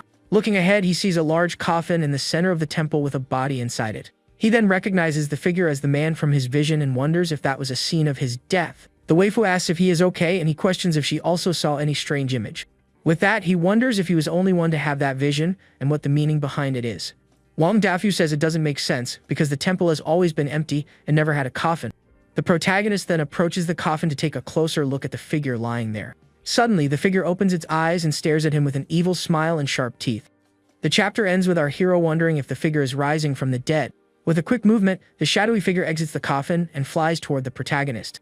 In the blink of an eye, it grabs him and seems to be trying to possess his body in the temple. The system then congratulates him and reveals he obtained an item called the Seed of Hades. The item is S-rank single use and has no special effect for now in the game. Suddenly, the waifu calls him, and he finds himself on the floor not understanding what happened to him there. The girl screams his name again and runs to see if he is okay after the incident. She explains that as soon as he touched the coffin he froze and didn't respond to her calls. With that, he understands the vision was deliberately created by the man in the coffin for him. Getting up, he realizes the body is gone and the B-rank stone coffin is now empty. The guide suspects that is Hades' coffin and the legend of entering the real underworld is true. Wang Dafu says if it's so dangerous, why would anyone go to the real underworld anyway? The woman explains it's for Hades' legacy, and no one would go to such a gloomy place without reason. Our hero then wonders if Hades' legacy has anything to do with the seed he just got. The guide then points to two cross-shaped holes under the coffin in the center of the temple. The chapter ends with the duo preparing to place the crosses in the holes and complete the mission. Suddenly, the temple starts shaking, and the group wonders what is happening there at that moment. The system warns the final mission was completed and the dungeon will collapse in 10 minutes. The waifu then happily says her reward was the shield she needed so much to fight. Seeing the dungeon collapse, guide Wang Dafu screams fiercely asking what the hell they did. He then runs toward the duo and screams that dungeon was his livelihood and they ruined it. Our hero yells at the guide asking if he is crazy and says if the dungeon collapses everyone will die. But Wang Dafu retorts his income was ruined and the woman tells him not to drag her into it. Angry, the guide hits her with a punch and says she is an annoying woman who bothered him the whole time. With the force of the impact, the extra is thrown far away by a powerful blow from the man. Tsuyoshi then questions the guide if he isn't stopping them because of the dungeon but for another reason. With a smile on his face, the man says yes and the protagonist asks him to state the reason. With that, our hero reveals the true reason is the guide works for someone called Baze. Wang Dafu admits the truth and asks when the kids started suspecting him after all. The protagonist then points and says it was when he saw the Baze tattoo on his body. Looking like a fool, the guide can't believe he was discovered for such a simple reason. Our hero then points to the crosses and asks if they are also the work of the Baze organization. Wrapped in a shadowy aura, the guide says he is smart but won't be able to escape from there. However, the protagonist still has one last question and wants to know why destroy the dungeon to capture him. The guide explains destroying the dungeon ensures the underworld can no longer track him. He also says someone named Ji Pingyang wouldn't let him go, but with the dungeon destroyed they won't find him. With a serious look, our hero questions how the guide plans to capture them being so weak. But Wang Dafu just laughs and says that is something the protagonist doesn't need to worry about. With incredible speed, he advances and lands a blow dealing 193 damage. Tsuyoshi is shocked by the speed and says not even his ring can track his movements. The guide then taunts him asking if that is all he has to show in battle. Seeing the danger, the waifu summons her new shield and screams for Qiao Yu to watch out for the attack. Wang Dafu is surprised by the defense and asks if that is an A-rank shield she is using. He then says their luck is unbelievable but the item will be his very soon. The girl says she won't be left behind and won't be a useless burden to Qiao Yu in that fight. With her shield, she charges full force and manages to block the guide's attack successfully. With the force of the impact, Wang Dafu is thrown back and prepares for a new attack. Seeing the scene, our hero is surprised and didn't expect Zuyu to be that strong. With that, the duo joins up and calls the guide for combat preparing for the fight. The man laughs and draws a purple energy sword to face the two rookie players. Wrapped in his shadowy aura, he questions if they really think they can face him. With his purple aura, the guide advances, and the waifu realizes he is an assassin by his speed. He then says since she is determined to protect him not to blame him for having no mercy. Without hesitating, Wandafu delivers a powerful blow with his energy sword against the girl's shield. Seeing the scene, our hero screams Zuyu's name worried about the outcome of the attack. He then consumes the recovery pill, which increases his attributes by 100 but reduces mental by 10%. With that, he activates Mechanical Empress's Wrath skill and a red aura surrounds him. With his new strength and speed, he intercepts the guide and prepares for a counterattack. And next, he hits him with a devastating punch and screams for the man to get lost. Tsuyoshi then asks Zuyu if she is okay, and the girl replies everything is fine with her. But she sees the guide recovering and screams for the protagonist to watch out for the next attack. Wang Dafu then advances again and delivers another powerful blow with his energy sword. With clenched teeth, the waifu prepares to withstand the attack's impact with her shield. However, the protagonist steps in front and blocks the blow with his aura to protect his partner. The guide is completely shocked and stunned to see his attack was blocked like that. The duo then stands back to back while Wang Dafu prepares for a new confrontation. The waifu says he is injured, and our hero tells her to rest and leave the rest to him. With a glow, he summons the C-rank Wisdom Staff, which increases mental power and skill damage. With the staff in hand, he says from now on he is taking over the fight against the guide. Wang Dafu is surprised and asks what that outfit is and if he wasn't a necromancer. With a jump and a powerful attack, our hero creates a shockwave that destroys the floor. With a surprise attack, the protagonist yells ambush and charges full force at the guide. The guide then taunts him, saying a necromancer wants to sneak attack an assassin like him. With his dragon roar / skill, our hero prepares for a devastating attack. The two then clash in a sword duel with a large yellow energy explosion. Wang Dafu wonders what is happening and how his speed and strength increased. He can't believe it because necromancers should have weaker bodies and not deal heavy attacks. Our hero then thinks that with his skills and items, he can suppress the guide with his attacks. But suddenly, the corpse ancestor ring starts glowing, and the guide wonders what is happening. With the ring activated, the guide feels his speed decreasing and can no longer dodge the blows. Without letting up, our hero advances with his staff and a yellow aura toward the opponent. The assassin notices the protagonist's attacks are getting heavier and stronger. With his dragon roar / skill, he launches a devastating energy wave at the guide. The exchange of blows continues non-stop between the two opponents in the middle of the ruined temple. With his staff, the protagonist unleashes a sequence of dragon roar / attacks relentlessly. With a scream of fury, he continues using his skill to pressure the base assassin. The assassin defends himself as best as he can from the sequence of attacks launched at him mercilessly. The two then clash once more in a blade duel with a large energy explosion. Desperate, the guide screams to wait because he can't believe he is being pressured by a necromancer. He then tries to blackmail the hero, asking if he doesn't want to know about Baze and his parents. But the protagonist ignores the blackmail and continues his attack with a golden dragon aura.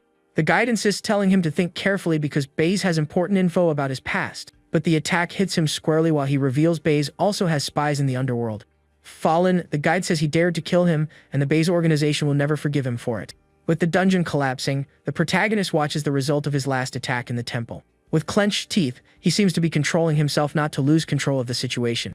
Angry, our hero screams why he didn't say so before and that the skill doesn't stop. At that moment, the blue-haired woman laughs, saying Wang Dafu was useless and the boss trusted him. In a quick move, she grabs the waifu hostage and threatens her with a dagger to her neck. Shocked, the protagonist screams it's her and asks if the woman is also with the Baze organization. She then confirms yes and asks if he is surprised by the unexpected revelation. With an evil smile, the woman says they met before and prepares to reveal her identity. She then rips off the mask, revealing to be the hooded girl from the previous dungeon he faced. With a smile on her face, the woman named Huasi reveals herself to the surprised protagonist. She says she didn't expect him to still remember her and calls him rare for that. Our hero then says he remembers her and suggests she let go of his friend so they can talk. But Huasi laughs and asks if he really thinks that's possible, calling him a fool. She then praises him for helping the students escape last time but questions him about now. With a confident look, our hero says his strength grew a lot and the pill effects haven't worn off. But Huasi warns him to think carefully and reveals being a level 35 shadow assassin. Shocked, he realizes she showed her stats on purpose and he wouldn't stand a chance against her. She then taunts him, asking if he already gave up the fight before it even started. With the dagger at the waifu's neck, she says if he follows her he can forget what happened before. The scene then focuses on the temple floor, which continues to shatter with the collapse. The temple continues to crumble and the situation gets more dangerous for everyone present. With a smile, our hero says he seems to have no choice and accepts his fate there. But he asks why Baze went through the trouble of destroying a dungeon to capture a rookie. With a smile, Huasi says he isn't an ordinary early-stage player like the others. She also says a necromancer who takes down mid-stage players is worth it and invites him to join. He then realizes the fanaticism and calls for the Mechanical Empress, asking for help in the situation. Desperate, he screams if she doesn't help him he will die there at the hands of the assassin. With that, he challenges Huasi to fight and she says she will show him Baze's greatness. The chapter ends with the protagonist charging for the attack and screaming for her to make her move. With a determined look, the waifu prepares to protect her partner from the Baze assassin. In a quick move, Huasi attacks her, but the girl manages to defend the blow with her shield. With a powerful attack, our hero intervenes and manages to save his partner from imminent danger. Fallen on the ground, Huasi threatens him, saying if he keeps fighting she'll break his limbs and drag him. Suddenly, the mechanical empress appears and blocks Huasi's attack with her shield to protect the waifu. The assassin then taunts the protagonist, saying he seems quite popular with the ladies. With a powerful kick, she attacks the empress's shield, but the attack is successfully blocked. The two then begin an intense battle, trading fast and powerful blows in the temple. Angry, our hero screams Zuyu's name and prepares for a devastating attack against Huasi. He thinks if he can stack his skill hundreds of times, maybe he has a chance against her. With a series of rapid attacks, he launches several waves of purple energy against the assassin. But she manages to dodge all the blows and advances with her purple energy sword to attack. With a precise blow, she hits him in the chest, but he manages to hold the blade with his hands. With the force of the impact, our hero is thrown back but manages to stay standing in the battle. With a smile, Huasi says one limb is gone and only 4 more left to finish. Our hero then jokes, asking her to leave the 5th limb alone and not do anything to it. The assassin laughs, saying she'll think about it while preparing for a new attack. With incredible speed, she advances and unleashes a series of purple energy slashes on the protagonist. He realizes his defense is useless and he can't even react to her fast movements. With a jump and a spin, Huasi attacks him from behind with her purple energy dagger and wounds him. The protagonist is hit by a series of purple energy attacks, leaving him quite injured. With a final blow, she throws him against a wall and pins him with her energy dagger there. She then taunts him, asking why he is making things so difficult for himself. With a powerful kick, Huasi throws him into the air and hits him with a purple energy blow. With the force of the impact, our hero is hurled and falls into the temple's stone coffin. Lying in the coffin, he feels his body being immobilized by purple energy surrounding him. He then realizes there is some kind of power in the coffin restricting and weakening him. With the energy draining him, he starts feeling drowsy and slowly loses consciousness. The chapter ends with Huasi telling him to take a nap, and they'll reach the destination when he wakes up. Suddenly, a mysterious voice orders Huasi to release the protagonist, and she wonders who is speaking. Jumping back, she is surprised and can't believe what she is seeing there in the temple. The voice belongs to the waifu, who is now wrapped in blue flames with one eye glowing the same color. Huasi recognizes the flames as those of the underworld and says that is impossible to happen. With a look of fury, Zuyu repeats for the assassin to release the protagonist immediately. Almost fainting, our hero asks if that is really Zuyu and says he is very tired. A large wave of blue energy then spreads through the temple with Zuyu at the center. The force of the explosion throws Huasi far away, while the waifu continues to release her power. Hit by the power, Huasi confirms those are indeed the flames of the underworld and is shocked. She then realizes the shield isn't A rank and couldn't contain the underworld flames. Our hero wakes up confused, asking Zuyu if she is okay and what is happening. He doesn't understand how she, a rookie player, is managing to face Huasi like that. Wounded and irritated, the assassin calls Zuyu crazy and says she is a complete lunatic. With a scream of fury and power, the waifu unleashes a final powerful wave of blue energy. The chapter ends with the temple completely engulfed in mysterious white smoke. Amidst the darkness, our hero calls for Zuyu, asking where she is and if she is okay. Worried, he walks through the void, asking her to please not scare him like that.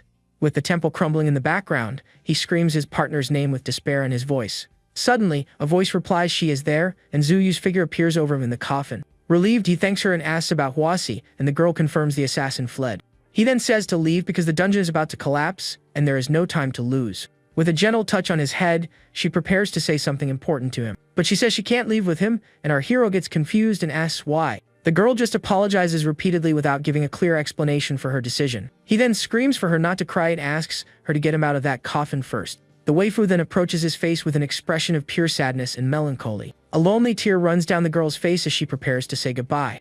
She says she has been watching him for a long time, but since there is no time, she'll send him out of the dungeon. Desperate, he screams, asking what is wrong and begs her to tell him the truth. The chapter ends with a large explosion of blue energy engulfing the entire ruined temple. With the explosion, the temple is completely destroyed, and our hero is launched out of it. The entire dungeon begins to collapse, and Zuyu uses a portal to send the protagonist away. Thrown through the portal, our hero lands safely and watches the dungeon's end from afar. Shocked by the events, he focuses his eyes trying to understand what happened there. With a desperate scream, he calls for Zuyu, asking where she is at that moment. Amidst the blue energy, he continues calling his partner's name, getting no answer. In his mind, he sees the image of Zuyu with the blue flames and a tattoo on her body. With a sad smile, she seems to say goodbye to him and speak her last words of comfort.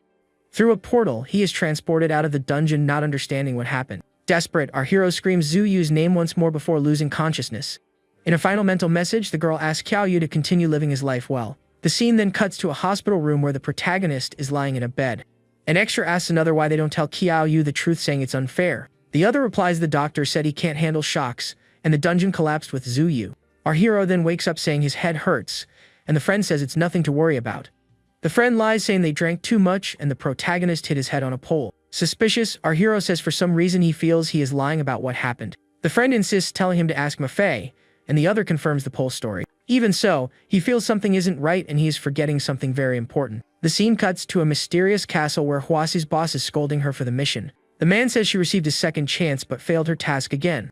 Huasi defends herself, saying the woman was strange and managed to light the underworld flames. She then begs for one more chance, promising she will succeed next time she tries. In a close-up, Huasi's boss watches her silently before making a decision about her. Back at the hospital, our hero checks his stats and sees he is at level 17 now. He notices his level increased and his blade became the Golden Dragon Crescent Blade.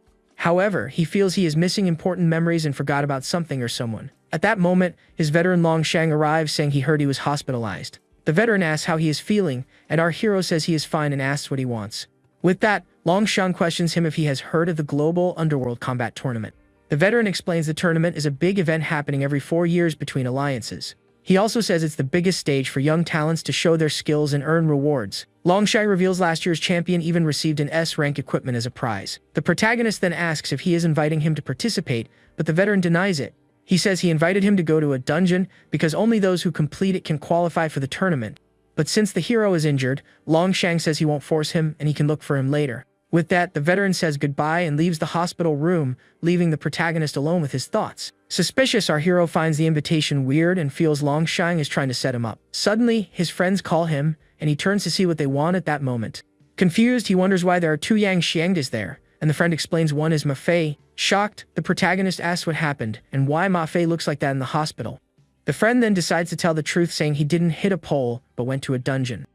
He explains no one knows what happened, and when they found it, he was lying on the road. Our hero then asks the dungeon name, and the friend replies it was the pseudo-underworld. The chapter ends with the protagonist confirming he has no memories of that dungeon, and something is wrong. The friend explains they found out a hunter guild is also investigating the dungeon. They discovered one of their members, Guide Wang Dafu, also disappeared in the pseudo-underworld. The guild then sent a leader who demanded an explanation of why they were investigating the place. Maffei's temper got the better of him, the whole guild attacked them, and he got the worst of it. Angry, our hero says they got beaten because of him, and he's going to confront the guild. The friend tries to stop him, saying the guild has over 100 members, and they can't beat them. But the protagonist argues they can handle the early and mid-stage guild members.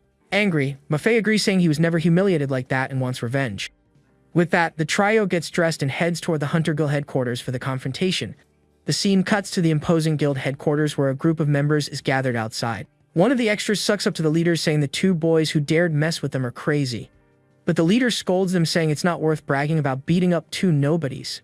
He then says the important thing is finding out where Wang Dafu is, and he wants him found dead or alive. One of the members asks if young Master Huang needs protection, but he denies the offer. The chapter ends with the leader ordering his men to continue searching for Wang Dafu in the city. The trio then encounters the guild leader in the middle of the street and prepares for the confrontation. Young Master Huang recognizes them and asks who the two punks he beat up before are. With an air of superiority, he asks if they brought backup and suggests they find out who he is. But our hero says if he apologizes now, maybe he'll go easy on the young master. The leader laughs and asks if he's kidding, saying they should be grateful he beat them up. With an evil smile, he says when he hits, they should just accept it and shut up. Our hero then turns to Maffei and says that's showing off and he still has a lot to learn. Angry, his friend says that was forced and he isn't anywhere near as good as him. Furious, young Master Huang screams they are mocking him and have a lot of guts. But the protagonist says he isn't mocking him and is about to beat him up right there. With a devastating punch, he hits him and says he'll leave him fatter than Yang Xiangdi. Fallen, the leader screams he is crazy and can't believe someone dared to attack him like that. Maffei then asks if that guy's brain fried from showing off like that. With eyes red with rage, young Master Huang screams the protagonist is dead. The chapter ends with our hero preparing for combat with a steam aura at his feet. Young Master Huang summons a giant hammer and prepares to attack the trio with everything. With a scream of fury, he charges and delivers a devastating blow with his hammer. Our hero is surprised and thinks that arrogant young master's strength isn't weak. With his blade, he manages to block the attack but gets thrown back by the impact. The guild leader wonders if he is really a freshman and why he is so strong. With his underworld mud ability, he creates a wave of mud to trap his opponents. The protagonist then uses his sword slash through Age's ability and launches an energy attack. With the blow, he manages to wound the young master in the chest and makes him bleed for the first time. With a bloody hand, the guild leader starts laughing insanely and creepily. He then tells that at 18 he was ambushed and wounded by another player in a dungeon. Angry, he says he captured him, sliced him up, and made him eat his own flesh until he went crazy. With an evil smile, he says he will make sure to treat the protagonist very well. But our hero cuts him off and tells him to think about how to escape before making threats. With his hammer covered in blood, The leader says they are delusional to think they can stop him. The chapter ends with the protagonist saying he is the hammer there and preparing for the fight. With a jump and a powerful blow, our hero destroys the ground around young Master Huang. The guild leader admits he underestimated him and says he will show his true power now. With his hammer, he destroys the floor, and the protagonist manages to dodge by jumping on a rock. Wrapped in his red aura, the young master prepares for a devastating attack with his hammer. He then fires a red energy beam that hits the sky and seems to be some kind of signal. The protagonist's friend notices the signal and screams he is calling for guild backup. With his sand prison ability, he creates a wave of sand to trap our hero. Next, he uses his blood torrent ability and launches a devastating energy attack. A large energy explosion happens at the attack site, raising a cloud of dust. Worried, the protagonist's friends scream his name, not knowing what happened to him. Amidst the smoke, young Master Huang wonders if it's impossible he survived the blow. With an evil laugh, he calls our hero a weakling and celebrates his apparent victory. But suddenly, the protagonist appears behind him and says now it's his turn to attack. With a devastating punch, he hits him squarely in the face with all his strength and power. Fallen, the guild leader tells him to wait and that his father will flay and dismember him for this. With a final blow, our hero defeats young Master Huang and leaves him lying on the ground. His friends congratulate him and ask what they should do with him now that the fight is over. But the protagonist says they need to flee because the guild members will arrive soon. Far away, a mysterious man with blue flames follows the blood trail left on the ground. With his flaming aura, he says that is the young master's blood smell and follows it. At high speed, the mysterious man advances through the city following his target's trail. The scene cuts to the Hunter Guild president's office where the man is working. Suddenly, one of the members bursts into the room and says he has bad news for the president. Shocked by the news, President Huang Zhuqiang wonders who would be bold enough to do that. Angry, he orders them to find out who it was and swears he will tear them limb from limb. Meanwhile, young Master Huang, who is captured by the trio, starts to wake up slowly. The protagonist's friend screams the bastard woke up, and our hero prepares to deal with him. The guild leader admits they have skills but suggests they release him or face retaliation. But our hero says he is a prisoner now and pins him to the ground with his blade. The chapter ends with young Master Huang screaming that if his father finds out, he will kill them all. The protagonist's friend says now the tables have turned and it's time for revenge on the young master. With a punch, he hits him and says he waited for that moment and will enjoy the revenge. Suddenly, Butler Charles appears and launches a blue energy attack that hits the extra. The attack is so powerful it launches the protagonist's friend far away with a large explosion. Shocked, our hero wonders who the newcomer is who appeared to save the young master. With a glow, Charles's staff prepares for a new and powerful blue energy attack. The butler introduces himself as Charles, and the protagonist realizes he is a light-type mage. Charles then says he made them search from everywhere, and now he finally found them. Desperate, young Master Huang screams for Charles to kill them quickly and end it all. The butler guarantees he will let the three cunning wrongdoers escape his hands. With his staff glowing, he tells them to surrender and maybe they'll suffer less for it. But the protagonist's friend refuses and uses his earth explosion technique against the butler. A large energy explosion happens at the attack site, raising a cloud of dust. However, Charles emerges unharmed from the explosion and prepares to counterattack with his staff. The chapter ends with the extra shocked and wondering what happened to his attack. Our hero realizes the butler might not be high level, but is definitely close to it. With a golden aura, Charles says since they wish to resist, not to blame him for his moves. Mafe advances and attacks the butler with a powerful kick and a red aura. At the same time, the protagonist's friend uses his Earth Dragon Bullet ability against the mage. But Charles uses his Holy Light ability and launches a wave of golden energy against the trio. With his staff glowing, he prepares for a powerful attack to end the battle. The Holy Light hits them and leaves them completely immobilized with no way to move. With a brown energy aura, the butler prepares for a new and devastating attack. Next, he summons his golden holy sword and prepares for the final blow against them. He launches a wave of golden energy that hits the trio squarely. With the force of the impact, the protagonist is thrown back but manages to stay standing. Fallen, he thinks that Butler's power is terrifying and he suppressed them with a single blow. Charles then praises them for withstanding one of his abilities and says it's no wonder they defeated the young master. But he says the fight ends there and for them to surrender because they are weak like ants. The chapter ends with the protagonist's friend saying the old man will see how weak they are. The protagonist's friend mocks Mafe, saying he is pathetic and doesn't come close to Qiaoyu's level. He continues the taunt saying with that level of strength, he will never catch up to the protagonist. The other friend says some people are born in Rome, but Mafe is destined to be a beast of burden. A large energy explosion happens at the battle site, raising a cloud of dust. Amidst the smoke, Mafe appears with a red aura and prepares to show his true power. Butler Charles feels the terrifying sword intent and prepares for the confrontation. With his ego shattered and damage increased by 10,000%, Mafe tells his friend to shut up. With his sword in hand, he summons it and prepares for a devastating attack against the mage. Charles is surprised by the change and wonders what is happening to the boy suddenly. Using the vibrating sword, he is shocked by the power emanating from the young player in front of him. With his sword/their age's ability, he launches a powerful energy wave at the butler. Desperate, Charles summons his holy light and asks it to protect him from the devastating attack. Meanwhile, the protagonist's friend uses his fat-burning ability and prepares to attack. With his earth explosion technique, he launches an energy wave against the butler. The chapter ends with Ma-Fei landing a devastating punch squarely on Charles's defense. With a desperate scream, Charles summons his holy light to try to protect himself from the attacks. The scene cuts to a white background with no relevant information for the story at the moment. Even with the defense, Ma-Fei's sword pierces the holy light and hits the butler squarely. With the force of the impact, the mage is thrown far away and seems to have been defeated by the blow. A large red energy explosion happens at Charles's fall site after the attack. Our hero then asks Ma-Fei if the old man is dead, and he replies he isn't sure. Suddenly, a golden light appears, and the protagonist senses something in the air. The light transforms into a series of energy projectiles that rush toward the trio. Angry, Charles gets up and says he will kill them all for humiliating him like that.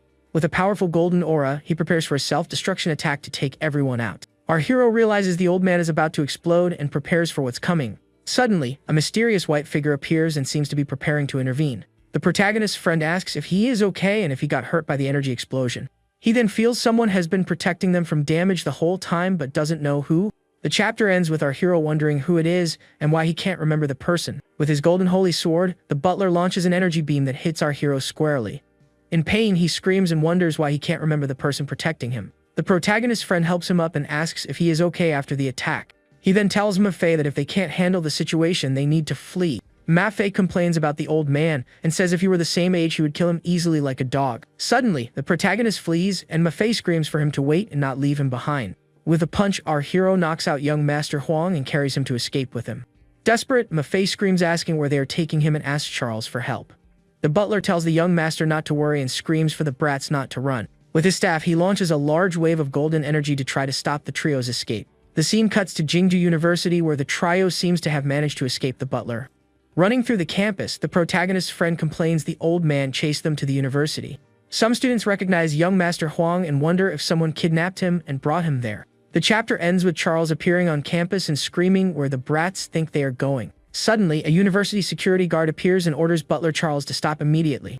With a blow from his baton, the guard attacks him and screams for the mage to get lost. Shocked by the scene, our hero says the guard is crazy for facing the butler like that. With a kick, the guard hits Charles, but he manages to defend, and the trio flees the scene. At that moment, Professor Wan Li Hao appears and asks the protagonist what he is doing there. The scene cuts to Charles being hit by the guard's attack and thrown far away. Angry, the professor asks if someone with a death wish is daring to chase his students. With a flaming aura, he charges full force at the butler to defend his students. Desperate, Charles summons his holy light shield to protect himself from the professor's attack. But with a devastating punch, Wan Li Hao breaks the defense and hits the butler squarely in the face. With the force of the impact, the mage is launched and hits a wall with a large energy explosion. Fallen and defeated, Charles wonders if that is the strength of Jingdu University. Then the professor questions who he is and why he is causing trouble at the university. The chapter ends with Wan Li Hao threatening him, saying he will send him to the next life if he doesn't answer. Suddenly, a voice orders to stop, and a series of ice spikes emerge from the ground to separate the fight. With a jump back, Professor Wan Li Hao moves away, and the guild president appears on the scene. President Huang Zhuqian orders the professor to release Butler Charles. But Wan Li Hao refuses and asks what happens if he says he won't release him. The president then threatens him, saying either he releases him or he will join him in the afterlife. With a fire aura, the professor asks if that's really how things are going to be. With a punch to the ground, he launches a wave of flaming energy against the guild president. Shocked, the president screams Charles's name, not understanding what is happening there. The professor then challenges him, saying he would love to see how he plans to make him die with the butler. Angry, the president orders his men to kill the professor, and the battle begins on campus. With his fire aura, Wan Li Hao prepares for combat and screams Taijun Li to attack. With a powerful punch, he launches an energy wave that knocks down all the president's men. One of the extras recognizes him as the Battle King and is shocked he is a professor. Another student asks if the battle maniac is really that famous at the university. The extra explains he was born for battle and once defeated a high-level sword master. The president recognizes Wan Liu as the battle maniac and is surprised he is still alive. With a fire aura, the professor says not only is he alive, but he should thank him for the opportunity. Furious, the president calls him arrogant and summons a purple energy hammer to attack him. With a powerful spin, he launches a wave of shadowy energy that destroys the ground around. A large purple energy explosion happens on campus with the president's devastating attack. The battle between the two heavyweights begins with an exchange of impressive blows and auras. One of the extras comments the battle maniac doesn't seem as strong as the other said. With a flaming punch, the professor prepares to use his battle fist ability against the president. With his ability, he launches a series of fire energy attacks that advance against the opponent. The two then clash in a duel of auras and powers with a large energy explosion. With the force of the impact, the guild president is thrown back but manages to stay standing. He says the professor really seems to have a death wish and prepares to retaliate. One of the extras explains the scariest thing about Wan Lihao is he gets stronger the more he fights. With an evil smile, the professor wonders where the heartbeat sound he hears is coming from. The chapter ends with the president's hammer starting to crack under the pressure of the battle. With his cracked hammer, the president prepares for a last devastating attack against the professor. The protagonist's friends watch the scene shocked by the power level of the two opponents. Mafai observes the president's hammer, which seems to be releasing some kind of evil spirit. With a powerful blow, the president attacks the professor and throws him forcefully against the campus ground. The guild extras celebrate, saying the president was really pushed to kill this time. But the professor laughs and says it's ridiculous. He thinks he can kill him with a single blow. Suddenly, a purple energy spear emerges from the ground, and a mysterious figure appears on campus. With a glow, the purple energy spear prepares for a devastating attack against those present. With a powerful blow, the spear hits the ground and creates a shockwave, destroying everything around. With the force of the impact, the guild president is thrown back but manages to stay standing. One of the extras wonders what that is and feels the terrifying aura emanating from the spear. With a sigh of relief, Professor Wan Lihao says then there will be no fight that day. The president recognizes the weapon as the Komu sword and S-rank equipment and is shocked. Our hero feels the aura and wonders if that could be the person he is thinking of. The chapter ends with old director Ji Pingyang appearing on campus to resolve the situation. The director tells the president to give an explanation or the guild will be annihilated. One of the extras calls him old man and attacks him with an energy whip to trap him. But the president screams for him to stop and calls him an idiot for attacking the director like that. With the rope around his body, the director prepares to free himself from the extra's attack. The man tells the president not to worry because his immortal whip can bind anyone. However, with a simple snap of his fingers, the director manages to free himself easily. With a golden energy attack, he destroys the whip and advances against the guild extra. Shocked, the man says his S-rank whip is being destroyed continuously by the director. Desperate, he screams for help but is hit squarely by the attack and is completely defeated. The students are shocked because with a casual blow he killed a high-level player effortlessly. With the extra defeated, the director turns to the president and asks for an explanation for the mess. The president explains the students kidnapped his son and he was forced to go rescue him. Angry, the director asks if that is the reason for him causing trouble at the university. The president says yes and promises to drop the matter if he returns his son right now. The chapter ends with the director giving him two choices: leave campus immediately or die right there. Impressed, Mafei says there's a true swordsman and he wasted his life until now. The president then questions the director for his attitude and asks if he is really that unreasonable. Angry, the director asks if the president considered reason when he hurt his students before. The president argues the students kidnapped his son and the director will cover for them anyway. The protagonist's friend then interferes and says their guild was the first to attack. The director confirms he will cover for them and asks the president if he has a problem with that. The president stares at the director, having nothing to say about the situation. Out of patience, the director tells him to beat it and starts a countdown for battle. With time running out, the president stares at the director with a look of hatred and decision. With the countdown over, the president yells to his men and decides to retreat from the university. But our hero stops him and tells him to wait and not leave that place yet. With an evil smile, he drags young Master Huang and proposes a deal to the president. Shocked, the president wonders if that is extortion and screams it's an outrage. The director then asks what he wants to release the young master and end the confusion. The chapter ends with our hero asking for the president's giant hammer as ransom payment. The president refuses to hand over the hammer, saying it's an A-grade weapon reinforced to +7. With the young master as hostage, the protagonist prepares to negotiate with the guild president. He then changes the proposal and asks for a complete set of C-grade or higher equipment to release him. With no choice, the president agrees to the condition and orders the protagonist to release his son. But our hero says he needs to hand over the equipment first, and only then will he release him. The president stares at the director, who watches the scene silently before making a decision. With a gesture, he throws a series of golden equipment to the protagonist as payment. With the deal fulfilled, our hero releases young Master Huang and lets him leave with his father. The protagonist's friend scolds him, saying he acted recklessly in that situation. The director warns him that with his weak strength, he can be easily ambushed in future dungeons. Mafei tries to argue, but the director says right or wrong won't stop the guild from taking revenge. Our hero then asks if the director thinks they did something wrong, and he says the only mistake was not being careful enough not to let the guild track them to the university. With a sigh, he says the protagonist is still far from what he was in his youth. The chapter ends with the trio giving a thumbs up and preparing for the next adventures to come. Back at the dorm, the protagonist's friend comments on how rich the Hunter Guild is. With the equipment on the table, our hero tells them to stop chatting and pick 2 items each. He then analyzes the Gale boots and the Silver Lion helmet, both C-level. The friend celebrates that extortion is great and asks the protagonist what his next plan is. With a thoughtful look, he says he will continue with classes and try to recover his lost memories. The friends watch him in silence as he reflects on recent events and what he lost. The next day on campus, some students comment on Director Ji Pingyang's true strength. One of the extras explains that to be a powerhouse, one must kill the world serpent Jormungandr. Professor Wan Lihao then appears and congratulates everyone for doing well in the first stage of training. With a smile, he says now they will move on to the second stage of special training. Our hero wonders what the second stage would be and prepares for what's coming. The professor explains the first stage focused on defense and the second will be on agility training. He also says agility is crucial because without it a body refiner is an easy target to take down. With his ring in mind, the protagonist thinks agility training is perfect for him right now. The chapter ends with the professor saying the second stage is much easier and opening a portal. With a portal, the class is transported to the sea-level dungeon Deep Sea Abyss. The students are teleported to an island and prepare for agility training. With a serious look, our hero observes the scenery and prepares for the challenge ahead. One of the students asks if Professor One plans to make them dodge ocean waves. The professor explains the second stage is simple, and they need to cross the pillars. Our hero observes the pillars and realizes the challenge won't be as easy as it looks. With a smile, the professor asks who wants to try being the first to cross the course. One of the extras then volunteers to be the first to face the pillar challenge. With a jump, he starts crossing the pillars but soon finds difficulties along the way. One of the students screams for him to be careful because the pillar he is on is slippery. The extra then starts getting the hang of it and balancing better on the slippery pillars.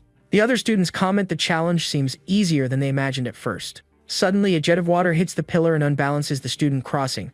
A giant fish then emerges from the water and hits the extra squarely, throwing him far away. The chapter ends with the student falling into the water and being eliminated from agility training. With a chain, Professor One pulls the student out of the water but tells him to get up himself. 15 minutes later, the extra is still exhausted on the island while the master watches from afar. The professor then explains the gray swordfish attack anyone who tries to cross. One of the students asks Master Wan how many of those gray swordfish are in the sea. With a smile, he says that is their lair and there are conservatively about 100,000. The students panic knowing there are about 100,000 fish in that sea. With a smile, Master Wan says the first to complete the task will receive a special reward. One of the students gets excited saying the professor's rewards never disappoint and wonders what it will be. With the reward incentive, all students start running to begin the pillar challenge. The competition starts with everyone screaming the reward is theirs and pushing each other to pass. Two methods start fighting on one of the pillars and one screams for the other to let him pass first. At that moment, our hero says it's his turn to try and prepares to start the course. With a detection skill, he senses the swordfish attacks and prepares to dodge. Professor One watches, surprised, thinking that kid is truly impressive and different from the others. With incredible agility, the protagonist dodges all the fish attacks and advances easily. The other students are shocked and scream that Qiaoyu's speed is simply incredible. An extra ahead screams for him not to come closer because the pillars can't hold two people. Ignoring the warning, our hero jumps and lands on the same pillar as the desperate student. With a quick move, he overtakes the extra and continues his way without any difficulty. The other students are stunned, wondering how he manages to be so smooth and fast on the course. He thinks he didn't expect his sea-level gale boots to be useful so early in training. One of the stronger students then starts learning and dodging the swordfish attacks. With a powerful punch, he manages to hit one of the fish squarely and get rid of the attack. The other students watch and say so that's how it works and they need to counterattack. Suddenly, the Empress says there is something amazing on the mountain across the sea for him. Shocked, our hero asks if she returned, and the Empress says she was always with him. Angry, he says he doesn't care and demands to know what happened in the pseudo-underworld dungeon. The Empress then apologizes, saying she can't tell him what happened in that place. Confused and irritated, the protagonist screams, asking why she can't tell him the truth. She explains when the dungeon collapsed she had to fall asleep to avoid being discovered. The Empress then reveals his memory loss wasn't an accident but something deliberate. She says the girl Zhu Yu sealed his memory because she doesn't want the protagonist to remember her. With his body wrapped in a shadowy aura, he wonders why she would do such a thing. He then stares at the sea and sees a horde of swordfish swimming toward him, ready to attack. With a look of fury and determination, he prepares to face the horde and recover his memories. With a dark aura, our hero starts fighting and knocking out the swordfish with his fists. Professor Wan and the other students are shocked and wonder what got into that ferocious kid. Confused, the master wonders why the student is fishing instead of training his agility. Holding a fish, the protagonist wonders why Zhuo Yu would seal his memory like that. He then asks the Empress if she has a way to break the seal, and she confirms she does. Xiaoshi asks for help, but the Empress says he first needs to obtain a specific thing. With purple marks on his face, he asks what it is, and she reveals he needs the ghost eye. Desperate, he asks what the ghost eye is and where he can find it to break the seal. The Empress warns him to forget the ghost eye for now because his body is in danger. With the effort, he can't take it anymore and ends up falling into the water, surrounded by swordfish. At the bottom of the sea, a ghostly figure of Zhu Yu appears beside him as he sinks. Suddenly, the protagonist wakes up in a bed looking confused and not understanding what happened. Looking at the ceiling, he wonders where he is and what happened after the fall. With his hand on his head, he wonders if he's back in the hospital after all the mess. At that moment, teacher Xiaorong enters the room, and he asks why she is there. Then we see a kettle pouring tea, and Ma Fei and Yang Shangdi inform teacher Xiaorong about the protagonist, whom they call our hero. Xiaorong offers a cup to the protagonist, thanking him and warning that it's hot, so a silhouette kicks the door open hard. The mythiad Lu Yanhang enters, closely observing the protagonist and the teacher. Lu Yanhang asks teacher Rong if the protagonist is the pretty boy she came to see, and the teacher gets confused by the question. With that, he glares furiously at the protagonist, saying, "Pretty boy, I want." And the protagonist and the teacher are intrigued. Xiaorong steps in front of Lu Yanhang, asking him to leave and asking what he is plotting. Lu Yanhang questions what's so good about the pretty boy, calling him weak and saying his thighs aren't as thick as his arms, though. Xiaorong then replies it's none of his business and asks him to leave immediately. Lu Yanhang challenges the protagonist to a duel, and the loser must stay away from Rong forever. The protagonist then complains about the noise and asks who the guy is.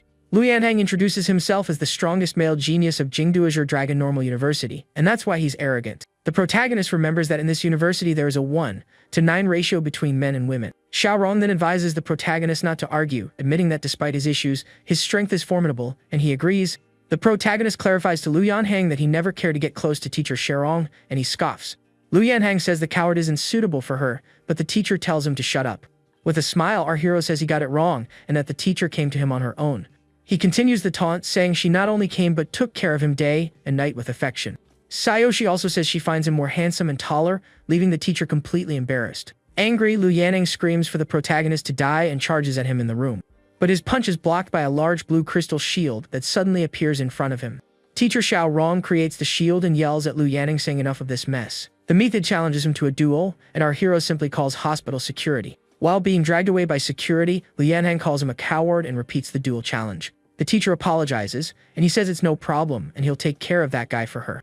The scene changes to the dueling grounds, a place where players settle their beefs without dying. Students comment that Lu Yanhang, a veteran, is fighting a freshman named Qiaoyu. A bookie appears, and the odds are 5-1 for Qiaoyu, but everyone bets on Lu Yanhang. In the arena, the two opponents stare at each other from opposite sides, preparing for the start of combat. Lu Yanhang admits the kid is good but says he is still just a freshman at the university.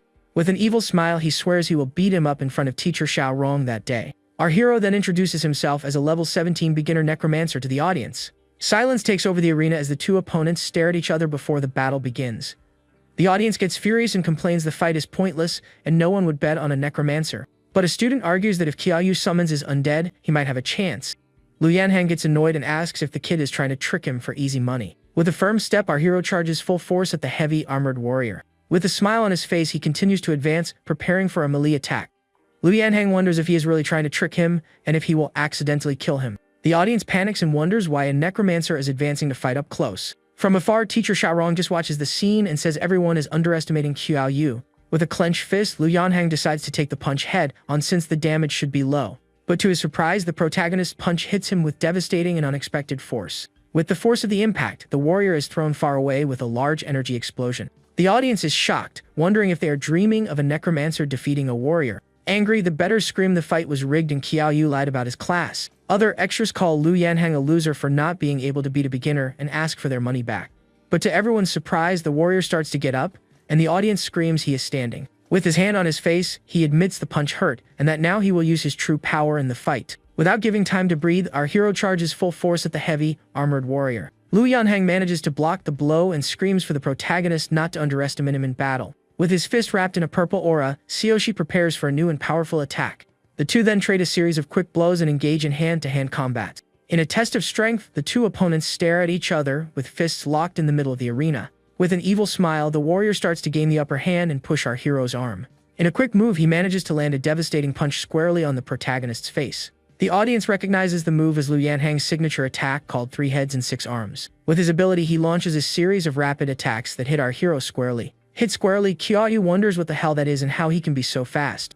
With a smile, Lu Yanhang says he warned him not to underestimate him and prepares for the next attack. With glowing eyes, he advances, and our hero summons the wisdom staff to defend himself. With a powerful overhead attack, he tries to hit the warrior with his golden staff. But Lu Yanhang manages to block the blow with his own hands and prepares for a counterattack. In a quick move, he grabs the staff and doesn't let our hero pull it back to himself. Our hero is surprised because he can't pull the staff back and is caught off guard. With a powerful spin, the warrior throws him into the air with the protagonist's own staff. With no way to defend, he is hit squarely by a sequence of energy blows. Lu Yanhang then throws a red energy dagger that hits our hero squarely. The protagonist thinks he is much stronger than he imagined and thanks his helmet for the effect. With a smile, Lu Yanhang says his strength attribute must be particularly high to withstand it.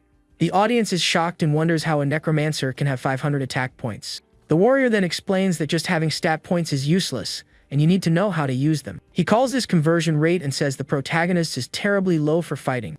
With that, our hero finally understands why he feels weak, and that the problem is his conversion rate. Lu Yanhang taunts him and says with a low conversion rate, he can't call himself a top student. Our hero says it's none of his business but thanks him for answering one of his questions. With a red aura, he says as a reward he will punish himself with a punch and activates the Empress's wrath. The warrior is confused and screams to the audience not to try to trick him because everyone is watching. The teacher wonders what he is trying to do, and a student asks if he has self-harm tendencies.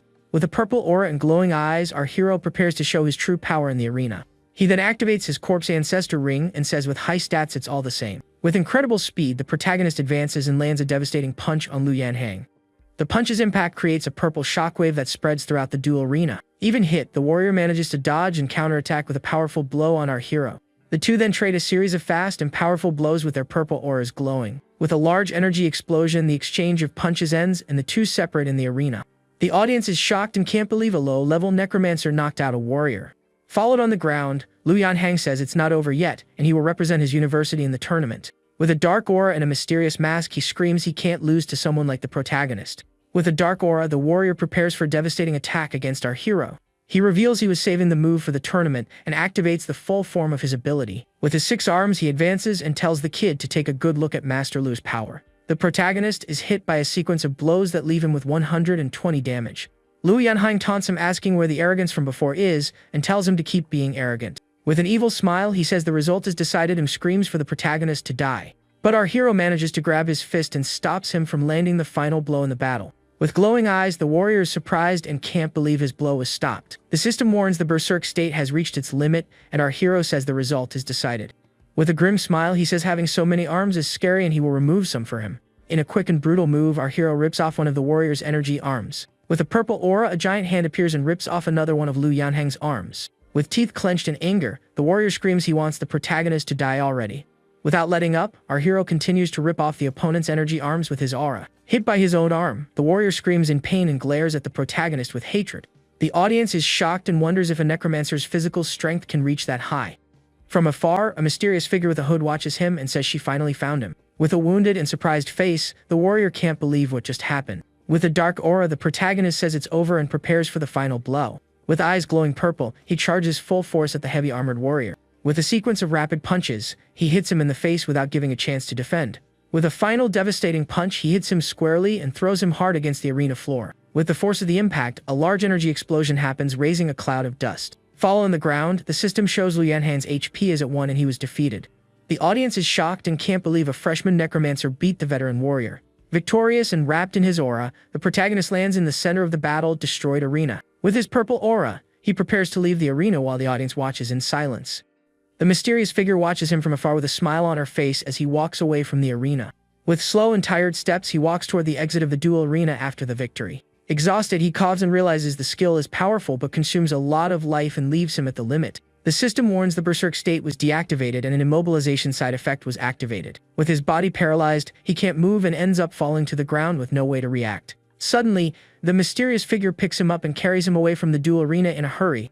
Almost fainting, he wonders who it is and if it's teacher Xiaorong carrying him. With a last effort, he manages to lift his head and see the mysterious woman's face. With a smile, she says she finally found him and calls him by name before he blacks out.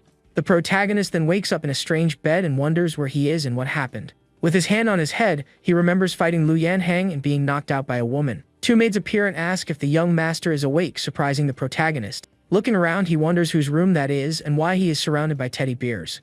He tries to get out of bed, but the maids stop him and say he can't leave without permission. The maids wonder if he has memory loss because he doesn't remember the young miss. Angry, he screams he wants to leave, and the maids warn him he can't leave the room. He then opens the door and encounters the mysterious figure who now reveals her identity. The woman is Tang Lan, who greets him and says her goal was always to cancel the arranged marriage. Shocked, our hero remembers her from the dungeon and screams she is kidnapping him. With a smile, she asks if he is surprised to see her and says she warned she would find him. He then orders the maids to leave and they obey, leaving the two alone in the room. With a suspicious look, the protagonist asks Tanglan what she wants to do with him there. With a touch, she tells him not to rush, and she will tell him everything slowly over time. The wood seed on his neck then begins to glow and turns into a yellow flower. With the flower in hand, she says the wood seed disappeared and watches him with a smile. He then asks what she means and why the maids were calling him young master. She explains she is the eldest daughter of the Tang family and he is her husband now. Angry, he questions if she has some weird fetish and if she kidnapped him to be her husband. Furious, she screams it's all his fault, and if he hadn't ruined her plans, none of this would have happened. He argues he ruined her plans to survive, and that has nothing to do with the kidnapping. Tanglan explains her family will force her into a political marriage if she doesn't reach a high rank. She continues and says if she finds her soulmate, she won't need to go through the arranged marriage. Angry, our hero realizes she is setting him up and making him bear the wrath of her fiancé. She says now that he took the seed, he has nothing to worry about, and he tries to leave. But she reveals the whole Tang family already knows he is the new young master of the Tang family. With a smile, she adds that if he leaves now, not only her fiancé, but the whole Tang family will go after him. Angry, he calls her ruthless for putting him in that situation with no apparent way out. In a quick move, he grabs her by the wrists. She then taunts him, asking if being her husband is such a bad deal for him. With that, he proposes a deal for her to let him go, and they become strangers after everything. She then makes a deal for him to pass the family test and deal with her fiancé to be free. The protagonist realizes he fell into her trap and her goal was always to get rid of the fiancé. With the deal made, she tells him to take a bath and get ready for the Tang family banquet. But before she can leave, he stops her and pins her against the bedroom door with his body.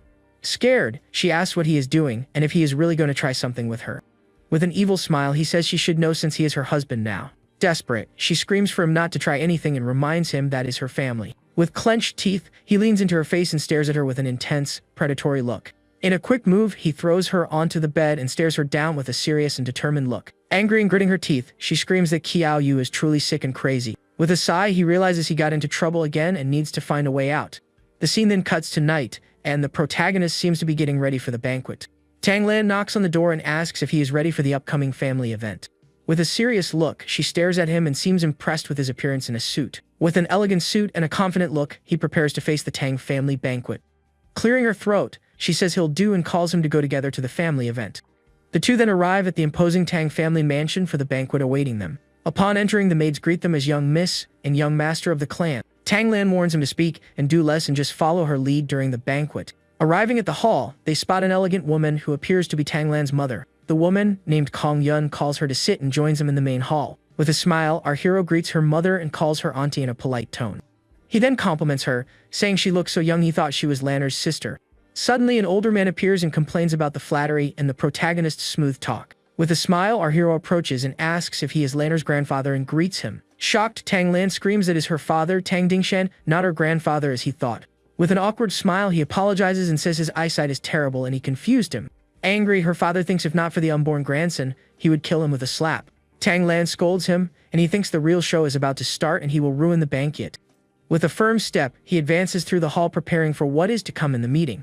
Suddenly, thunder rumbles, and the duo turns to see what is happening in the hall. An old man with long white hair appears and introduces himself as the head of the Tang family, Wuma.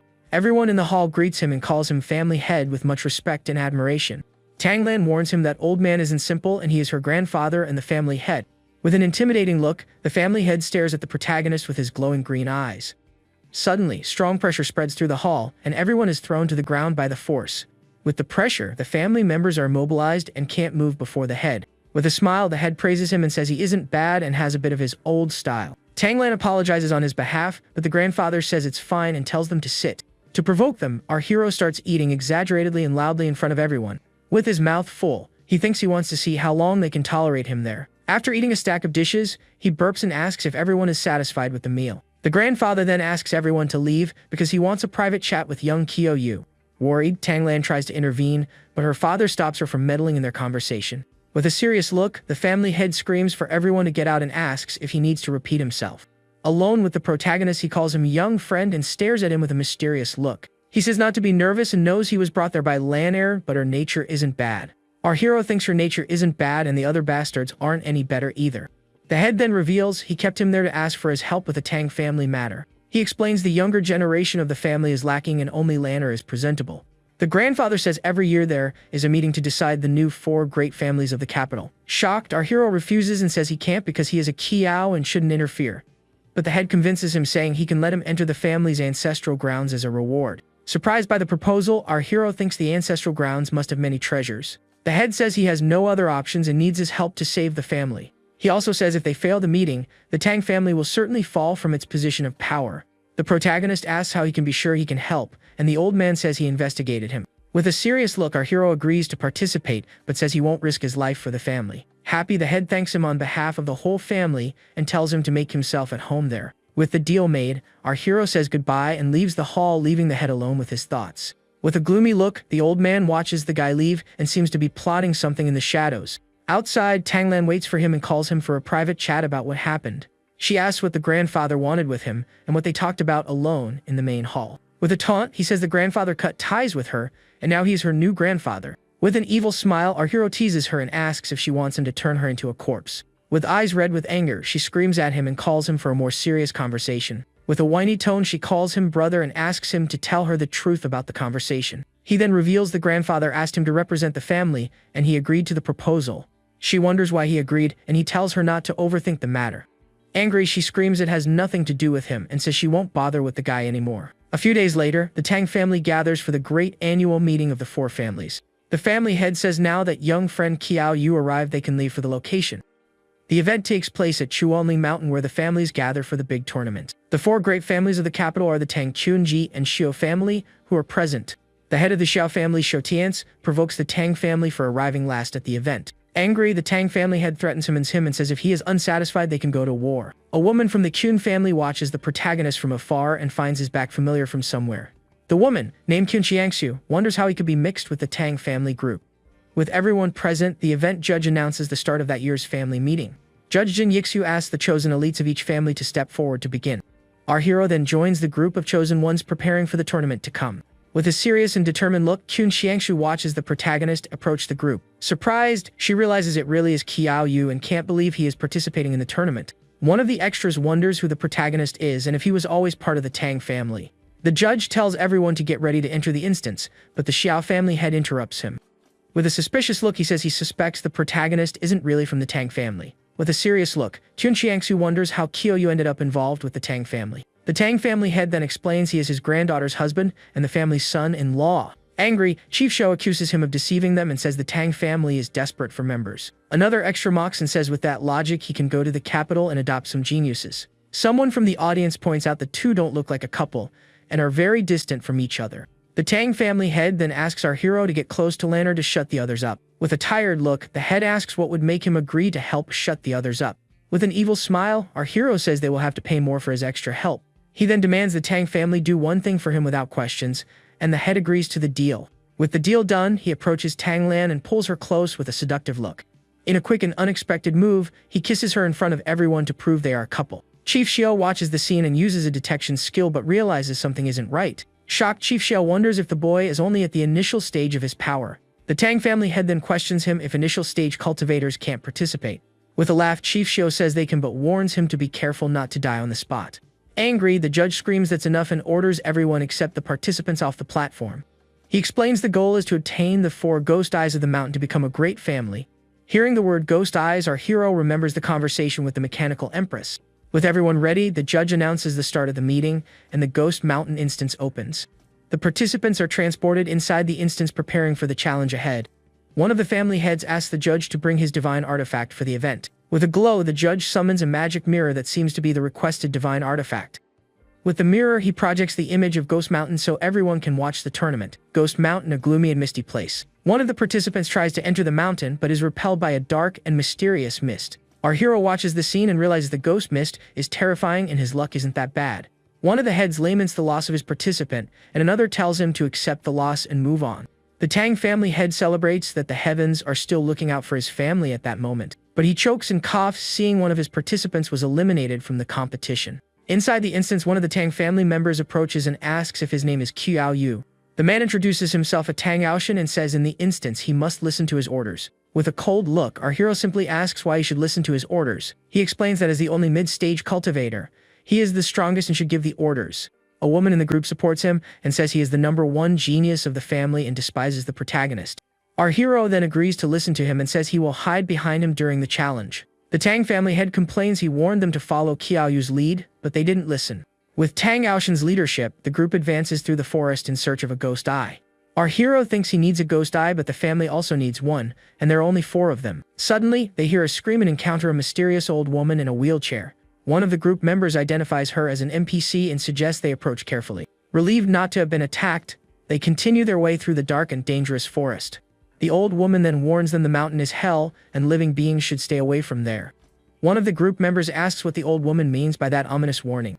With a laugh, she says she won't tell anything and reveals there are real ghosts on the mountain. Suddenly, our hero summons his golden dragon crescent blade and points it at the old woman. With the blade at her neck, he calls her nonsense and demands she tell them what she knows. The other group members are shocked and angry at the protagonist's attitude toward the old woman. The Tang family head asks Lanner if he was always this brave, and she remains silent. The old woman gets annoyed and prepares to attack the protagonist with her power. Without hesitating, he attacks her and says she is still pretending and he knows she isn't a simple old woman. The other group members are in shock and don't understand why he's attacking the NPC. Gritting her teeth, the old woman stares at him with a look of pure fury and prepares to retaliate. With a smile, he says she forced his hand and prepares for a devastating attack. With a series of punches, he hits her squarely without giving her a chance to react. With clenched fists, he stares at her and asks if she figured out what he wants to know yet. With a bruised face, the old woman begs him to stop hitting and promises she will talk. With a smile, he says that's more like it, and if she had cooperated, she wouldn't have been beaten. The old woman explains the mountain is the intersection between the underworld and the world of the living. She continues saying vengeful ghosts who cannot reincarnate wander there eternally. Our hero understands the mist is where the ghosts hide and they attack upon sensing the living. Suddenly, he is surrounded by a green mist, and ghosts start screaming for him to return their lives. The ghosts surround him and scream they died unjustly and want their lives back. The Empress then calls him and tells him to wake up to shake off the ghost illusion. Shocked, he realizes the mountain can affect his mind, and the place is more terrifying than he imagined. Angry, he demands to know more, but the old woman says she knows nothing else and asks him to spare her. With a dagger, he threatens her and asks if she really doesn't know where the ghost eyes are. The family heads wonder if he can find the eye's location that way. The Tang family head wonders why his son-in-law is using a knife if he is a necromancer. With an evil smile, our hero threatens her and says he won't use the knife on her if she doesn't remember. Scared, the old woman says she knows the location of one of the ghost eyes and will tell. She reveals one of the eyes is with the ghost monk, and he needs to defeat him to get it. Our hero then releases her and prepares to go after the ghost monk to obtain the eye. The old woman tells the story of the ghost monk who swore to free ghosts from their suffering. She says he manifested a golden Buddha but was soon swallowed by the ghost mist. Corrupted by the mist, the enlightened monk transformed into the fearsome ghost monk of the mountain. The old woman warns him to make his knife deadlier because death energy can nullify yin energy. With the information, he says he will trust her and investigate the ruined temple. But with a green aura, the old woman calls him a brat and attacks him from behind with her power. With her claws, she launches a wave of green energy to try to hit him by surprise. With a smile, he says he knew she wasn't being honest and prepares for the counterattack. Shocked and scared, the old woman can't believe her surprise attack failed on him. With a blow from his blade, he throws her into the air and defeats her with a single quick move. The system notifies his blade gain 1 point of death energy and a new enchantment. With that, he understands how to gain death energy and wonders what the Ghost Slayer enchantment is. He then turns to his teammates and stares at them with a mysterious and gloomy look. Scared, they wonder if he was possessed and warn him not to do anything reckless. With an evil smile, he says he wouldn't do anything like turn them into death energy. Scared, the other group members shrink back and prepare for the worst that could happen. Tang Aoshin then introduces the other members Tang Long and Tang Hu and says to continue. The group then continues their journey through the dark forest hearing strange and scary sounds. The woman in the group says to ignore the sounds and pretend they didn't hear anything to avoid attracting attention. The spectators comment Tang Aoshin is capable, but provoking the ghosts could be dangerous. Suddenly, a woman screams and points at the protagonist who is doing something unexpected. With an evil smile, our hero calls the ghosts and says he needs more death energy. Angry, Tang Aoshin yells at him and warns if he injures the ghosts they will all die. One of the ghosts then charges full force at the group preparing to attack. With his blade in hand, our hero says they are finally there and prepares for combat. With his weapon glowing, he prepares for a devastating attack against the ghost horde. With a powerful blow, he hits one of the ghosts, and the system notifies his death energy increased. A horde of ghosts then charges full force at the group preparing to attack. The woman yells at him, and tells him to look at what he did by attracting the ghost's attention. With eyes glowing gold, our hero says that should be enough death energy. With his blade in hand, our hero starts fighting and defeating the ghost horde. With a powerful spin, he continues to attack and cut the ghosts with his golden weapon. In a sequence of rapid attacks, he manages to defeat all the ghosts surrounding him. With a smile, the system notifies his death energy reached the maximum of 100 points. With max energy, the Ghost Slayer enchantment activates and increases his damage. With the new ability, the ghosts start fleeing in fear of the protagonist's power. The other group members wonder why the ghosts are acting like he is the ghost. The Tang family head is surprised and says the boy's strength is far beyond what he imagined. With a jump, our hero chases the ghost and says he didn't expect a next stage for the energy. Suddenly, one of the group members uses a fire ability and screams for the demons to retreat. With his ability, he creates a wave of fire that spreads and hits the ghosts and the protagonist. Angry, our hero screams and asks which bastard did that and ruined his death energy. A mysterious man appears and introduces himself as the Taoist of the Zhang family, Zhang Eri. The audience is surprised and says with the Taoist help the instant's difficulty decreases. With that, Chief Xiao wonders if the Tang family will manage to keep its position of power. Tang Aoshan thanks him for the help, and the Taoist says to call him Zhang Eri and leave. But he explains they need to climb the mountain and can't just leave there. The Taoist agrees to help them but warns he won't be able to protect everyone all the time. With a smile, Tang Aoshan thanks him and thinks with his help he doesn't need to worry anymore. The group then starts following the Taoist through the dark forest of Ghost Mountain. One of the members complains there is no path and the forest is getting denser and denser. The woman in the group asks if they should really climb the mountain and if it's safe for them. With a smile, Tang Aoshan reassures her and says he is there to protect her from any danger. Our hero then warns her not to scream for help later and readies his blade. With a blow from his weapon, he opens a path in the dense forest for the group to pass. The Taoist is surprised by the dense death energy of the knife and wonders what that is. He then asks the protagonist what he does for a living, and he replies he is a butcher. Suspicious, the Taoist thinks there is no way that energy comes from slaughtering pigs and stares at him. With another blow from his blade, he continues to clear a path through the mountain's dark forest. Suddenly, they find a path and realize someone reached the mountain before them. But the Taoist stops them and screams for them to wait before continuing the path. Tang Aoshan asks what it is, and the Taoist points to something in the darkness ahead of them. They then encounter a pile of bodies of participants from another family on the ground. Scared, they wonder what is on that mountain and how those people died. The Taoist tells them to rest in peace, and the group continues their way through the forest. Suddenly, a shadowy creature with glowing red eyes appears in front of the group.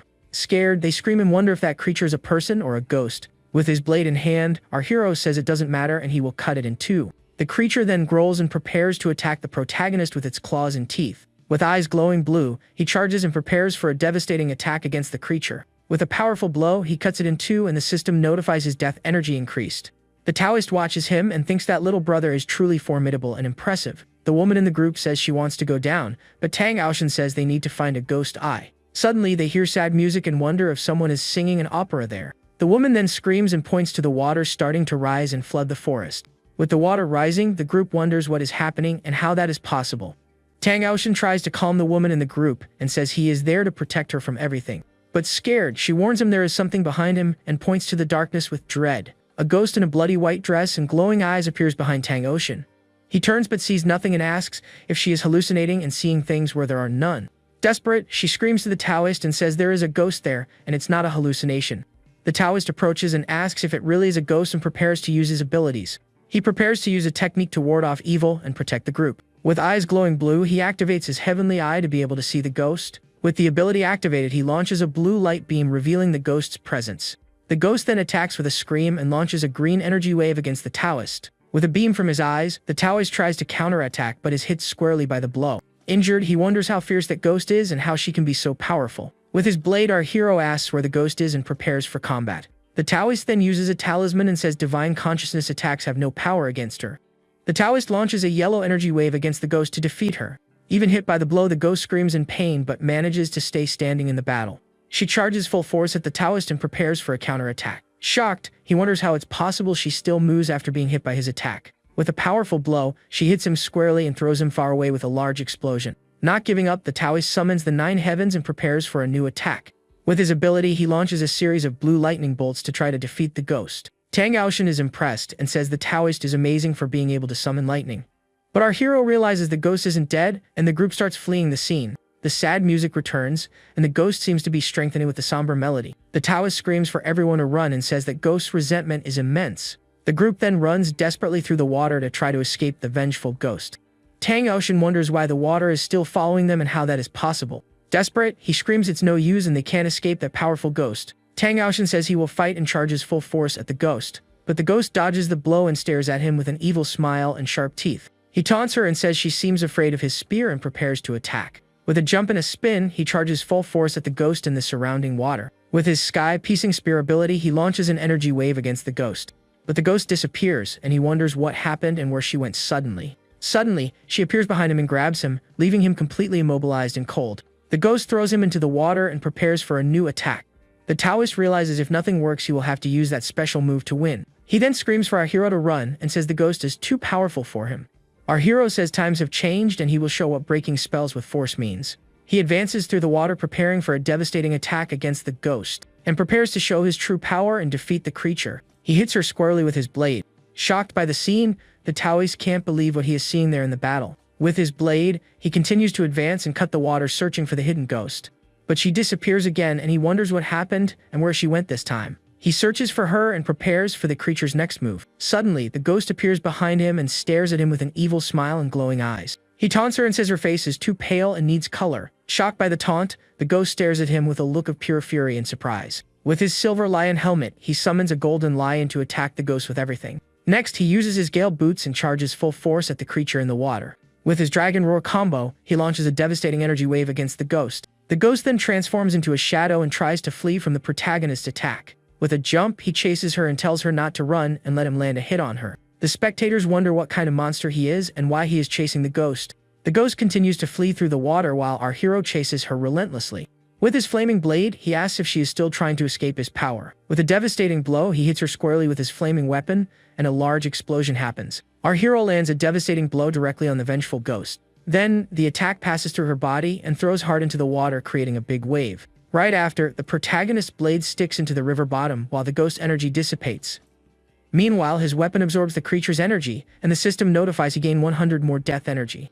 The Taoist then thanks him for the help, and he says it was thanks to the mage weakening the ghost before. The Taoist thanks him for the help, and our hero replies they are all family now. Outside, Chief Xiao accuses grandfather Tang of cheating and demands an explanation about the son-in-law. With glowing eyes, Chief Tang asks if the old man really needs to explain himself to him. The scene cuts to the Xiao family head who seems shocked by the old man's response. With that, he realizes Chief Tang has already reached that realm and prepares for what's to come. One of the extras asks if they should postpone plans, but the chief says the old man won't live another year. Inside the instance, the group walks through the forest and the woman calls for the protagonist. With a whiny tone, she asks why he is ignoring her and asks him to protect her. The scene cuts to a white-haired girl who seems to be watching the scene from afar. But our hero pushes her hard and screams for her to get away from him immediately. With a clenched fist, he threatens her and says he will punch her if she doesn't back off right now. Tang Elshan then approaches and asks Xiao if she is okay after the incident. She apologizes and says she was bewitched by a ghost and he is the best for her. Suddenly, the Taoist tells everyone to stay quiet and says there is strong yin energy ahead. With a serious look, he wonders if they are friends or foes and if they should just watch. Suddenly, the Taoist asks where the protagonist is and realizes he is missing.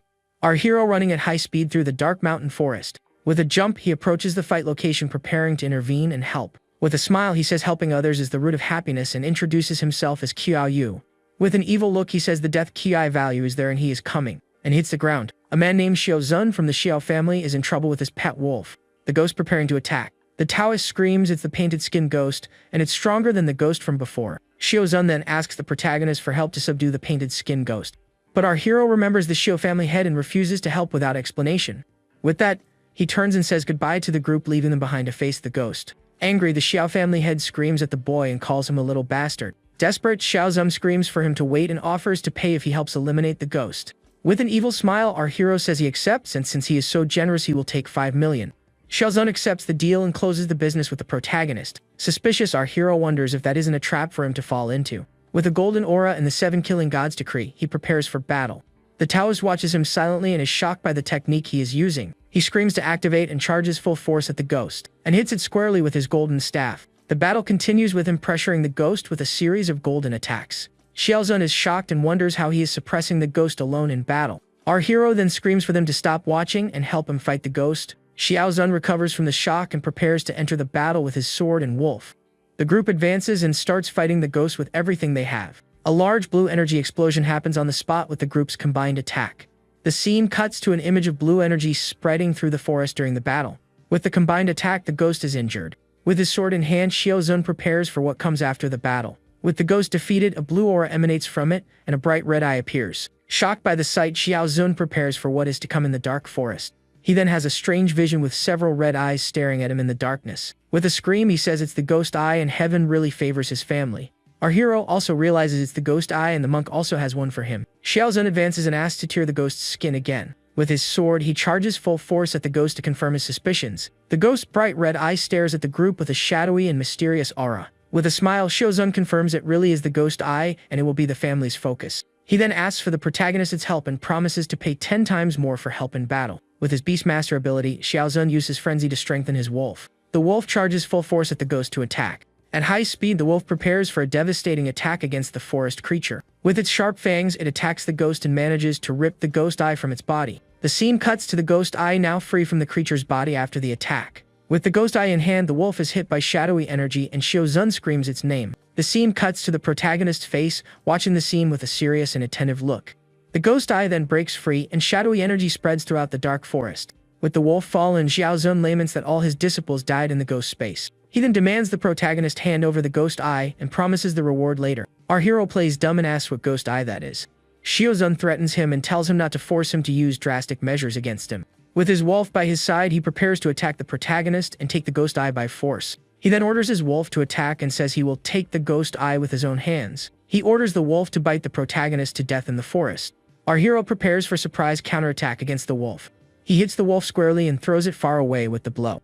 Shocked by the scene, Xiaozun can't believe what just happened to his wolf. With the wolf defeated, the protagonist gains another 100 death ki value and gets stronger. Desperate, Xiaozun screams for his fallen wolf and glares at the protagonist with hatred. With the Xiao family out of his way, our hero says he must leave there as fast as possible. Running through the forest, he wonders where the Tang family members ended up on the mountain. Outside, Chief Xiao accuses Tang Wum of harming his family and challenges him to a fight, but Chief Tang warns him not to break the rules established by the four great families. With the presence of the Qun and Ji families, Chief Xiao has no choice but to retreat for now. The scene cuts to Chief Xiao, who seems furious with the situation, but can't do anything. Chief Tang wonders what Qiaoyu is planning and feels he is escaping his control. The scene cuts to the Ghost Mountain Forest, where something mysterious is happening. With a jump, our hero calls for Taoist Zhang and Tang Aoshan but gets no answer. Suddenly, he hears Tang Xiaoxiao's voice asking for help and wonders what happened. With a jump, he advances toward the voice and encounters a shocking scene in the forest. He finds Tang Xiaoxiao's lifeless body on the ground and wonders how that happened. Shocked by the scene, he thinks that although she was opportunistic, she didn't deserve a tragic end. With a determined look, he promises to eliminate the monsters in the mist and avenge her death. Suddenly, he sees a golden light and realizes it's Taoist Zhang in danger in the forest. With a kick, our hero hits the Taoist and saves him from a surprise attack in the forest. Relieved, Tang Aoshan says it's great he is okay and thanks him for the help in battle. Our hero then questions him about Tang Xiaoxiao's whereabouts and where she is now. He demands to know where she is and why she wasn't with the group at that moment. With a guilty look, Tang Aoshan apologizes and says it was all his fault in the end. He explains the mist was very thick and she disappeared suddenly without a trace. With hands on his head, he blames himself and says he let her down and didn't protect her. The Taoist comforts him and says it wasn't his fault and her death was a ghost's work.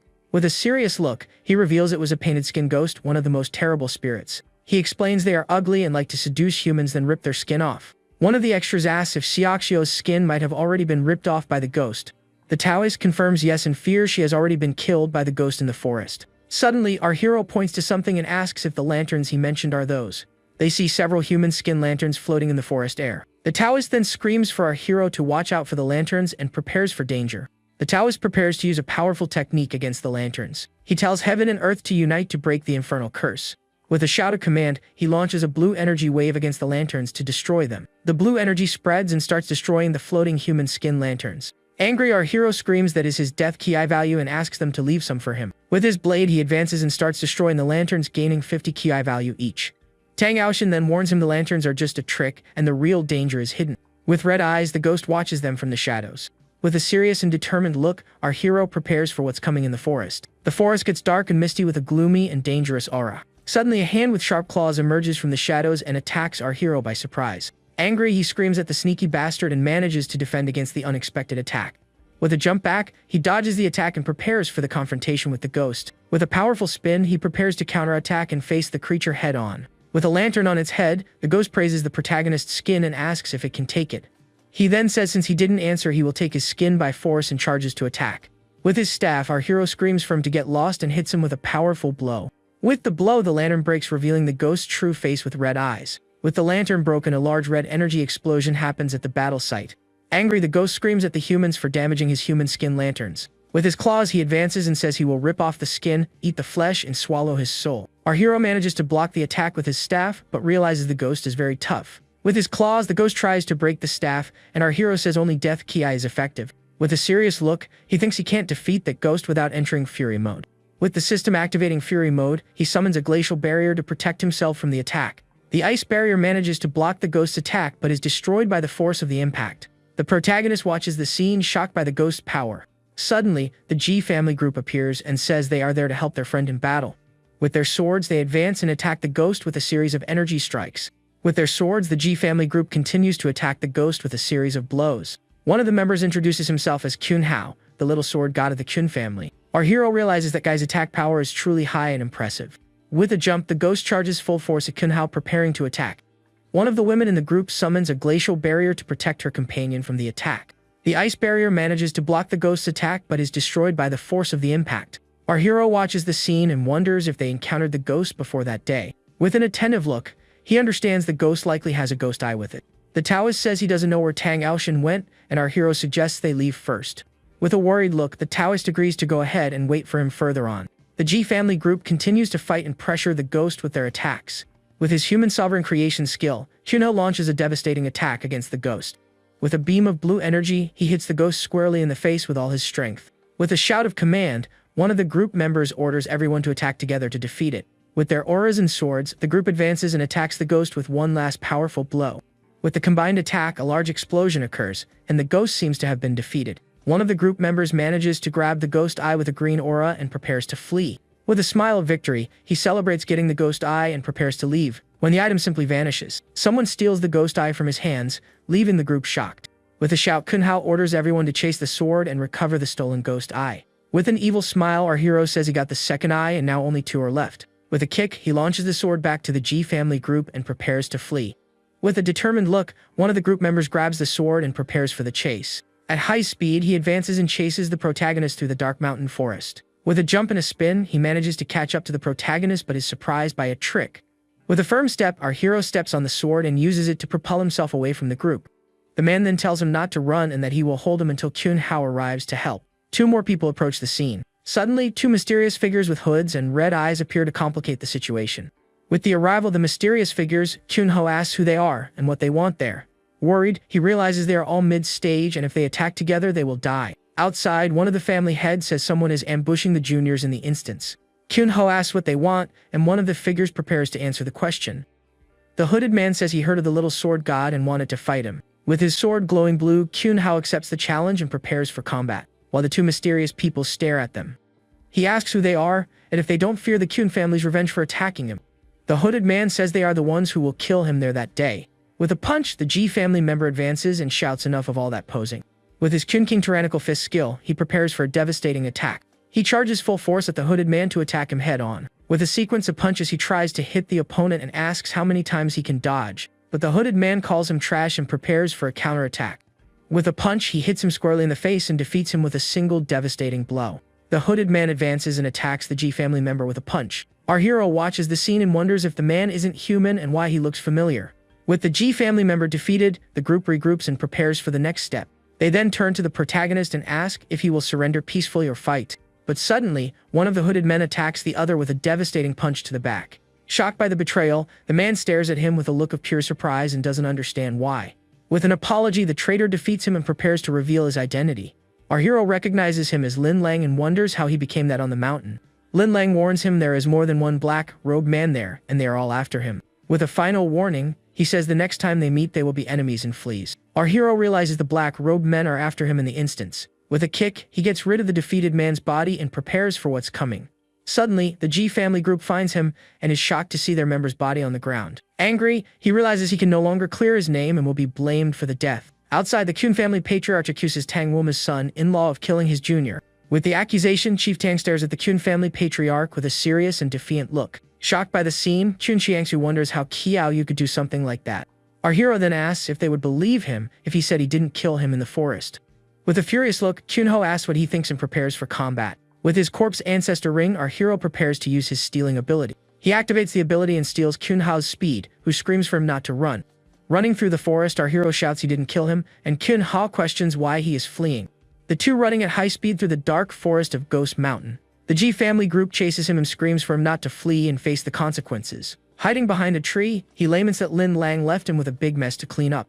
With a sigh, he realizes Taoist Zhang is still waiting for him somewhere. Arriving at the temple, he finds the Taoist who says his sex-lost artifact must be there. With an apology, the Taoist says the journey is dangerous and he can't take him. The scene cuts to the temple interior where the Taoist finds a Buddha statue with an artifact. With a shout of joy, he celebrates finding his Taoist sex-lost artifact.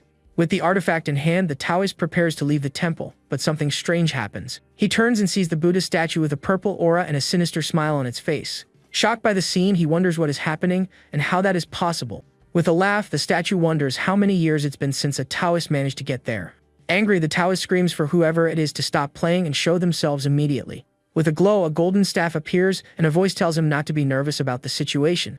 A Buddhist monk appears and says both Buddhism and Taoism are for the salvation of all. Shocked, the Taoist recognizes him as Master Yuan Kong and can't believe he is still alive. The monk says he won't become a Buddha until Ghost Mountain is empty of suffering. He then asks benefactor Enro why he came to the mountain this time to visit him. The monk questions if he didn't come to join his Buddhist order and convert. Angry, the Taoist says he respects him but won't convert and is a Taoist in life and death. The monk then says he has an affinity with his Buddha, and that is predestined by heaven. With his golden staff glowing, he prepares for a conversion attack against the Taoist. With a shout of command, he orders the Taoist to convert to Buddhism and attacks him with his power. With the monk's attack, the Taoist feels strong pressure and prepares for what's coming. With a smile, the monk says that's right and orders the Taoist to kneel and convert. With the force of the power, the Taoist is forced to kneel on the temple floor with no way to react. Suddenly, our hero appears and stops him from kneeling completely by holding his head. He says Buddhism doesn't accept those below a bachelor's degree and taunts him. Shocked by the appearance, the Taoist screams Qiao Yu's name and prepares to get up. Relieved, he says that was close and he was almost converted by Master Yuan Kong in the temple. With a smile, the monk turns to the protagonist and asks if he also wishes to convert. But our hero refuses and says he is a rude man and doesn't want to embarrass Buddhism. The monk then says his Buddha has great compassion and wishes to save everyone with attachments. With a golden aura, he says no one can refuse his Buddha and prepares for the attack. With a gesture, he launches a wave of golden energy against the protagonist to convert him. But to his surprise, our hero is unaffected and says his performance is entertaining. Shocked, the monk wonders why the boy has no reaction, and the system shows his zero mental power. With a sword, the Taoist says that isn't Buddhist Dharma and accuses him of being an evil technique. The monk says benefactor Eri is mistaken and the Buddha has no form. The Taoist prepares for combat and prepares to attack the monk. With a flaming talisman, he calls him a stubborn demon and prepares for the attack. Our hero then reveals he isn't Master Yuan Kong but the fearsome ghost monk. He taunts him and asks if he isn't the ghost monk and if he is right. The monk says all who dare address him like that have their souls scattered. He attacks the Taoist and traps him with his dark and powerful energy. The ghost monk reveals his true form. The Taoist warns him the monk's obsession remains and he is dozens of times more terrible. The monk says all beings suffer and the gods and Buddhas close their eyes. He says he will be the only one to deliver salvation to all living beings. He declares himself the only true Buddha and prepares for the final attack. With his dark energy, he attacks the duo and throws them far away with a large explosion. The force of the impact destroys the temple and launches a wave of dark energy across the mountain. Far away, the G family group watches the scene shocked by the explosion and the monk's power. With the impact of the explosion, the duo is thrown far away and the Taoist says the monk is very strong. With a worried look, he warns the protagonist to be careful because he might not be able to protect him. With his 7 killing gods decreased skill, he prepares for a devastating attack. With a shout of command, he launches a wave of golden energy that hits the ghost monk squarely. With a bleeding face, the monk celebrates he hit him, but the celebration is short-lived. He says mere mortals cannot hurt a true Buddha and warns him. Suddenly, the ground turns into a sea of blood, and the Taoist is surrounded by red energy. With a prayer, the monk says the only way to escape is to convert to his Buddha. With an aura of lightning, the Taoist calls him an evil Buddha and prepares for a powerful attack. But our hero stops him and warns him he is still in the sea of blood and cannot attack. With his lightning aura, the MC is hit squarely by the sea of blood energy. With a scream of pain, he turns into a blue energy skeleton before disappearing. The MC is evaporating in the monk's sea of blood and activates Fury Mode. The Taoist using his technique again to break the monk's infernal curse. Then the Taoist advances and attacks the ghost monk with everything he has. With a powerful blow, he manages to hit the monk squarely, but the attack has no effect. With a look of surprise, he realizes his attack didn't work and the monk is very strong. The monk calls him a fool for daring to attack a true Buddha like that. With his staff, he counters and throws the Taoist far away with a powerful blow. The Taoist is hit by a series of energy attacks from the ghost monk. The Taoist being defeated by the monk and preparing for the worst. With a golden aura, our hero intervenes, and the monk notices the dense death Kai emanates. With his blade, he attacks the monk and deals 100 damage, but the monk doesn't seem to care. The system then reveals the ghost monk stats, who is an epic level 30 NPC. Our hero realizes the monk is just one level away from becoming high stage. He thinks if he hadn't killed the lanterns, they would have trouble dealing with the monk.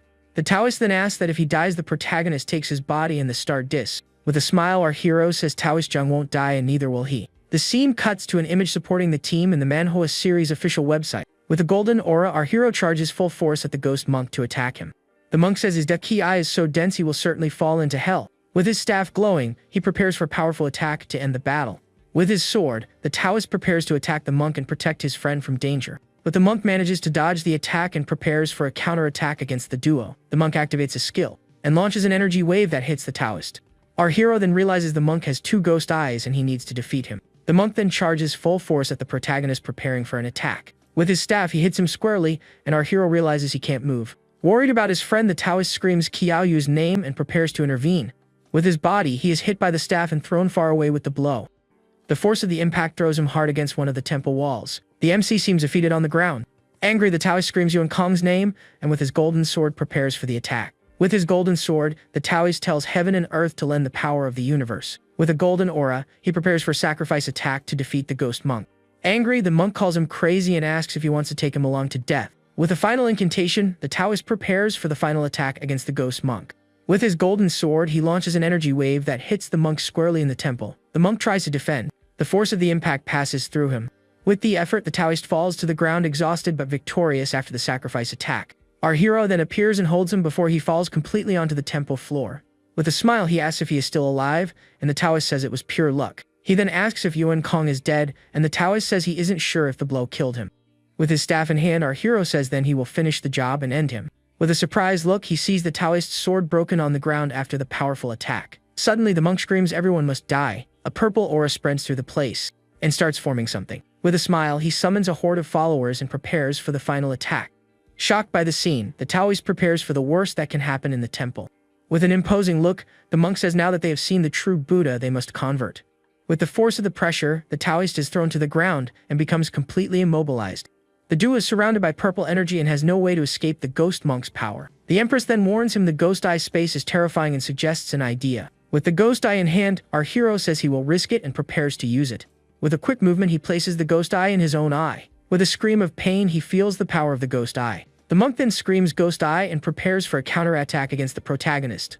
With a giant hand, he charges full force at our hero to crush him. With a powerful attack, he hits the ground with his giant hand. The force of the impact destroys the floor and raises a cloud of dust in the place. The monk can't believe his attack failed and screams it's impossible. With the ghost eye, he manages to escape the attack and sees an image of Zuyu in his mind. With glowing red eyes, he prepares to use the ghost eye's power in battle. With the power, he manages to break the ghost eye space and escape the monk's illusion. With his new eyes, he says the world has changed, and he can see the particles in the air. Back in the temple, he stares at the ghost monk with his new eyes and prepares to fight. Shocked, the monk realizes the other 2 ghost eyes are with the protagonist now. With a smile, our hero taunts him and asks if he wants the ghost eyes back. Angry, the monk advances and says he will take the ghost eyes with his own hands. With his new vision, he can predict the monk's movements and prepares for the attack. With the Vajra demon subduing pillar, he prepares for a devastating attack. With his gale boots, he charges full force at the monk for a quick attack. With a powerful blow, he manages to dodge the monk's attack and hits him squarely. With a smile, he says dodging is useless, and the system notifies the dragon roar combo triggered. With his staff, he hits him once, and the system notifies the combo stacked once. With a sequence of attacks, he stacks the combo 5 times and prepares for the final blow. With the combo, the monk realizes each blow is faster and heavier than the last. With a jump, our hero attacks the monk and breaks his staff with the force of the stacked combo. With the combo stacked 20 times, he launches a golden dragon that hits the monk squarely. In surprise, the monk stares at the protagonist before being completely defeated. With a final attack, our hero passes through the monk's body and defeats him with his golden aura. With his body in flames, the monk screams it's impossible and ravels into pure dark energy. With the victory, our hero gains 400 more death key value and the 2 ghost eyes. With a golden aura, he holds the ghost eyes in his hands, preparing to use them. The system then congratulates him and reveals he acquired an A-rank item called Villain Dad card. The card can force a living being to recognize him as their adoptive father and is single use. Angry, he screams what the hell is a Villain Dad card and calls it a trash and unlucky item. The scene cuts to the protagonist, who seems frustrated with the item he just got. Suddenly, a weapon appears and he realizes it's a D-rank Crescent Halberd E1. With an evil smile, he realizes the weapon can launch a fatal attack that ignores defense. With a shout of joy, he celebrates the weapon is amazing and he is ready to use it. With the ghost eyes in hand, he says now his sealed memories must be revealed. With a determined look, he prepares to use the ghost eyes and break the seal. With a red aura, the ghost eyes' power surrounds him, and his memories begin to return. With the seal breaking, he remembers Zhu Yu and prepares to see what happened. In his mind, he sees Zaya's image and wonders what she has to do with all that. With the seal breaking, he acquires the S-rank hidden skill called Path of 1,000 Weapons. With his memories returning, he sees broken images of his past with Zuyu. The images continue to appear, showing happy and sad moments of their relationship. With a smile and a tattoo on her face, Zuyu's final image appears in his mind. Angry and with a red aura, he screams the names of Bai Zi and Huaxia, remembering everything. Worried, the Taoist asks what is wrong and why he is acting that way. He then says he is fine and the ghost monk was defeated and they can move on. With a serious look, he realizes the people in black are from Bai Zi and Lin Lang as a guinea pig. Suddenly, he hears a voice and realizes he was found by the black-robed men. With a shout of command, the leader orders to notify the other 3 teams to go there. With the reinforcements arriving, one of the men tells Qiao Yu to go with them and not force them to act. He taunts them and realizes all the black-robed men are mid-stage. With a shout of command, the leader orders his men to take him down, and the battle begins full force. With his blade in hand, our hero prepares to use the Ghost Eye mimicry ability. With a powerful spin, he advances and prepares for a devastating attack against the men in black. With a fire aura, he prepares to show his true power and defeat the enemies. With a large fire explosion, he hits one of the black-robed men squarely with the blow. One of the men advances with his blue energy sword and prepares to attack the protagonist. With their swords, they clash in a blade duel with a large energy explosion. The scene cuts to the 2 blades clashing and creating sparks in the middle of the battle. With a powerful blow, our hero hits him and deals 505 damage to the opponent. Shocked, the man wonders how it's possible, and if he is no match for the protagonist's strength. With a shield, one of the men advances and prepares to protect his companions from the attack. Our hero hits him with his staff and says that guy's shell is really hard. With a fireball, he attacks the shield, but the man manages to defend the blow successfully. The battle continues with a large fire explosion hitting one of the black-robed men. With a dagger, one of the men advances and prepares for a surprise attack against the protagonist. The scene cuts to the protagonist's leg preparing to dodge the attack. He manages to dodge the attack and prepares for a counterattack, and realizes their teamwork is very good and he needs to break the formation. With his trump card, he prepares to use the Villain Dad card and turn the tide of battle. He says he is willing to become his adoptive son if he doesn't abandon him. Confused, the shield man wonders what is happening and why he is feeling that. He wonders why he feels so close to the protagonist suddenly. With his halberd, our hero attacks him and calls him an old scoundrel preparing to fight. Shocked by the betrayal, the man tries to defend but is hit squarely by the attack. With a single blow, he defeats him and the system notifies his HP is 0 and he gained Death Ki. One of the men is shocked and wonders how he instantly killed a defense cultivator. With an attack from his staff, he hits the group's healer and says his healing is annoying. With his Fire Dragon explosive projectile skill, the mage prepares for the attack. He hits the mage and defeats him, gaining 150 more Death Ki. With his Dark Death of Heaven's End skill, the assassin charges full force to attack. He brags about his speed and says the protagonist can't keep up with him in battle. Our hero stares at the assassin and prepares for the counterattack. With the Ghost Eye, he copies the assassin's skill and prepares to use it against him. Shocked, the assassin wonders why and how he can use his supreme technique like that. Confused, he wonders why the attack hasn't arrived yet and what is happening there. Suddenly, he realizes the danger and turns to see what is happening behind him. With the assassin's own technique, our hero attacks him and defeats him with a single blow. Shocked by the scene, the 2 remaining men prepare for the final confrontation with him. Our hero says now only 2 are left to end it all. They call him a demon and prepare for the final attack against the protagonist. With a fire aura, he says the Bay's people all deserve to die for their crimes. They start fleeing and tell him to wait for the other 3 teams arriving. With his trump card spent, our hero decides not to chase them and lets them escape for now. With the battle over, he thanks the Taoist for everything and prepares to leave the instance. With a last look, the Taoist watches the instance disappear and says goodbye to his friend. The scene cuts to a dark and mysterious place where something is happening in the shadows. A chained girl with a blue box in her hand seems to be crying silently. With tears in her eyes, she stares into the darkness with a look of pure sadness and despair. A tear runs down her face as she says he still ended up unlocking her seal. Back to reality, the spectators scream he is out and prepare for what will come. With his exit from the instance, the Qun family patriarch stares at him with a look of pure fury. The man introduces himself as Qun Kangshan, the Qun family patriarch, and stares at him with hatred. Chief Xiao tells Old Man Tang to see how he will handle the situation now. Angry, one of the Qun family members accuses him of killing his juniors and demands. Chief Xiao taunts him and asks if they are all blind and didn't see what happened. With a serious look, our hero reveals it was 2 people in black and one of them was Lin Lang. Chief Xiao accuses him of making up stories and calls him a liar in front of everyone. Desperate, he turns to Qiangshu and asks if she also doesn't believe him in that situation. With a look of contempt, Qiangshu says he killed her members and asks how she can believe him.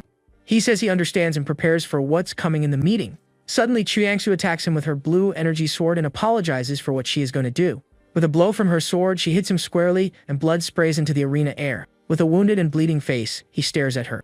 With the sword stuck in his body, he stares at her, not understanding the reason for the surprise attack. Shocked by the scene, she asks why he didn't dodge the blow and stares at him with concern. He says the blow was to repay her help and now they are even. He then thinks if Zia were there she would believe him no matter what happened. With a doubtful look, she wonders if she might have misunderstood the situation and judged him wrong. He screams for them to stop and asks what the Kyun family wants to do with him there. The patriarch then asks Haru if he saw Kyayu kill the people, and he denies seeing it. He also says he found the people in black but doesn't think they were the ones who killed his junior. With a furious look, the patriarch says he is the prime suspect and can't just walk away. Our hero asks what the old man suggests he do in that situation. The patriarch says it's simple and he must die and hand over the 4 ghost eyes. With an evil laugh, our hero mocks the Kyun family and their absurd demands. With a blue aura, he says he didn't kill anyone, and if they attack him he will drag them down with him. The spectators are shocked and wonder if the boy went crazy for threatening the patriarch. The patriarch has a premonition and prepares for what's coming. He realizes if he fights the boy he really might be capable of killing him. With a mask, he says his family can't be manipulated and orders them to capture him dead or alive. With a shout of command, the Kyun family members charge to attack the protagonist. With his trump card, our hero prepares to use the villain dad card against the patriarch. With an attack shout, the patriarch orders his men to advance and finish the boy. Suddenly he stops and wonders what is happening and why he is feeling that. The Tang family head then interferes and warns him if they touch him he will declare war. Shocked, Chief Shou wonders if old man Tang went crazy over a fake son-in-law. Angry, the patriarch screams at Tang Wumo and asks if he wants to lead the Tang family to ruin. Chief Tang says if they go to war he might tear off a few pieces of him. With the threat, the crowd starts murmuring, and the Kyun family patriarch stares at old man Tang. Chief Tang then says in the instance life and death depend on fate, and that has always been the rule. The spectators agree and say the Kyun family is arrogant and has double standards. The patriarch says the Tang family will pay for today's actions and prepares to leave. With a last look of hatred, he withdraws from the meeting with his family members. The scene cuts to Kyun Ho watching our hero walk away in silence after the confusion. Our hero then thanks Patriarch Tang for the help, and he says it's natural to protect him. With the promise to take him to the ancestral land, Chief Tang guides him to the sacred site. The scene cuts to a mysterious castle where the Black Road men are being punished. Angry, the leader calls them trash and says 20 cultivators couldn't catch a rookie. Kneeling on the ground, they beg for punishment and prepare for what's coming. Back at the Tang family, our hero and the head walk toward the clan's ancestral land. With a gesture, Chief Tang opens a portal and prepares to take the protagonist to the place. The scene cuts to the glowing portal door opening to the Tang family ancestral land. With a gesture, Chief Tang invites him to enter and says the ancestral land is right below. The Empress then warns him to use his eyes sparingly because an S-rank skill will bring trouble. With a serious look, our hero says he understands and prepares for what's coming. The scene cuts to several stairs leading underground to the family's ancestral land. Arriving at the underground altar, they prepare for the ritual that is going to happen there. Shocked, our hero realizes the altar is exactly like the one in the soul cleansing lake. Chief Tang asks what's wrong, and he covers saying he feels a bit hot. The chief says he won't feel hot for long and prepares himself. Our hero asks what the old man is doing and prepares for danger. He says what he shouldn't have done was stop Tang Lan, and says since he ruined his plans he will have to replace her. With his card in hand, our hero prepares to use the villain dad card against the head. The scene cuts to the protagonist's face preparing to activate the card's power. With the card activated, he falls to the ground and seems to have been defeated by the family head. The scene cuts to a strong light that might indicate the start of a new and unexpected arc. Suddenly, he wakes up in a lab and a scientist asks if he is awake. Trapped in a chamber, he struggles and the scientist watches him. Then Chief Tang appears and tells the scientist to stop playing and get straight to the point. He says that is a perfect body and prepares for the ritual, and reveals he is about to die but can be resurrected using the protagonist's body. Our hero screams internally asking for help from Her Majesty the Mechanical Empress. She explains they injected a paralyzing agent into him and she will help him absorb the effects.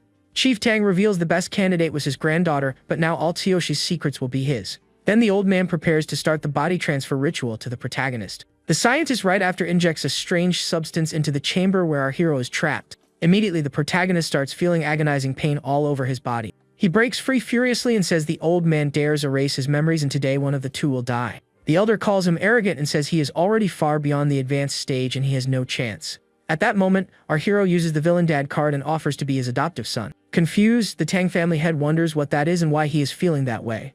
Tsuyoshi calls him adoptive father and says he will send him to the other world and charges to attack. The old man wonders how a mere early-stage cultivator can make him feel so much danger. To protect himself, he activates his defense skill called Invincible Golden Body. He mocks and says not even director Ji Pingyan could break his defense with a single blow. But to his surprise, the barrier starts cracking, and he wonders what is happening there. He charges with his halberd and screams for the old man to die once and for all. The attack hits Chief Tang squarely, causing massive damage of 999 million. Our hero is confused by the scene and wonders why the old man has so much HP. Right after, the system reveals the Sage's protection, an S-rank item that negates a fatal attack. Tsuyoshi gets furious and complains it's a waste for the old man to have such an item and not die to drop it.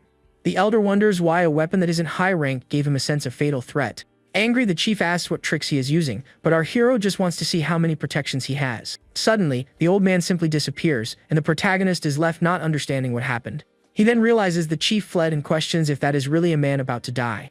The system warns his adoptive father was protected and the attack was ineffective, but he can launch another blow.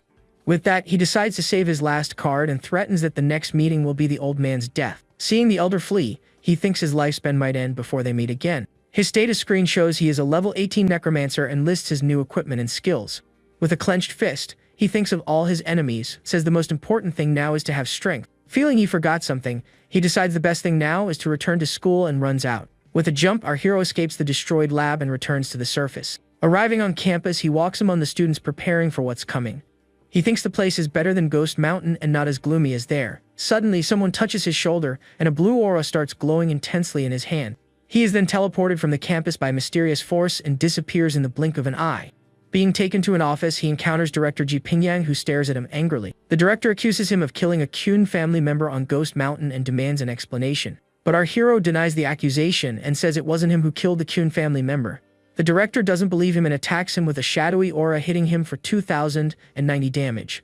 Hit squarely by the attack, he feels the force of the blow and prepares for the worst that can happen. With the attack, his HP drops drastically to 1 out of 6,020, and he is on the brink of death. Even wounded, he gets up and stares at the director, who retracts his shadowy aura after the attack.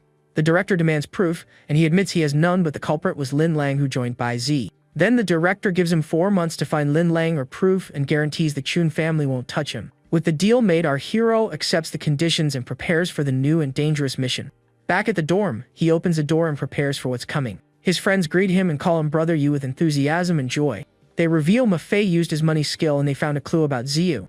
Surprised by the news, he asks what they found out about the girl's whereabouts. His friend then shows a magical projection and tells him to take a look at the clue they found.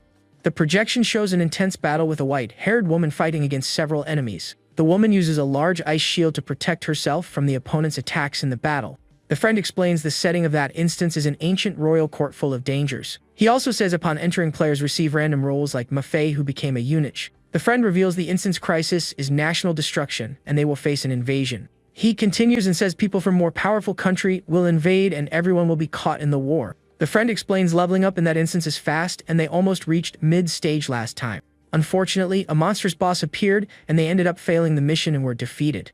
Our hero then realizes Zio might be in the instance to level up quickly and get stronger.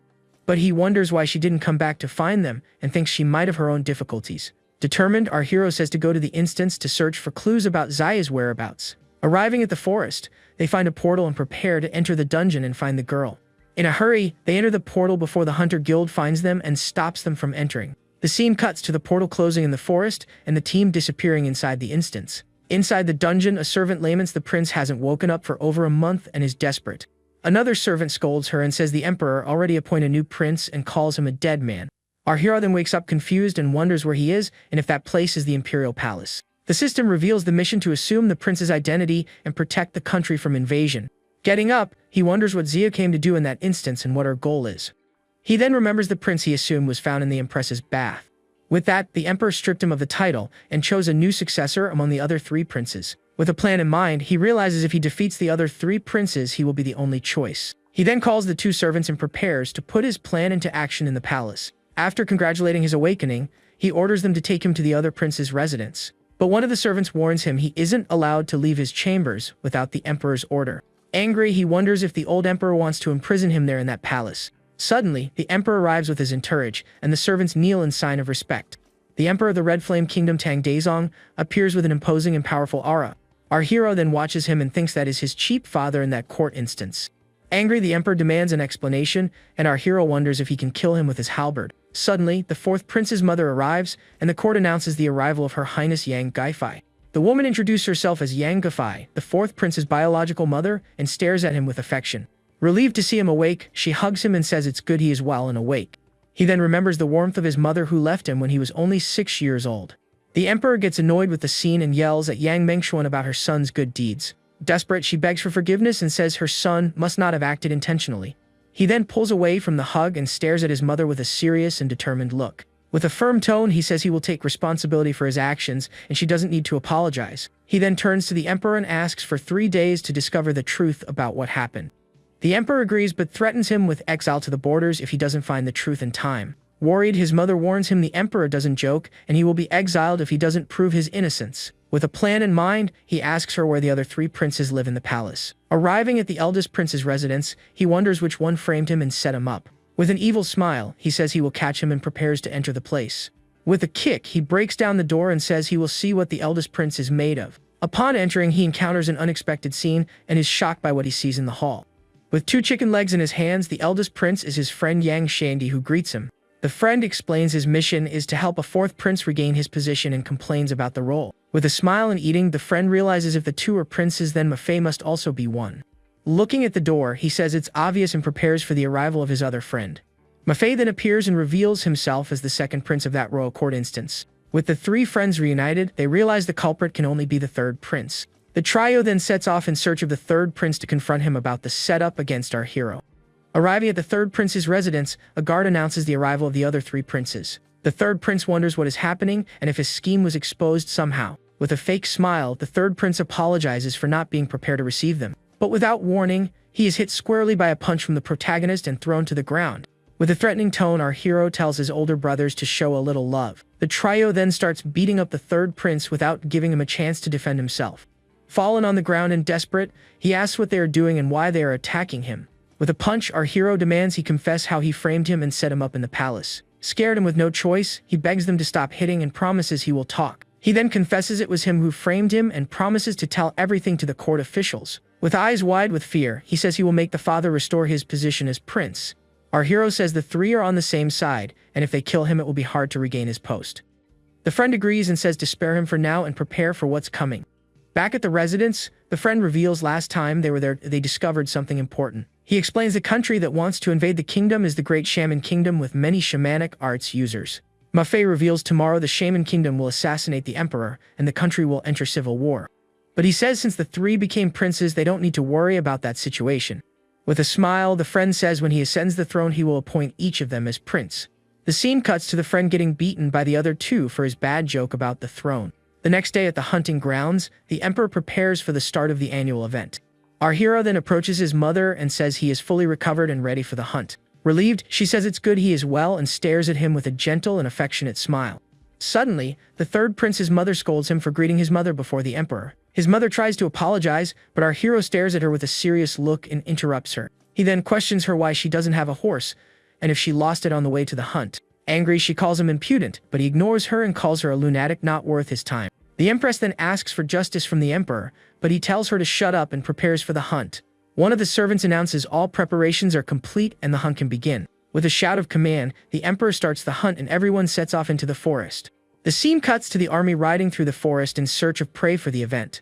The emperor thinks of the Shaman Kingdom prodigies and how they are masters in their arts. He then laments his best successor has become so rebellious and fears for his kingdom's future. During the hunt, a deer appears and becomes the main target of the emperor's hunters. With his bow and arrow, the emperor aims at the deer and prepares to shoot the animal. But the deer manages to dodge the arrow and escapes the emperor's shot with agility. The emperor then challenges the 4th prince to shoot the deer and threatens him if he fails. Our hero then asks what he gets if he manages to hit the deer with his arrow. The emperor laughs and says, if he hits from 500 meters away he will give him whatever he wants. With the promise, he says if he hits he wants the emperor to make Yang Gufei the empress. With a smile, he aims with his bow and arrow and prepares for the perfect shot. The arrow flies through the air at high speed toward the deer far away in the field. The emperor sighs and thinks after the bath incident the 4th prince really changed. With his ghost eye locked on the target, he says archery is fun and he won't miss. But with the force of the shot, his bow breaks into pieces and he is surprised by what happened. The prime minister laughs and says although the prince's aim is bad, he has a lot of strength. Worried, the friend says he doesn't even know how to shoot a bow and arrow and is in trouble. The scene cuts to the deer appearing to watch the arrow approach with an attentive look. Angry, the emperor orders his men to drag him and whip him 50 times as punishment. One of the servants mocks him for fighting even with the bowstring broken and calls him a fool. With a smile, he asks who said a broken bowstring has no killing power. The guard laughs and says the prince must have fried his brain and that is simply ridiculous. But our hero grabs the arrow and prepares to throw it with his own hands at the deer. With a quick move, he throws the arrow with all his strength toward the target. The arrow flies through the air with incredible speed, leaving an energy trail wherever it passes. The scene cuts to the deer appearing to watch the arrow approach with an attentive look. With a cry of pain, the deer is hit squarely by the arrow and falls to the ground defeated. Shocked by the scene, the servants wonder how that is possible and can't believe what they saw. The emperor is surprised by the prince's skill and stares at him with a look of astonishment. With the promise fulfilled, he tells the emperor he trusts he won't go back on his word. He then thinks he could become the queen the mother in that dungeon would be happy with him. Speechless, the emperor stares at him, not knowing what to say in the face of the unexpected situation. The prime minister gets annoyed and says the queen's position is important and cannot be changed. He then questions the prime minister if the bet was about killing the deer with the bow. The friend explains he is a necromancer who fights melee, and using the bow to hit is normal. With a defiant tone, he asks if the minister will let the emperor go back on his word. With no choice, the emperor agrees to keep the promise and enthrone concubine Yang as queen. He then ends the discussion and sends everyone home, preparing to keep his word. The prime minister stares at him with a look of pure fury but can do nothing to stop him. The empress then confronts the protagonist's mother and accuses her of raising a rebellious and insolent son. His mother begs for forgiveness and offers to take the blame for her son's actions. With a slap, the empress hits her in the face and calls her a slut. She then reminds her she is the mistress of the harem and has power over all other women. With her hand on her face, his mother thinks she will do anything as long as the queen leaves him alone. Our hero then returns from the hunt, and his mother watches him arrive with a worried look. The protagonist gets angry at what he saw. Surprised by his return, she asks why he came back so early from the emperor's hunt. He apologizes for being a disobedient son and causing suffering. With a smile, she says he is a silly child and she is old and useless to help him. The queen mocks the scene and warns them not to ruin the emperor's mood at the hunt. With a firm and serious tone, our hero turns to the queen and demands she apologize. Angry, she questions if he went crazy and reminds him she is the queen and mistress of the harem. But without hesitating, he hits her with a strong slap on the face, leaving everyone shocked by the scene. With the force of the slap, the queen is thrown to the ground with a great impact and stays down. With a look of fury, he says the slap was on behalf of his mother to avenge her humiliation. With her hand on her face and furious, the queen threatens him and says she will make him and his mother pay.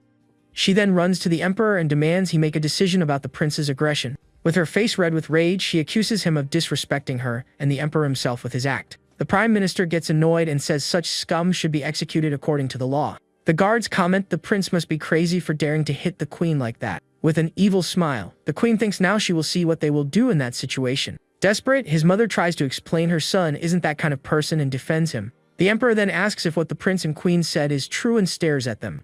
With a firm tone, he says he beat her for bullying his mother and doesn't regret it. The third prince sees the opportunity and prepares to accuse the fourth prince of cruelty. He then tells the emperor he can prove everything the queen said is true and prepares. With his chest full of marks, he accuses the fourth prince of violence and blames him for his actions. Shocked by the scene, our hero thinks everyone there is an actor and has 800 minds.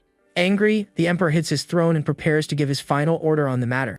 With a shout of command, he orders his guards to capture the rebellious fourth prince immediately. Desperate, his mother begs the emperor to investigate the matter and says he was framed. But our hero stops her and says he is tired of all that drama and the assassin should arrive. Furious, the emperor calls him a rebel and orders the capture of the prince and the concubine. The prime minister mocks and says the prince doesn't know how to live or die for challenging them. Surrounded by guards, our hero prepares for combat and protects his mother with his body. Suddenly, purple energy bursts from the sky. It hits everyone, and they wonder what that is and where it came from. Lightning spreads across the entire hunting ground. The emperor's face watching the scene, shocked by the energy explosion. 3 mysterious figures appear and attack the emperor. The prime minister screams it's a mage from the Great Magic Kingdom and orders them to protect the emperor. The mages attack with a combination of fire, ice, and lightning, and the guards try to protect the emperor. With their powers, the mages easily defeat the guards and advance toward the emperor. One of the guards screams for the emperor to flee, but he refuses to abandon his post and people. With a fiery speech, he says he is the emperor and can die but will never run. Our hero thinks his cheap father is more pretentious than Maffei, and the system warns him to act. Shocked by the warning, he wonders how it's possible and prepares to intervene and save the emperor. So he grabs the guard's spear. With a quick move, he throws the spear with all his strength toward the enemy attack. The spear approaching the mage's attack. With the spear's impact against the enemy attack, the emperor is thrown far away and a large explosion happens. Fallen on the ground and wounded, he stares at the enemy mages with a look of pure fury and determination. One of the mages asks who is ruining their plans and prepares for combat. The prime minister screams for the guards to protect his majesty and capture the assassins. With a fire aura, one of the mages attacks and says enough of so much chit-chat. With a fireball, he hits the prime minister squarely and sets him on fire with his power. Desperate and on fire, the minister screams for help but is consumed by the fire and defeated. The queen and the third prince scream, seeing the prime minister defeated like that. With the minister's death, the mage orders the guards to stop and prepares for the next attack. He says the dog emperor is still alive and they need to kill him to survive. With their spears, the guards advance and try to stop the mages from reaching the emperor. One of the mages prepares for a suicide attack and says he will go ahead to clear the path. With a shouted command, he self-destructs, and a large fire explosion happens on the spot. With the path clear, the other mages advance and scream to kill the dog emperor once and for all. With his gale boots, our hero charges full force at the enemy mages. One of the mages recognizes him as the fourth prince and orders his brothers to kill the dog emperor. The ice mage advances and prepares for a devastating attack against the protagonist. With his ice daggers, he screams for the prince to die and attacks him with everything he has. With a blow from his spear, he defeats him and gains 21 attribute points and 105 experience. He then says he can't let them kill his cheap father and needs to complete the mission. With his spear, he advances and attacks the other mages with a series of powerful blows. One of the mages summons an earth shield to protect himself from the protagonist's attack, but the spear manages to break the shield and hit the mage squarely with a large explosion. With the force of the impact, the mage is thrown far away and falls to the ground completely defeated. Fallen and wounded, he curses the dog emperor before being completely defeated in battle. Desperate, the emperor screams for help and asks for someone to escort him away from there. Our hero then screams to protect his majesty and calls for someone to escort him. Angry, the remaining mage says if he can't kill the emperor, he will kill the queen and the prince. Desperate, the queen and the third prince scream for help and beg him to save them. With his hand on his chest, he pretends to be injured and screams in pain to trick the mage. Desperate, the third prince and the queen beg for his help and promise to explain everything. But the mage summons a giant rock and throws it at them with all his strength. The scene cuts to the terrified faces of the duo staring at the approaching rock. With a huge impact, the rock crushes the duo and defeats them with a single devastating blow. And the ketchup splatters, hitting the mage's mask, when suddenly the MC attacks the mage by surprise with his spear. With a final blow, he defeats him, and the system notifies that common NPC Wukyu is dealt with. With the battle over, he asks the emperor if he is okay, and he says yes. The emperor then apologizes for misjudging him and offers a reward for his help. The MC tells the emperor he won't be polite and will make his request. With a gesture, he demands the crown prince throne that belongs to him by birthright. The emperor agrees and realizes he just wanted his post back and misunderstood him. The system congratulates him on regaining the throne and orders him to protect the kingdom from invasion. With his horse, he sets off at high speed preparing for the battle to come. He says he will fight, and to stop the invasion he will destroy the magic kingdom first. The emperor and his advisors are shocked by the idea of attacking the enemy kingdom first. With the decision made, he orders the army to gather and prepares for war against the magic kingdom. The trio then runs at high speed preparing for the battle to come. The friend asks if it's okay for just the three of them to go and worries about the two geniuses of the kingdom. Maffei calls him a scaredy cat, and the friend reminds him he was the only one hunted by the boss. With a determined look, our hero says he can't be wrong and is confident. He then remembers he won't admit his mistake and prepares for what's coming. With Zuyu's image in his mind, he remembers the flame burning on her shield. Arriving at a destroyed village, he finds a blue flame and prepares to investigate. He thinks the flame might be a trail left by Zuyu and wonders if she is there. Suddenly, the flame attacks him, and he feels agonizing pain in his hands from the fire. With a scream of pain, he is consumed by the flames and prepares for the worst that can happen. Worried, the friend asks what is wrong with him and tries to approach to help. But our hero stops him and says the fire is beyond their ability and they shouldn't get close. He then realizes if he hadn't cut off his arm, he would have been burned to ashes. With a serious look, Maffei watches the scene silently before making a decision. Desperate, our hero screams for Maffei and challenges him to cut him if he is his brother. With his sword in hand, Maffei advances and says he's been holding back for a long time with that sword. The Pluto seed in his body then begins to glow and absorb the blue flames. The scene cuts to the seed absorbing the flames and turning into a red sphere. He then realizes the S-rank seed absorbed the underworld fire and saved him. With his sword glowing, Maffei prepares to use his Pingyang sword technique. Our hero screams at Maffei and wonders why he's attacking him like that. He prepares to use the path of the ghostly eye soldier. With his sword technique, Maffei launches an energy wave that pacifies the sun and attacks. The energy wave spreads and hits our hero squarely with a large light explosion. Shocked by the scene, Maffei can't believe what he is seeing and wonders how it is possible. Shocked, Maffei wonders how it is possible he knows the Pingyang sword technique. With a smile, our hero says to learn that just a glance is enough. With a scream of surprise, Maffei is shocked by the ease with which he learned the technique. The friend then comforts him and says it's normal to learn slowly and he himself took an afternoon. With an evil smile, our hero says he still doesn't understand what a true genius is. Suddenly, a mysterious man watches them and says he never expected the three rats to be so big. The man recognizes them as the three princes of the kingdom and feels flattered by the visit. He invites them to go with him and prepares to use his magic. With his earth explosion ability, he launches a fire wave advancing against the trio. But our hero hits him with his mask and says he died for talking too much in battle. He prepares for the next step and for what is to come. With the mask in hand, he has a bold idea and prepares to put it into practice. In the Great Witch Kingdom, a mysterious woman watches the arrival of the enemy army. One of the servants informs the Qian nation has gathered its troops and is marching toward them. The woman named Shisharong wonders why the Qian army came on its own. A mysterious man stares at the queen and prepares for the confrontation to come. The servants praise him as a genius and say with him there the Qian kingdom will be destroyed. The man named Gusu says even if the enemy kingdom gathers a large army they will die. With a disdainful look, Shisharong says if it were Qiaoyu saying that she would believe it. And thinking of Qiaoyu, Gusu prepares to show his true power in battle. He brags about reaching the intermediate level and that he will defeat Qiaoyu, and then says Qiaoyu is just a stepping stone on his path and his true goal is another. With a shout of command, he orders his army to advance and show the power of the Dawu kingdom. With their masks and robes, the soldiers obey and prepare for the battle to come. Looking at the enemy army, Gusu feels a strange familiarity and prepares for combat. The scene cuts to the two armies preparing for battle on a snowy plain. On a cliff, the prince and princess of the Dawu kingdom watch the arrival of the enemy army. With a shout of command, Gusu orders his army to advance and make the Qian army suffer. One of the mysterious figures summons a shadow servant and prepares for the battle to come. The shadow servant charges full force at the enemy army and prepares for the attack. Shocked, the guards recognize the monster summoned by the Dawu kingdom prince and prepare. Suddenly, it starts snowing, and the soldiers wonder what is happening on the battlefield. With an ice aura, Shisharong prepares to use her magic and attack the enemy army. With a shout of command, the shadow monsters advance, and the battle begins full force on the field. The guards try to protect themselves from the ice attacks, but are hit squarely and defeated. The battle continues with the two armies clashing in a large explosion of power and magic. The general screams for the soldiers to hold their position and wonders where the crown prince is. Suddenly, he sees a mysterious figure advancing and prepares for what's coming. With a series of rapid attacks, the mysterious figure defeats the enemy soldiers easily. The system notifies player Qiaoyu defeated NPC Wu Hu and gained attribute points and experience. With a shout of joy, our hero celebrates, reaching level 20 and prepares for more. Gusu watches the scene shocked and wonders what happened and how that was possible. Suddenly, a large fire and lightning explosion happens in the middle of the Dawu Kingdom army. Shocked by the scene, he wonders what will happen and if there is a ghost on the battlefield. With a shout of command, he orders everyone to take off their masks to reveal their identities. With Gusu's order, the soldiers take off their masks, revealing their true identities. Our hero then approaches and prepares for the confrontation with the Dawu Kingdom army. Gusu questions why the three don't take off their masks and stares at them suspiciously.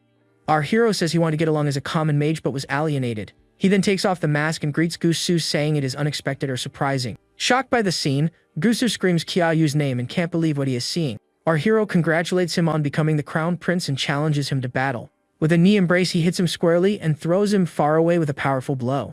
Shocked, the guards scream the prince's name and prepare for what's coming in the battle. Followed on the ground, Gusu laughs and says he already sacrificed a minion and used assimilation shadow. Suddenly, Shisharong appears, and our hero prepares for the confrontation with the woman. She says she didn't expect to enter the same instance as him and in a hostile camp.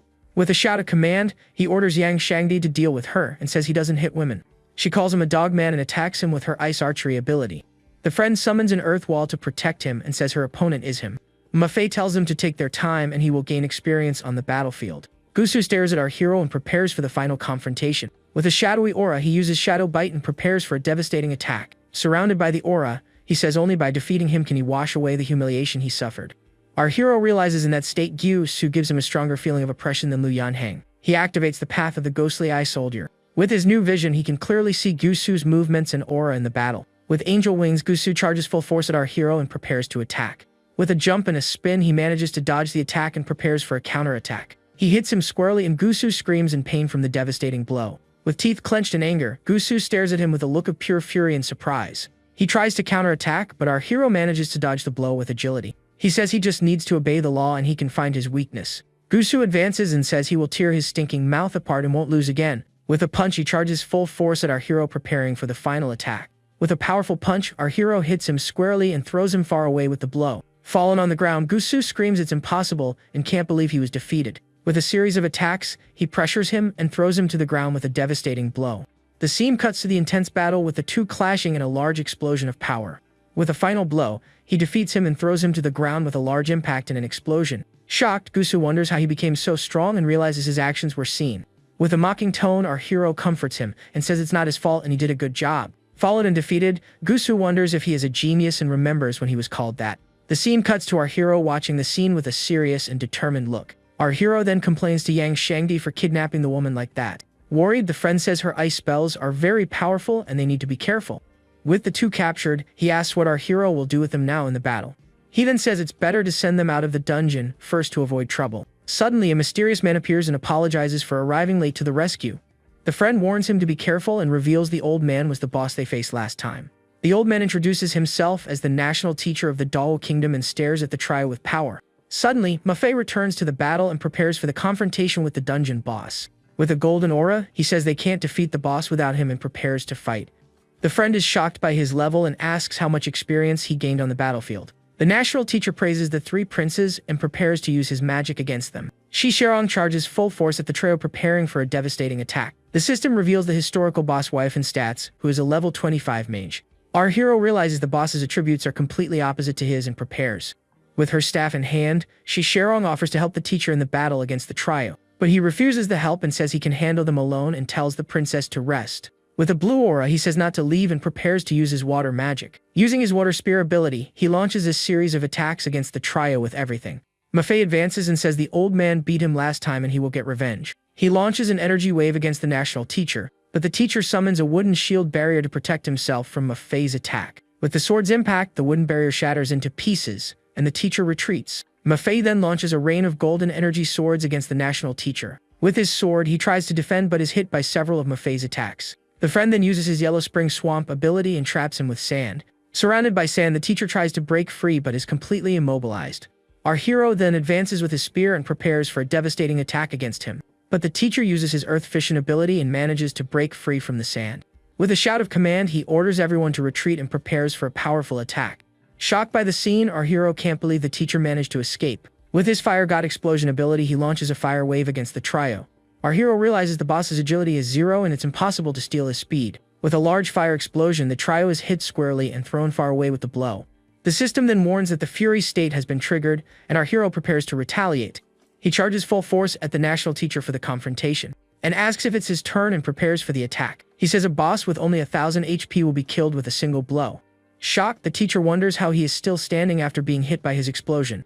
Our hero says there are many things he doesn't expect and advances for the attack. With a punch to the ground, he creates a crater and prepares for a surprise attack against the teacher.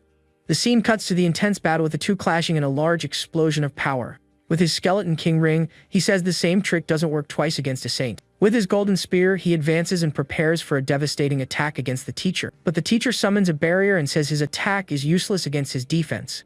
The spear hits the barrier, and the teacher manages to defend against the attack successfully. The scene cuts to the barrier breaking and the teacher being hit squarely by the attack. Shocked by the scene, our hero wonders if that is even possible and can't believe what he sees. With his gold magic, the teacher launches a rain of energy needles against the protagonist. Hit squarely, he is thrown far away by the impact and falls to the ground wounded by the magic. He realizes he needs to get close to use his ability but can't get near. With his attributes and fighting style completely suppressed, he realizes there is no chance to fight. The friend summons an earth shield wall to protect himself from the teacher's attacks. But the teacher uses his wood magic and summons vines that destroy the earth wall. The vines charge full force at the trio and prepare for a devastating attack. The scene cuts to the vines spreading and destroying everything in their path with great force. Our hero thanks the friend for delaying him, and the friend says he is completely defeated. Angry, the friend wonders if the old man's mana is infinite and how he can be so strong. With an idea in mind, our hero asks the friend to repeat what he said about infinite mana. With a smile, he confirms that's it and prepares for the next step of the plan. He thinks even the strongest abilities consume energy and he can't have infinite mana. Gusu warns him to give up and says he only lasted less than 10 rounds against the teacher. With a mocking tone, our hero reminds him he didn't last long in his hands either. He then realizes the teacher has been standing in the same spot since he arrived there. With a flashback, he remembers the teacher's first reaction wasn't to hide but to distance himself. With glowing eyes, he wonders if there is something suspicious happening there in the battle. With a plan, he orders the friend to summon the Earth Dragon Bullet and prepares for the attack. The teacher asks if they think he is deaf and prepares for the attack. He launches a wave of attacks against the trio. The spells charge full force at them, preparing for a devastating attack. Mafei uses his sword to separate worlds and tries to counterattack the teacher. But the teacher says it's useless and manages to defend against Mafei's attack easily. Our hero sees a good chance and advances to attack the teacher while he is distracted. Worried, the friend screams "Brother, use name," and prepares for the worst that can happen. With his Earth Dragon Bomb ability, he says there is no turning back and attacks. With a great impact, the ground breaks and the teacher is hit squarely by the blow. With the force of the impact, the teacher is launched into the air and is vulnerable mid-air. With his Wall of Size ability, he tries to protect himself from the attack but it's useless. The scene cuts to the teacher being hit squarely and falling to the ground defeated. Our hero says it seems he guessed right and reveals the teacher's secret. Shocked, the friends agree to help and prepare for the final attack against the teacher. With a combined attack, they launch the Earth Dragon Bomb and the world-separating sword. He says the 5 elements are united as one. Using his 5 directions heavenly gate, he summons a golden barrier to protect himself. The trio's combined attack hits the barrier but fails to break it successfully. The friend then uses his Earth Explosion technique in the Yellow Spring Swamp. With his sword, Mafei uses the first move of the Pinyin technique and attacks the barrier. The combined attack hits the barrier squarely but fails to break it with the impact. The teacher mocks them and says it's impossible to break the seal of his heavenly gate. Shocked by the scene, he can't believe what he is seeing and is surprised. Suddenly, our hero attacks him from below and throws him into the air with a powerful blow. He realizes their attack wasn't to break the gate, but to cover his actions. With his water curtain, he tries to protect himself, but our hero manages to grab him. He holds him and prepares for the counterattack against the teacher. He asks if it isn't his turn after taking a beating for so long. The teacher tries to defend against the protagonist's attack, but our hero hits him squarely and a large fire explosion happens. With a golden aura, our hero says melee combat is his territory. With a series of punches, he hits him squarely and throws him to the ground with a devastating blow. Worried, Shisherong says they need to act or the dungeon mission will be declared a failure. But Mafei and Yang Shangdi block her way and prevent her from interfering in the battle. The scene cuts to Gusu's face watching the scene with a serious and determined look. Angry, the teacher says even if he dies, he will take the crown prince with him. With a multicolored aura, he says the 5 elements are in conflict and he is going to explode. The scene cuts to the teacher being consumed by the energy of the 5 elements in conflict. He then warns him that if he lets go, both can survive, but if not, both will die. Our hero says he is the only one who will die and prepares for the attack. With a powerful punch, he hits him squarely and a large energy explosion happens. With a sequence of punches, he pressures him and defeats him with a final devastating blow. The system notifies he defeated the boss and gained 25 attribute points and 125 experience. With the teacher defeated, a multicolored aura spreads and our hero holds him down. The protagonist seems determined to finish the mission. The system shows the Silver Lion Helm, which increases head defense by 50 and gives damage immunity. Immediately after, a massive explosion of red and golden energy takes over the entire place. Our hero then realizes his gamble paid off and the helm's immunity might be a game bug. Confused, he sees a spectral version of the item form around his head suddenly. But the spectral helm breaks, and the system warns the Silver Lion Helm was damaged. The system informs the helm's hidden effect was activated, and upon being damaged, its level increased. With that, he receives congratulations for leveling up and reaching intermediate level with 15 reward attribute points. Surprised by the aura on his body, he wonders if he really reached the intermediate level so fast. He sees the Superman skill converts strength into defense agility, and another converts strength into attack power. The protagonist then wonders how a Necromancer became a character with such broken stats. Checking the panel, he sees his stats of 888 defense and 777 strength. With a Brave Mage Heart talent, his skills and S and A rank items are shown on the screen. Next, he looks at his equipment and celebrates the boss dropped very good items. He picks up the drops and gets a D rank book, the Devouring Barrier, and an A rank disposable item. The item is the 5 elements heart, and he thinks with that he can use the 5 elements like the boss. But the Mechanical Empress appears and warns him that if he uses the heart, it will replace her. Without thinking twice, he throws the item to his friend Yang Xiangdi and says he has a gift for him. His friend thanks him for the kindness and says from that moment on he will do anything for Qiao Yu. Tsuyoshi then turns and says he has something very important to tell the 2 friends. He asks if she remembers Bai Zi, the organization that kidnapped them after the school exam. Confused, our hero wonders what Bai Zi is and what that means for the mission. Shisherong then reveals Jingda has been infiltrated by more than one member of the organization. With a surprised look, the protagonist questions her and asks how she knows that information. She explains people from Jingda invited them to join Bai Zi in other dungeons. With the revelation that it's Lin Lang, he thinks he didn't expect the boy to already have his eye on her. Back at the palace, an order from Majesty is announced to everyone present at court. Concubine Yang Gai is crowned as the new queen of the kingdom and walks with a smile. With a smile, the emperor stares at her and asks if she has anything to say now that she is queen. With a humble look, she says she is just taking advantage of the emperor's influence. On the roof, the friend asks if he came all the way there for an NPC who will reset anyway. He wonders if NPCs with consciousness are still NPCs and what the connection is to his parents and Bai Zi. The friend says he is overthinking and NPC is just an NPC and calls him to leave. Suddenly, he feels something is wrong and wonders why he is being suppressed with such high attributes. With a determined look, he thinks if it doesn't work he will use the Identify Thief as father card. A muscular man says he has a strong body and won't worry about breaking it in the fight. The Mechanical Empress warns the protagonist to cut the muscular opponent's wrist. With a quick attack, he hits the man's wrist and deals 999 damage. The big guy manages to defend and dodge the attacks with his strong arms. Angry, he says the protagonist irritated him and he will shove his head in a bad place. Our hero realizes the opponent's weak point is the joints and uses his Gale boots. With a quick move, he advances and prepares for a precise attack on the enemy's joints. With his staff, he attacks the man's joints with a series of fast and powerful blows. Hit squarely, the man feels the pain of the blows and prepares for a counterattack. Suddenly, a purple-haired young man appears and watches the scene, shocked by the battle. A white-haired man and his team emerge from the forest and prepare to intervene. With a red aura, the muscular man gets furious and prepares for a devastating attack. The purple-haired young man screams at the white-haired man and accuses him of disrespecting the Hunter Guild. A hooded figure watches the scene and says someone interesting has arrived for the battle. The hooded man's group then confronts the white-haired man's team and orders them to leave. Shocked, the men from the hooded man's group encounter a skeletal and scary creature. The man reveals himself as Huang Huiyu, the former leader of the Hunter Guild, with his hammer. Angry, he says Ping Yang is showing off and asks if he thinks the guild has no one. The hooded man asks who he is, and the old man introduces himself as Huang Huiyu with pride. The hooded man's men are shocked to learn the former guild leader is still alive. The purple-haired young man screams in anger and asks his grandfather to kill all those who insulted the guild. With his divine flame explosion hammer, he prepares for a devastating attack. With a powerful blow, he hits the hooded man squarely with a large fire explosion. The impact force creates a crater in the ground and raises a cloud of dust and debris. The scene cuts to the large fire explosion spreading across the entire battlefield. The old man mocks and says the fate of those who provoke the guild is death and Ping Yang is weak. But to his surprise, the hooded man stands up unharmed and stares at him with a defiant look. Shocked, the old man wonders how it is possible his attack caused no damage. The hooded man then stares at him and says it's simple and the old man is simply too weak. The hooded man's men are shocked to see the Hammer King called weak and wonder about Ping Yang's level. One of the hooded man's men notes the scene and says that is the most valuable lesson on acting. With a laugh, the old man says it's been a while since he heard such a funny joke as being weak. The director says he is just stating facts and stares at him with a serious look. The old man challenges him to show what makes him so confident in his words. With his divine flaming hell bell, the old man advances and attacks. The director tells Maffei to watch and explains the sword's strength lies in its changeable nature. He continues and says against a hammer user, one must avoid confrontation and attack the weakness. With a quick move, he dodges the old man's attack and prepares for the counterattack. The blonde guy celebrates that is a live lesson from the #1 sword cultivator.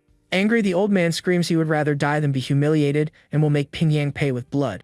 The director then says he doesn't want to humiliate him and finds him good teaching material. Furious, the old man calls him a death seeker and attacks him, but Ping Yang starts explaining the sword realms. He reveals the sword has 6 main realms, which are Hao, Radiance, Manifestation, Force, and Intent. With his sword glowing, he explains Kui Manifestation and the users will form the sword's force. With the pressure of the hooded man's power, the old man screams it's too much and prepares for the worst. The sword energy wave hits the old man with devastating force on the field.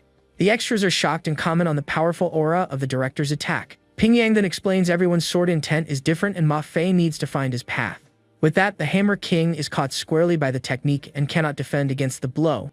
The attack's power is so great it cuts everything in its path with absurd precision. In seconds, an entire forest is completely devastated by the sword's skill. The protagonist realizes the skill seems to have a soul when the director uses it. With the impact, Huang Huiyu is disarmed and thrown far away, completely defeated. The scene shows the destruction caused by what they call sword intent. Desperate, the old man's grandson screams seeing his grandfather falling lifeless in the arena. The spectators are terrified seeing the Hammer King, one of the 8 kings, being killed. But our hero realizes something is wrong and the old man hasn't really died yet. Director Ji Ping Yang also seems to notice the battle isn't over there yet. Fallen on the ground, the former guild leader gets up showing he survived the blow. Suddenly, green vines burst from the ground and trap the director, completely immobilizing him. Worried, the students scream the director's name seeing him caught by the vines. Trapped in the branches, he releases his sword intent and prepares for the counterattack. With a purple aura, he cuts the vines and frees himself with a single powerful blow. The vines then charge full force at the protagonist and his friends in the forest. Our hero pushes his friends, but he gets trapped by the vines, being held hostage, and the old man is fleeing. The MC tells them not to worry about him and go after the fleeing old man. The protagonist then prepares to use the Ghost Eye's power and save his friend. Trapped in the vines, he apologizes for delaying them and feels guilty for the escape. With his purple sword, the director hits him and says he did well to save his companion. The protagonist apologizes for delaying them, and the director comforts him saying he acted right. He then says it wasn't his fault and the boy saved his comrade immediately. The director reveals only the Wood King, one of the 8 kings, could escape his perception. With a smile, the director says it was good the boy was rescued and prepares for the next step. The director attacks the enemy guild members. The director warns the guild will be in conflict with them and hopes the protagonist gets stronger. With the goals set, he tells the protagonist to work hard and pressure creates motivation. Fallen on the ground, the old man's grandson watches the director's team leave with a hateful look. With a last look of anger, he promises he will make them all suffer for what they did. The scene cuts to a school building with an orange sunset in the background. Back at the dorm, the friend celebrates the room as the best place and relaxes on his bed. Suddenly, the other friend calls him and tells him and Mafei to come see something shocking on the phone. The phone shows the Chun family mansion was burned down and there were no survivors on the site. Our hero is shocked to read the Tang family was annihilated and wonders how it is possible. He then thinks unless it was Tang Wuma himself, no one would dare attack the family. With a worried look, he wonders if his friend Tang Lan is okay after the incident. The friend tells him not to worry about the great family's gossip, and it doesn't concern them. Our hero then remembers the director said Professor Wan can answer about his body. Professor Wan greets him and teases him about returning to attend classes at school. With a smile, he asks her to stop joking and says the director sent him to look for her. He then explains a level 21 friend has over 2,000 attribute points but doesn't seem that strong. Shocked, the professor calls him a monster, and he defends himself saying it's just his friend. With a smile, she reveals her stats and shows she is a level 45 martial arts warrior. Surprised, he realizes the level above the advanced stage is the king's stage and questions her. She explains that even with double his level, her attribute points are just over 3,000. The professor compares him to a child with an AK-47, saying he doesn't use his full power. With the explanation, he understands and asks how he can release the true power of his attributes. She says it's simple and he can increase his level to integrate his strength or strengthen his weapons. He thinks his talent is his biggest card. Increasing attributes would be putting the cart before the horse. The professor then says there is another way and prepares to reveal the secret to him. He realizes if 2,000 attributes aren't enough, he will increase to 4,000 or more. He thinks of the powerful weapon in hand, even a child can sweep everything away. The professor warns him no one in the other world broke the 2,000 points barrier at the intermediate stage. With determination, he says then he will be the first to break the barrier and corrects himself to his friend. With a smile, he thanks the professor for her help and says he understood everything perfectly. But the professor stops him and tells him to wait a bit before leaving the place. She then invites him to participate in the Global Otherworld University competition. The protagonist thinks about the proposal and prepares to give his answer to Professor Wan. He remembers the competition is for 3rd and 4th year students and Longshang also invited him. The professor explains if he wants to participate, he can form his own team to gain experience. With a smile, he asks if there is any benefit in participating in the individual competition. Angry, she hits him on the head and says if he gets a good ranking, there will be rewards. She then gives him 2 options to obtain the combat competition qualification and sign up. With an evil smile, she says the second option is simply to fight against herself. He asks what the difference is between fighting her and going straight to death, and she says none. With gratitude, he agrees to participate and says without their help he wouldn't be where he is. With a determined look, he says first of all he needs to deal with one more important thing. In the Endless Forest, he asks if the information is reliable and receives an affirmative answer. The waifu reveals she set up a meeting with Lin Lang at 8 o'clock in the Endless Forest, and he will come. Our hero then understands the situation and thanks her for helping with the laid-out plan. With nightfall, the moon illuminates the forest, and the agreed time finally arrives. Lin Lang then says it's great she sees things his way and Baizi will change her life. She thanks him and with a serious look says it's an honor to join the Baizi organization. He then invites her to follow him and promises to show the true face of that world. Suddenly, a hooded figure screams Ice Wall Prison and launches a surprise attack. With the attack, Lin Lang is surrounded by ice spikes and becomes completely immobilized. The girl then warns him she was already merciful with him and prepares for the next step. Out of nowhere, our hero appears with a spear and charges full force at Lin Lang trapped in the ice. The enemy reveals his face with scales and wonders how Qiao Yu appeared there suddenly. With his scaled arm, he manages to defend against the protagonist's attack successfully. The two then start an intense battle with Lin Lang trying to defend against the blows. He screams asking why he is attacking since he helped him escape on Ghost Mountain. Tioshi says he himself said they would be enemies and he won't take the blame for the Chun family's death. Angry, Lin Lang says he has no idea of the power the Baizi organization possesses. He then charges full force at the protagonist and prepares for the attack. He says our hero has no idea how great Baizi's power is. The protagonist thinks Lin Lang's appearance has become even less human than before. With a scream of fury, the enemy says it was worth it and he wouldn't understand his journey. Our hero then says he is beyond salvation and not to blame him for using force. With his golden spear, he advances and the two clash in a duel of blades and claws. Lin Lang uses his Shadow Dragon Claw and charges to attack the protagonist with everything. But our hero manages to hold the attack with his own hands and stares at him with contempt. With a smile, he asks if that is what he calls a dragon and activates the Dragon Roar combo. With his staff, he hits him once and the system notifies the combo stacked successfully. The scene cuts to the protagonist holding his staff firmly preparing for the attack. With a shout of command, he launches the Dragon Roar combo and hits Lin Lang squarely. Shocked, the enemy wonders how it is possible and can't believe the force of the blow. With the impact, a large energy explosion happens and defeats him with a single attack. Fallen on the ground and wounded, Lin Lang prepares to use his last resort in battle. With a green aura, he gets up and the system shows his level 25 stats. The protagonist remembers the 10,000 Poisons Cave and the NPC fusion with the boss. He then wonders if Lin Lang also has a boss inside him and what Bai Zi's goal is. Angry, the enemy screams he was forced to use his transformation and prepares to attack. With his dragonification ability, he transforms completely into a draconic creature. With the transformation, his strength, defense, and agility stats increase drastically. He warns dragonification causes permanent damage and our hero deserves to die for forcing him. He charges full force at the protagonist with a big explosion. With a green energy ball, he attacks the protagonist, preparing for the final blow. With an evil smile, he charges against the MC. Our hero says he already killed a freak like him when he was at the apprentice stage. With his Gale Boots, he charges full force at Lin Lang in his draconic form. With his spear, he hits him squarely, and the enemy screams in pain from the powerful blow. With the attack's impact, a large fire explosion happens in the dark forest. Fallen on the ground, Lin Lang screams it's impossible and can't believe a human is that strong. Desperate, he says it's not fair and he paid almost everything to have that power. With a look of fury, he laments his power is fragile and the situation is unfair. The protagonist then says nothing is impossible and his power is enough to deal with him. With his spear, he immobilizes him and says he won't kill him because he needs him to clear his name. Angry, Lin Lang screams he is a flood dragon and not just any lizard. With a punch, our hero hits him and calls him a lizard, preparing to take him.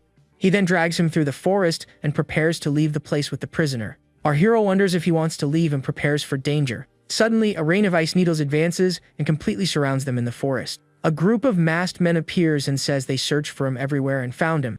With a smile, our hero stares at them and asks if they are sure they caught him. His friends appear and prepare for battle against the men. One of the men mocks Lin Lang and calls him useless trash for being defeated. The protagonist asks if they are the same ones from Ghost Mountain, and a masked man confirms without giving prizes. With an enemy attack shout, the battle begins with everyone facing each other in the dark forest. Then Buffet uses his ability and sweeps 1,000 armies with a single blow of his sword. The blow hits one of the men's shields, but he manages to defend without any problem. Shocked by the scene, the blonde friend wonders why his attack caused no damage. Our hero then screams to ignore them and kill the support in the group's rear first. The shield men try to stop him, but he charges full force at the enemies. His friend then uses the Yellow Springs Land Swamp and Sand Binding to help. With sand magic, he manages to trap the shield men and immobilize them in battle. One of the men then screams and orders his companions to kill the chubby one first. 3 assassins charge full force at Yang Shengdi, preparing to attack. With his staff, he uses Earth Fission and prepares for a powerful counterattack. The ground opens, and the 3 assassins fall into the fissure, being defeated by the blow. Surprised, one of the masked men wonders how the protagonist's friend can use earth magic. The shield men then advance and try to stop the protagonist from reaching the support. With his staff, our hero charges full force at the shield men in battle. He manages to break one of their shields with a single powerful blow from his staff. With the path clear, he passes the shield men and advances to the group's support. One of the men warns the boy isn't normal and they need to be careful with him. The protagonist asks their codename and remembers Bai Zi ranks by strength. The leader reveals his codename is 2333 and invites him to join them. He then says if the protagonist goes with them, all his questions will be answered. With a smile, the leader reveals he knows his parents' whereabouts and blackmails him. Shocked by the revelation, our hero stares at the leader with a look of pure surprise. His friends are also shocked by the news and can't believe what they heard. Our hero asks if his parents are in Bai Zi and what their relationship is with the organization. The leader says he will know the answers if he goes with them to the organization's base. But our hero advances and hits him with a powerful punch, throwing him far away with the blow. With a determined look, he says he will find the truth alone and without their help. He thinks if his parents are enemies of Bai Zi, going there with his current strength would be suicide. One of the men says he is dreaming and it's a good opportunity for their attack. With that, one of the mages launches a flame spear full force at the group of friends. Next, another mage uses his Dawn Holy Sword with a blue energy aura. And a third launches the heaven-dispersing turbulent wind with his dark power. The 3 attacks combine into a vortex of colorful and powerful energy in the forest. The energy wave charges full force at our hero with a large explosion. The impact of the combined attack creates a large power explosion on the battlefield. With the Ghost Eye, he uses the Thousand Arms path and receives 1,600 damage. He then uses the Leveling Sun Sword art and the Leveling Sun Slash with his spear. The attack hits several enemies, dealing 857 damage to one of them. But the healers use Divine Pulse and start healing their injured companions. Our hero then challenges them and asks if their healing is faster than his blade. With a quick strike, he hits one of the healers while he tries to heal himself in battle. Another healer then uses Divine Pulse to try to save his injured companions. But the protagonist advances and cuts the healers with his golden spear mercilessly. Desperate, one of the men begs them to stop healing him and let him die in peace. With a smile, the protagonist says they underestimated his damage and activates the Dragon Roar combo. With a series of attacks, he defeats the shield men with his devastating power. With the victory, he mocks and says he hopes they can heal faster next time. Terrified, the remaining healers start fleeing and say there is something wrong with him. With his spear, he launches a final slash and prepares to end the battle once and for all. With a cry of pain, the healers are hit squarely and defeated by the blow. The scene cuts to our hero watching the battlefield with a determined look. The friend then warns him all enemies were defeated and the battle is over. With the victory, he decides to return and says the business with Bai Zi will come to an end sooner or later. The scene cuts to Kyoto University. In the director's office, our hero throws Lin Lang on the table and says he brought him back. Fainted on the table, Lin Lang seems to be in a deplorable state after the long battle. Shocked by the scene, the director asks what happened to him and stares at him with concern. Our hero explains the Bai Zi organization is the cause and they are the true cancer. The scene cuts to the director's office where he details the encounter with the organization. With a serious look, the director says it's fine and prepares for the next step against Bai Zi. He then gives him a sword pellet and says he will feel it if he crushes it in danger. The director releases his aura. With the item in hand, our hero thanks him and thinks dealing with Bai Zi will be easier. The director then gives him an A-rank Xianqi pendant that increases spirit and skill power. Surprised by the gift, he asks if the director is really giving him that item. With a slap, the director says the item has been with him since the intermediate stage and to cherish it. The protagonist worries and asks if giving the pendant won't affect his combat power. But the director says not to worry and anything works for him at that moment. The system then congratulates the director for binding a new S-rank equipment and rewards him. The scene cuts to a tropical beach with a blue sea and sunny sky in the background. A mysterious man then catches a big fish and prepares for what's coming. A blonde man greets him as Chief Bai and recognizes him as the Sword King and asks about the Hammer King. The Sword King reveals the Wood King saved him, but he lost half his body. The Wood King says to defeat Ji Pingyang they need to unite and attack together. Chief Bai agrees and says the battlefield will be in Kiao Enking's son's hometown. The Sword King says he has no objections and prepares for the plan that was drawn up. With the deal made, he says goodbye and says he is leaving with his men from the beach. The scene cuts to the Sword King watching the scene silently before asking a question. He asks how many of the 8 kings they plan to mobilize for the ambush against Ji Pingyang. The scene cuts to the school clock tower. A hooded man then knocks on one of the room windows and prepares to enter. Professor Wan recognizes him as Lin Lang and prepares for what he has to say. Lin Lang tells her to go with him and the director already told him everything about the plan. The scene cuts to the room window being bathed in a mysterious and bright blue light. The light transports them to an unknown place with stone pillars and a dark sky. Lin Lang reveals that is the second stage of training, a place to dodge swordfish. Professor Wan says it's the teacher's fault if teaching isn't rigorous and drinks. She then invites him to drink and says he is her student and she can't escape responsibility. With a gulp, Lin Lang drinks the whiskey bottle and prepares for what's coming. But he chokes on the drink and coughs loudly, recovering from the strong gulp he took. The professor says she is addicted to fighting and ended up becoming a professor in Kyoto. Surprised by the story, Lin Lang wonders if Professor Wan really has a past like that. She says true strength lies in having the courage to face mistakes made in life.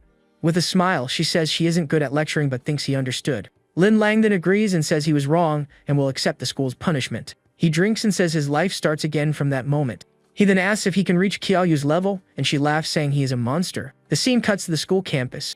The friend asks why our hero is wearing a mask, and he explains it's for the tournament.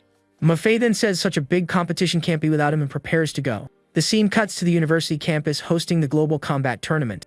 A girl says she is afraid of hindering them, and the friend comforts her wrongly. Angry, she questions him, and he tries to correct himself saying she is better than a dog. With a red face, Ma Fei gets punched by the girl, and the protagonist's friend laughs at the scene. The scene cuts to a ruined building. The group arrives at the exclusive instance and prepares for the challenge awaiting them inside. With masks, the girl asks if the team doesn't need 5 people and suggests calling Zhu. The friend interrupts her and says the instance is called Silent City and invites her to enter. With 0 difficulty, the instance is described as ruins of a civilization with profane power. A masked man greets them and prepares to speak with the protagonist group. With a smile, he asks if they are going to enter the instance and offers to go first. He introduces himself as Wang Tiju, a 4th-year student at Kangkong University. Our hero then introduces himself as Kia Pao from Gata Village Arts and Sciences College. With a smile, Wang invites them to enter the instance together and says more companions is better. The protagonist group then prepares to enter the instance with the newly formed team. The scene cuts to Wang's team staring at the protagonist group with an air of superiority. A white-haired girl with cat ears appears and joins the group for the instance. With a serious look, she stares at Wang and prepares for the challenge awaiting them in the dungeon. The cat-eared girl seems annoyed with the situation and stares at Wang with a serious look. One of the team members says to forget it and not get annoyed with a teammate. With his mask, our hero says it's fine and they don't mind the confusion. Wang then apologizes and invites everyone to enter the Silent City instance. With a blue glow, the group is teleported and enters the dungeon for the challenge awaiting them. A mysterious voice asks if he believes in the power of blessings and wishes for happiness. The voice continues and says unconsciously he already believes his will can bring good.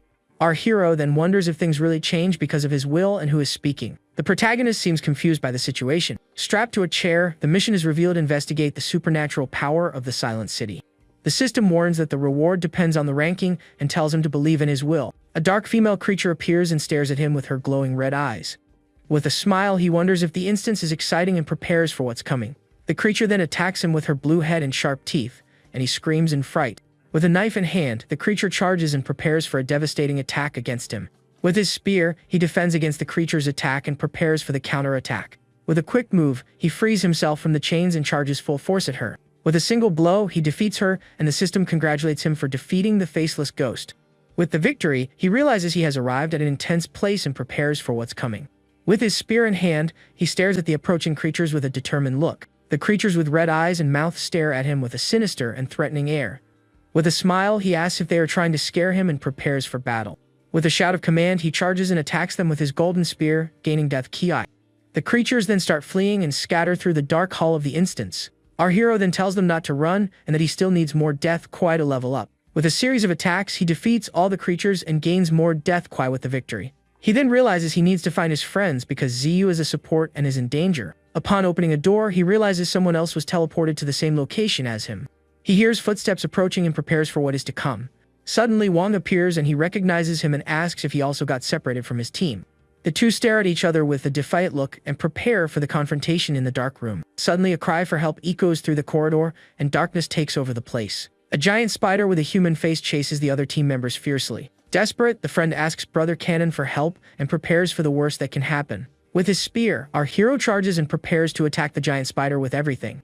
With a powerful jump, he attacks the creature and hits it squarely with a devastating blow. Wong congratulates him on the kill, but the protagonist realizes he didn't receive the kill notification. With a green aura, the spider starts regenerating and prepares for the counterattack. The system reveals it is a human-faced spider, an epic monster with resurrection ability. Shocked, the friend wonders what the 998 resurrection attempts are. Our hero then tells him to go first and that he will deal with the scary creature. The friend asks what he is going to do, and he says he has a plan and not to worry. He prepares to use his ability and face the spider alone. With his golden spear, he charges and prepares for a powerful attack against the creature. With the impact, the spider is thrown far away. The protagonist prepares to catch up with his friends in the dungeon. Arriving at the location, he finds his companions and prepares for what is to come. The friend greets him and he asks where Tiju is, and the guy explains he already went in. He then finds notes from someone named Wang Tang warning about the true Silent City. The notes say the city is the true hell and an enchantment can protect them. The friend believes the notes but can only read half the words of the enchantment. Mafei says he is better than him and can read 6 of the enchantment words. Our hero then says not to bother and to enter the city directly without the enchantment. With a smile, he invites them to go, and the group advances to the true Silent City. The group walks through the desolate city with a purple sky and a gloomy and cold atmosphere. The friend then complains she is very cold and hugs herself to try to keep warm. With a confused look, she wonders what that is and prepares for what is to come. She sees a photo of a couple. When the man in the photo gives an evil smile, the friend then screams and drops the photo. She points to a photo and says there is a ghost in it. With a smile, our hero wonders if that is a good thing and prepares to act. He then picks up the photo and prepares to use his power to deal with the ghost. With a determined look, he stares at the photo and prepares for what is to come. The ghost in the photo stares at him with glowing eyes and prepares for the surprise attack. With his spear, he attacks the photos and gains 50 death ki with the defeat of the ghosts. With a smile, he complains that 50 points is too little and asks to bring more ghosts. The friend wonders how he became even fiercer and stares at him with a shocked look. Suddenly, a little girl appears running and asking for help in the dark street of the city. The friend then sees her and warns the group to look at the approaching girl. With a look of despair, the little girl runs towards them asking for help. With tears in her eyes, she begs for help and approaches the group with fear. Mafei warns everyone to be careful and not fall for the mysterious little girl's tricks. With a smile, our hero says there is more and prepares for what is to come. He then approaches the little girl and asks what is wrong with her in a gentle tone. The little girl says her mother fell and she can't lift her alone at home. With a smile, our hero tells her to take him there and he will help her solve it. The group then follows the little girl through the dark streets of the city towards her house. Arriving at the location, she points to the door and says that is her house, and he agrees. With a kick, he breaks the glass door and prepares to enter the apartment. Upon entering, they encounter a giant purple ghost and prepare for battle. The ghost screams and charges full force at the group with a shadowy and powerful aura. The creature attacks them with its purple energy and throws them far away with a large explosion. With a smile, the protagonist asks if that is all and challenges it to call more reinforcements. The ghost then prepares for a powerful attack with its mouth full of sharp teeth. With his spear, our hero prepares for the counterattack against the ghostly creature. He then hits it squarely with his golden spear and gains 100 death Kai with the victory. Shocked by the scene, the little girl stares at the protagonist with a look of pure surprise. With a smile, he says he solved her family's problem and stares at her gently. He then asks where her mother is, and if the creature he killed was her mother. With a quick blow, our hero hits her. He then gains 50 more death Kai with the defeat of the ghost girl in the room. The friend asks how he confirmed there was a problem and stares at him curiously. With a smile, he explains he has seen that kind of trap many times before and knows it. Mafei says the instance isn't that simple, and the number of ghosts is greater than they imagined. Suddenly, the friend sees something pass and prepares for the danger approaching the group. With a scream of fright, she asks what that was, and the friend asks what is wrong. She points and says something passed them at high speed and stares at him with fear. Our hero starts chasing the creature and asks it not to run away. With his mask, he charges full force and tells the creature not to run from him in the city. An old Taoist appears and warns him to be careful with the 100-year-old vengeful spirit. With a lightning aura, he casts the 5 Yang Thunder and prepares for the attack. The creature then screams in pain as it is hit squarely by the Taoist's lightning attack. With its body in blue energy flames, the creature stares at the Taoist with a look of pure fury. The scene cuts to the creature being consumed by the energy and dissolving into pure light. With the creature's defeat, the Taoist watches the scene and prepares for what is to come. Angry, our hero screams and asks who the hell let his death ki value escape. The scene cuts to the desolate street where the Taoist and the creature faced each other in battle. With a furious look, the protagonist complains about losing the chance to gain more death Kai. The Taoist then says the power of his 5 Yang Thunder hasn't weakened much over time. Our hero asks who he is, and the old man introduces himself as Zhang Junyu, the successor of the Taoist sect. With a smile, he thinks a Taoist NPC will be useful in that ghost-filled instance. Suddenly, the Taoist senses Ghost Kai ahead and prepares for the approaching danger. A sphere of dark energy advances through the street at high speed towards the two. Our hero then charges and says he can't let the old man steal his death ki again. Worried, the Taoist warns him not to act recklessly and prepares to intervene. With his flying sword, he advances and warns him that his mortal weapon cannot hurt ghosts. But our hero attacks the energy sphere with his golden spear and hits it squarely. Shocked by the scene, the Taoist wonders how that is possible and can't believe what he sees. With his feet glowing, he runs at high speed through the dark street of the ghost city. From the top of a building, our hero watches a horde of ghosts attacking Tiju and his team. Surprised by the scene, he wonders what Wang Tiju is doing there in that situation. The ghosts with glowing red eyes charge full force at the group ferociously. Wang then tells the cat-eared girl to remember the enchantment written on the wall. With hands in prayer position, she starts reciting the enchantment to protect herself. A golden aura then surrounds the team and protects them from the ghost attacks on the street. The golden light spreads and drives away the ghosts, who retreat with the power of the enchantment. The ghosts then stare at the light with a fearful look and prepare to retreat. With the ghosts retreat, the team celebrates that the enchantment really worked. The scene cuts to the protagonist's face watching the scene with a smile of satisfaction. The Taoist wonders where the ghost Kai went and how it disappeared so suddenly. He then asks Wang if they saw any ghosts, and where the young man with the glaive is. One of the team members whispers that the old man is an important NPC and they need to follow him. Wang then introduces himself and says they already dealt with the ghosts and stares at him with pride. With a smile, he invites him to travel together and says he respects people like the Taoist. With a golden aura, our hero appears and calls for Tizu with a scolding tone. He says he killed the ghost quickly so the Taoist wouldn't be fooled by him. Wang then apologizes and says he was just scouting the path for the group of friends. He asks why they arrived so late and if they didn't chant the protection mantra. The protagonist says they didn't bother and thinks the mantra only repels the ghosts. With a smile, Wang understands the situation and apologizes to Brother Cannon for the misunderstanding. The cat-eared girl calls him pathetic for being subservient to people from a trash university. Angry, the friend prepares for a fight and questions her about what she said about them. With a smile, she calls them trash and asks if they want to fight her there. Wang then interferes and offers to travel together, with them following behind to avoid trouble. Our hero decides to trust him for now and thinks with his strength they can't cause trouble. The Taoist gets annoyed with the delay and says if they don't go, he will go alone on the mission. With a smile, Wang asks the Taoist to guide them and prepares to move forward. The Taoist wonders why there are so many outsiders in an abandoned city and fears the worst. He then reveals he is talking about the Ghost King of the Silent City and the danger he represents. He explains the ghosts fight and devour each other until the most powerful Ghost King is born. The cat-eared girl says strong doesn't describe the terror of a Ghost King and its disaster. The Taoist reveals his father barely managed to destroy a Ghost King with the help of an expert. With the mention of a fallen monk on the path of ghosts, our hero starts to remember. He remembers the ghost monk of Ghost Mountain and wonders if there is a connection. With a quick move, he grabs the Taoist and demands to know his father's name immediately. The cat-eared girl scolds him and orders him to release the Taoist immediately. With an angry shout, our hero tells her to shut up and stares at him with an intense look. The Taoist then reveals his father's name is Zhang Erhe and stares at him with surprise. Shocked, the protagonist remembers Zhang Erhe is the name of the NPC from Ghost Mountain. He wonders if the time flow is different or if there is another reason for the coincidence. The cat-eared girl threatens him and tells him not to challenge her for being from a trash university.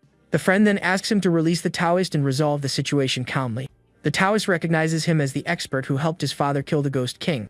With the revelation, our hero confirms he was the one who killed the monk and stares at him. With a confused look, our hero asks what hunch that is and what he means.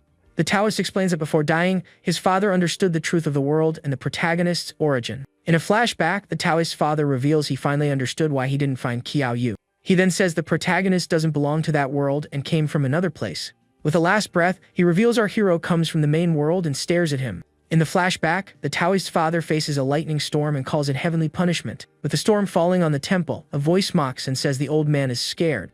But Zheng Eri stands firm and says he doesn't fear death despite seeing that as a threat. He then asks his son Zunyu to remember he will one day meet someone named Qiao Yu. The father also tells him to warn that both worlds are real and his people were deceived. Back to the present, the young Taoist stares at the protagonist and can't believe he found him. Our hero wonders if he is an NPC with consciousness but concludes if the old man is right they aren't.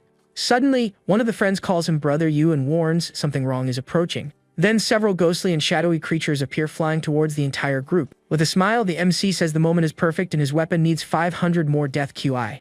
He charges with his glaive, and the system shows he gained 100 more death Ki value. With a series of blows, the Ki value reaches 10,000, and damage to souls increases by 200%. The system warns him the weapon can't handle it and needs an upgrade, but he celebrates the feat.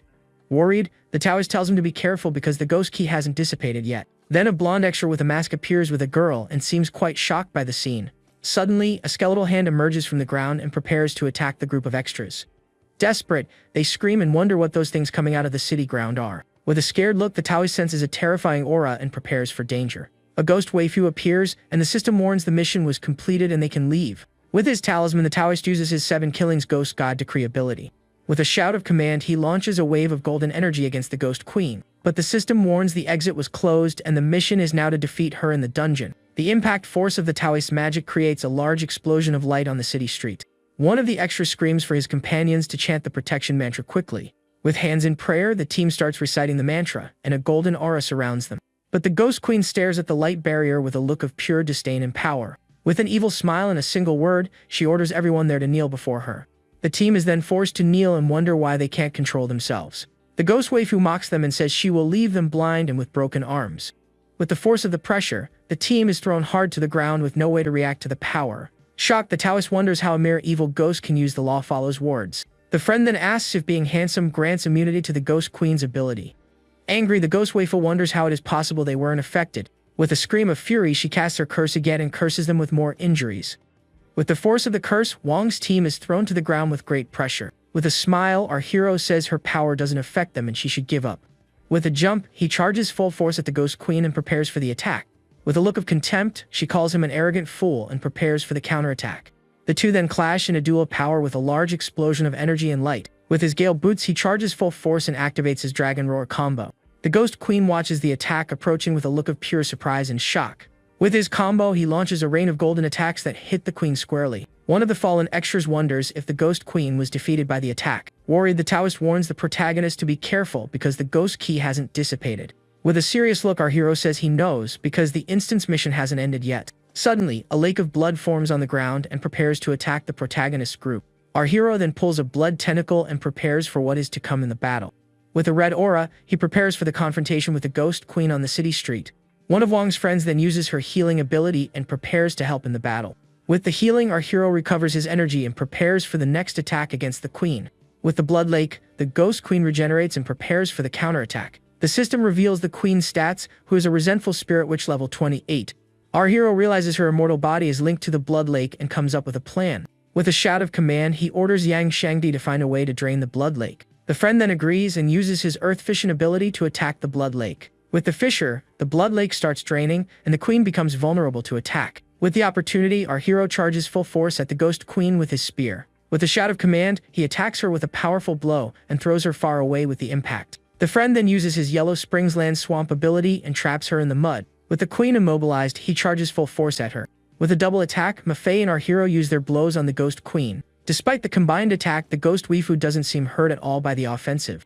With blood splatters, the creature screams furiously that she won't let what they did slide. Surrounded by red flames, she brags about being immortal and indestructible to the group.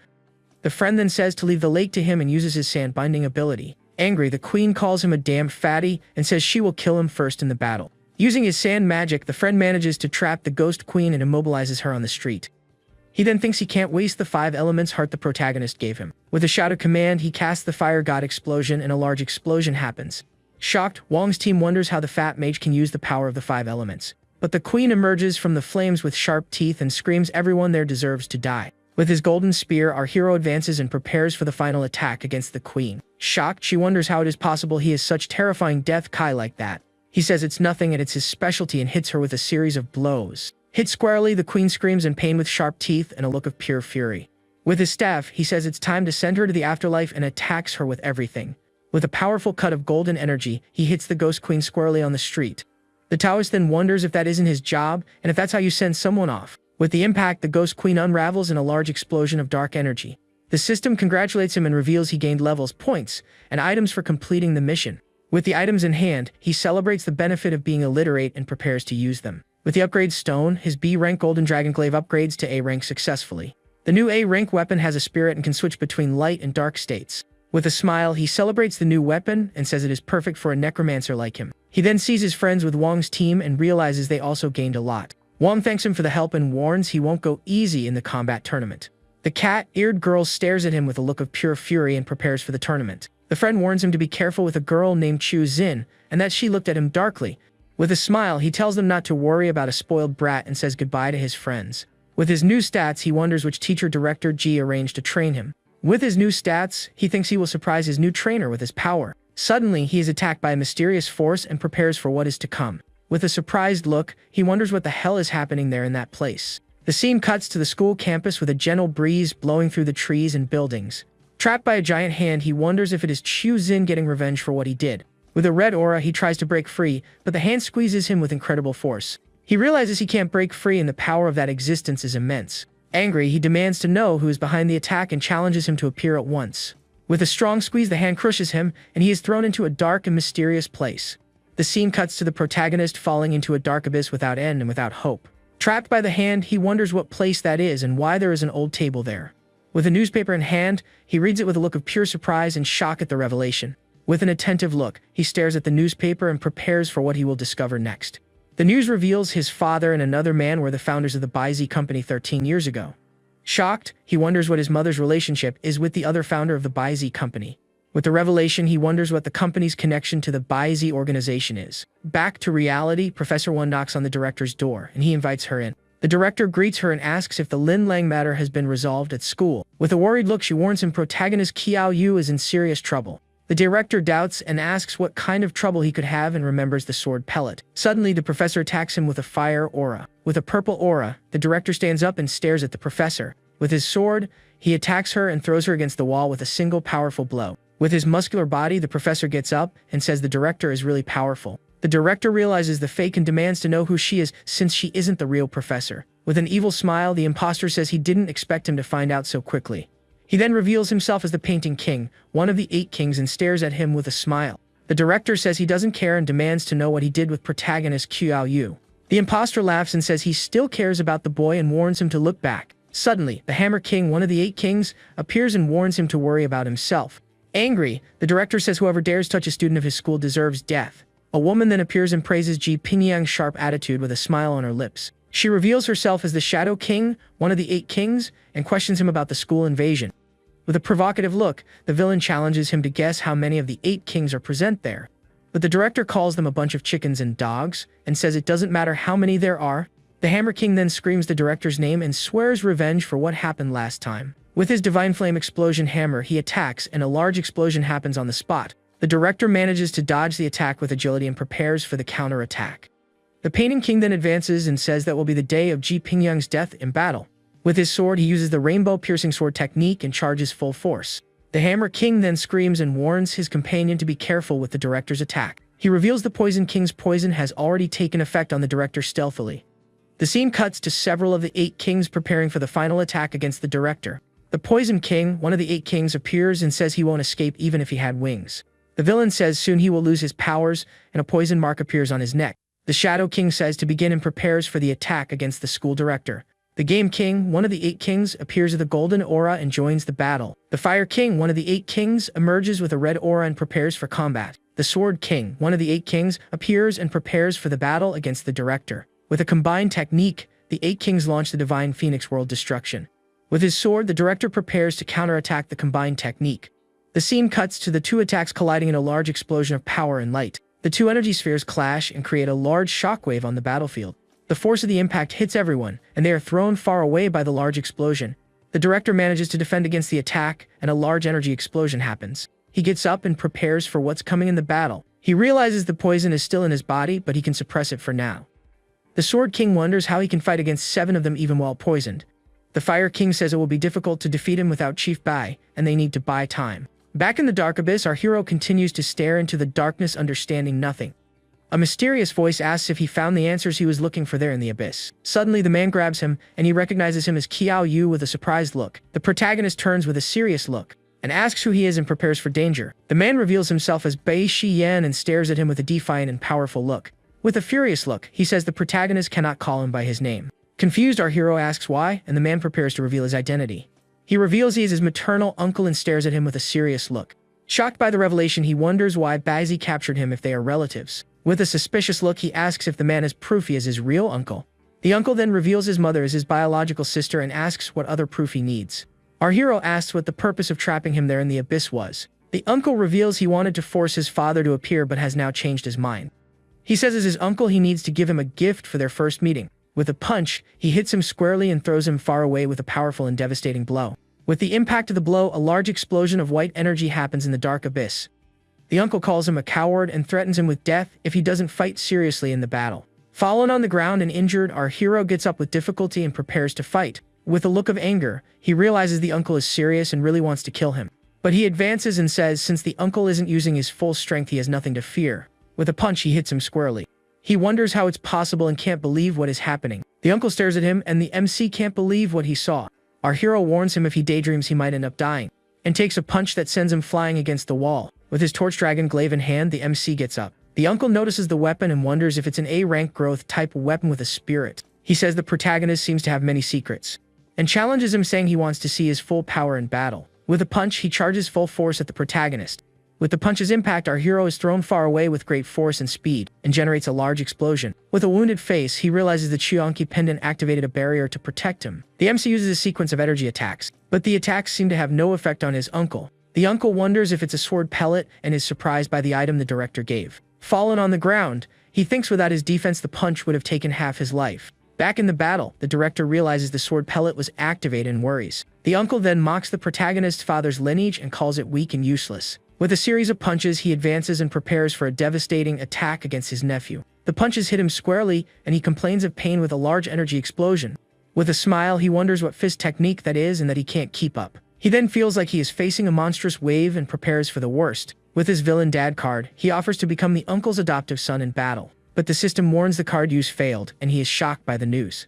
With a powerful punch, he throws him to the ground and generates a large crater. The uncle calls him weak and offers to teach his technique if he renounces his surname. Fallen on the ground and injured, our hero spits and prepares to answer his uncle's proposal. With a look of defiance, he suggests the uncle change his name so they have the same one. Angry, the uncle kicks the MC. With a look of contempt, he says the nephew's mouth is as cheap as his father's. Suddenly, a voice calls him Chief Bai, and he wonders if the bait was caught in the trap. With a shadowy aura, he gives him one last chance and says his promise still stands. Our hero then realizes his uncle simply disappeared and wonders if he left. Angry, he screams his uncle's name and orders him to at least get him out of there before leaving. Meanwhile, in the director's battle, the Sword King charges full force at him. The director then launches a series of dark energy attacks against the 8 kings. With a worried look, the Sword King screams for Chief Bai and asks if he won't act. Suddenly, a shadowy figure appears on the battlefield. With a look of contempt, Chief Bai asks if the Sword King is telling him what to do. Scared, the Sword King says he wouldn't dare, but they can't defeat the director. The director realizes Chief Bai is more dangerous than all the 8 kings combined in battle. Chief Bai reveals the director's realm surpassed the Saint stage a long time ago. Shocked, the 8 kings wonder how it's possible, and can't believe what they just heard. The Hammer King wonders if all professions aren't capped at level 70. Angry, the director demands to know who he is and what he did with the protagonist. Chief Bai introduces himself as the controller of the Bai Z organization. With eyes glowing with rage, the director screams the organization's name with pure fury. He remembers his student Zio and calls them hiding rats for daring to appear there. With the mark on his neck, he prepares for the confrontation with Chief Bei. The Poison King says the director's poison is working and uses her 7 purple steps ability. Chief Bei says he doesn't like showing his face and needs to kill the director once and for all. Trapped in the abyss, our hero screams his uncle's name and demands he let him out of there. With his torch dragon glaive, he attacks the abyss walls with a large explosion. Suddenly, a blue tattoo appears on his body. With a scream of pain, he is consumed and feels agonizing pain. The energy then molds itself and forms a strange shape. With the transformation complete, he emerges with a dark aura.